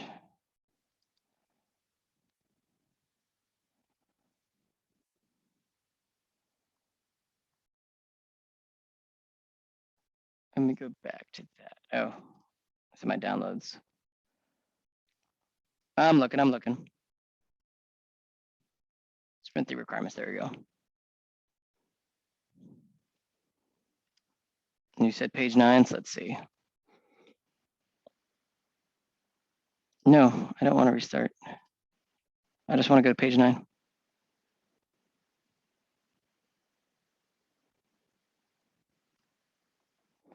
I don't see any. Wait, that's page 8.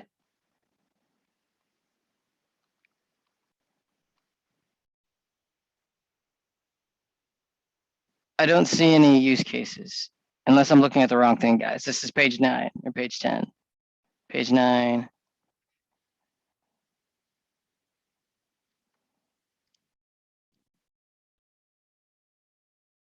Yeah, so that's all. So that's all in the what do you call it? That is in the air handling found. I want to say that's in the product backlog RTM. Where is that file? Because I think that's the same data here. Let me go back to that. So yeah, that's the same data. I want to say located here, right? Unit test 1, medical corp status access claim type networks in. That's part of the unit test, and I think that's what that is now. No, it is different. That's weird. I can't find that. I don't know where you guys are getting that. But here's what I'm going to do.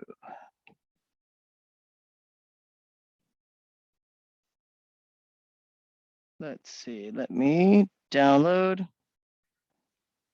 What I'm going to do is see. Oh, I didn't want to do it as an Excel.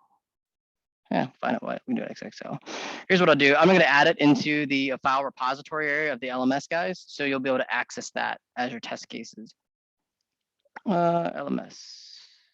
So yeah, I'm going to upload it here in the project file. So you'll be able to get access to that there. So it's all going to be in here. I'm going to upload it here in there.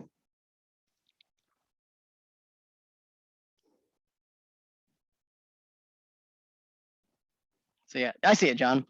Yeah, I found it. Shashadar found it for me. So yeah, I'm going to put this in the project files. So that stuff's going to be made available here. So you guys can just download it in the file area of the LMS. So, okay. Any other questions? I'm gonna go do that. See, can I do that right now? Course management. I'm gonna go to Sprint application 3.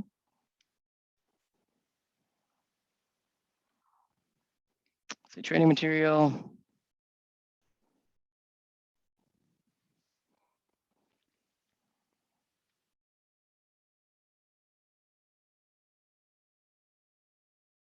I'm gonna go project files. I'm going to add a project file, upload a file. Man, my computer's going to take off.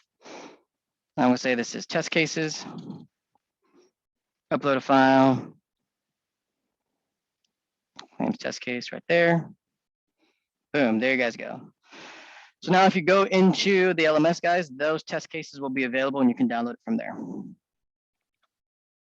All right, so now what I'm going to do. So I think this will help you guys. So I'm not going to show you the process, but here's how the overall process should work. So I have, can I go to the integration?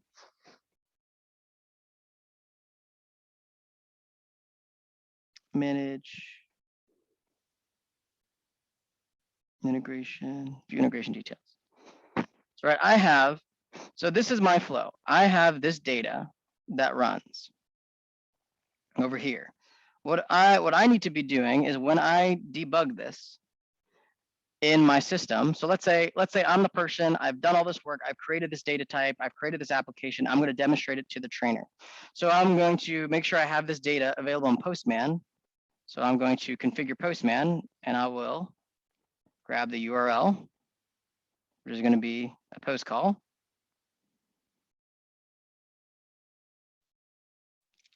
Put it over here.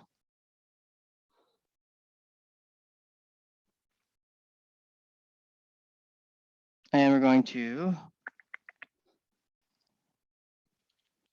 put that there. So I have my post call.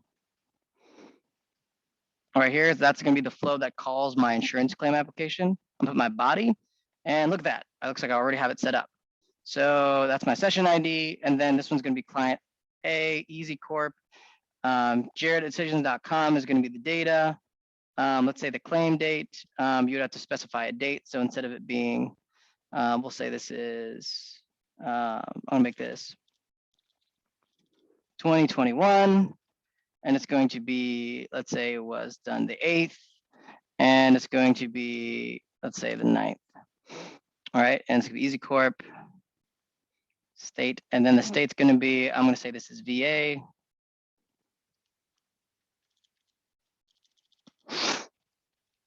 VA, and I'll put that there as the text their value. My date of birth, let's say my date of birth is 2000, and I was born the 5th.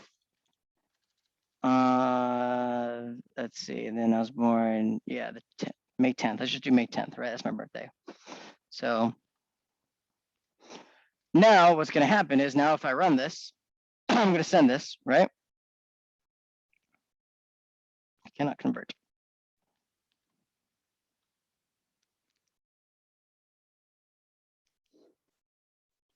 So let me put this, let me remove that time thing right there. Let's send that.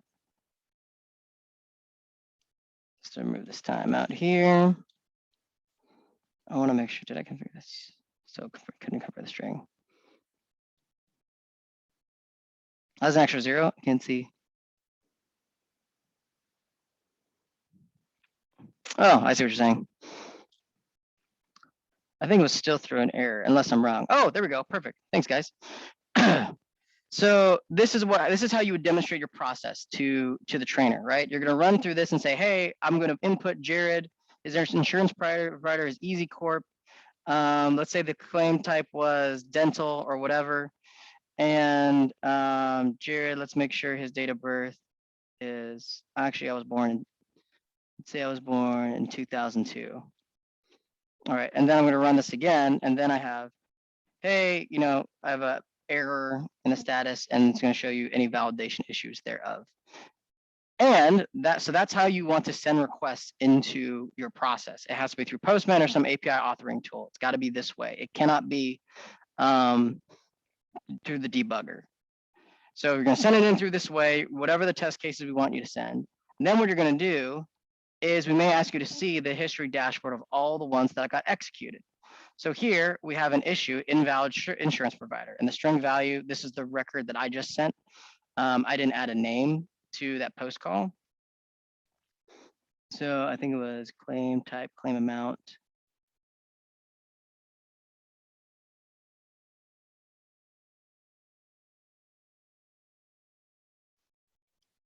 I think if I run this one,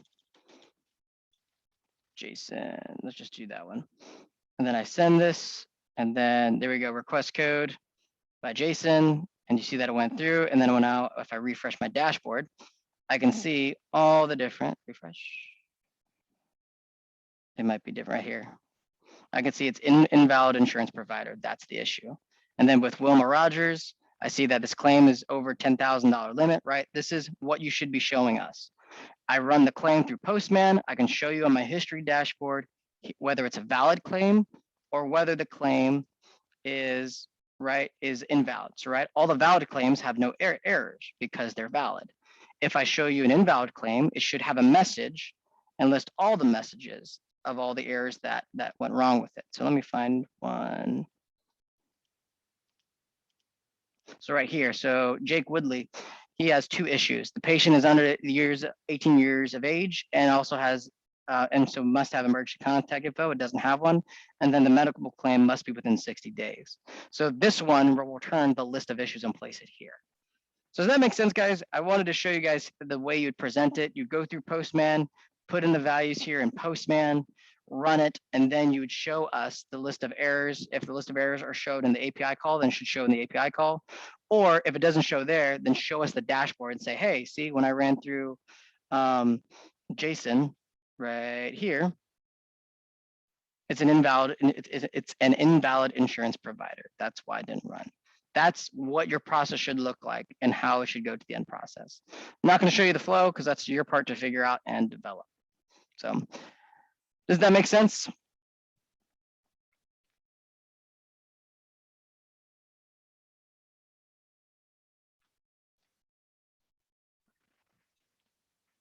And I think the last thing,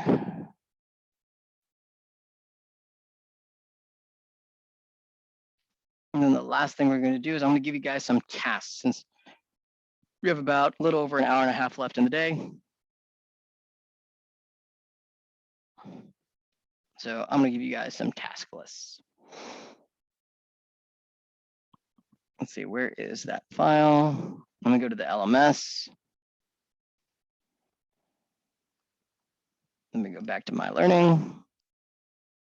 Decisions developer.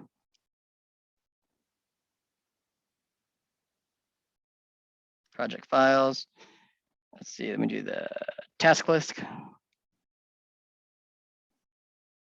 Oh, great. Now I got to put this in Sheets.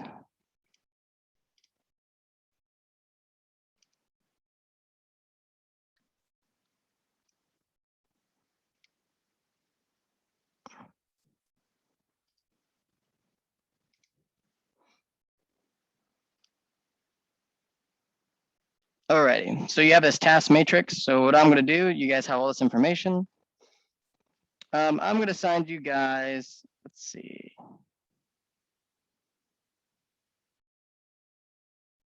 All right, so I'm going to assign you guys task ID 1.1. So I'm going to put this in the dev channel. Task list for today is 1.1.1 through to 1.2, 1.2.5.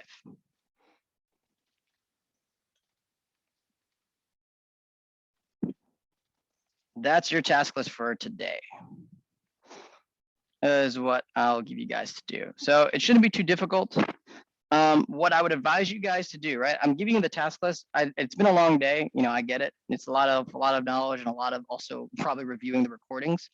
So what I would advise you to do, this is from a trainer's perspective, is take the time, 30 minutes to an hour to read through the document, the requirements document. After you finish reading through the requirements document, read through the task list.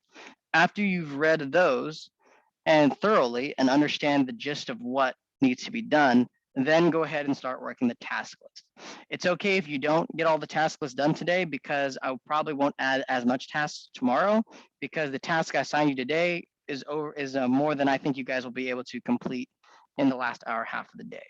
So that's that's what I want to give you guys as the expectation. Take the rest of the day, read through the requirements document thoroughly, and then read through the task matrix thoroughly, and then start working on your tasks. It's in the dev channel, Alex.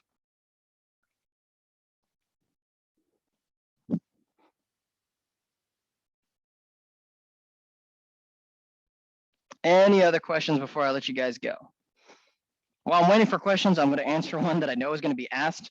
The recording, I'll upload it as soon as I can. Remember, it's a long recording, so it may take time to upload, but I will do my best to upload that as soon as possible once the recording mixes, so you guys can review that.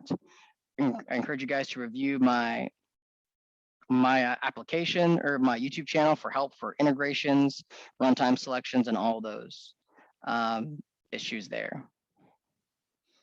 So I want to say, I'm trying to think, I believe the answer to that is yes, you can use your local instance for this project because you guys won't be pulling data from a shared resource. That was the issue we had last time with the data cleanup 2, or with the data cleanup sprint application 2. But this one, all you guys need to do is just call an REST integration, which would be okay if we have 24 people hitting that call.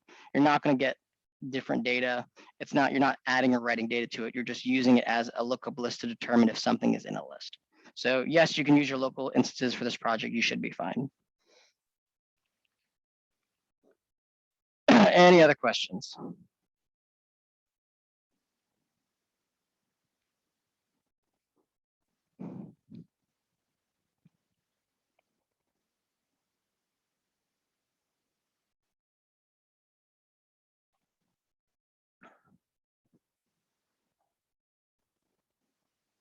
Okay, I see no more questions. So good luck, everyone. Remember, if you need help, remember to ask questions in the October Dev channel and post them in the channel so everyone can see your questions and everyone can learn.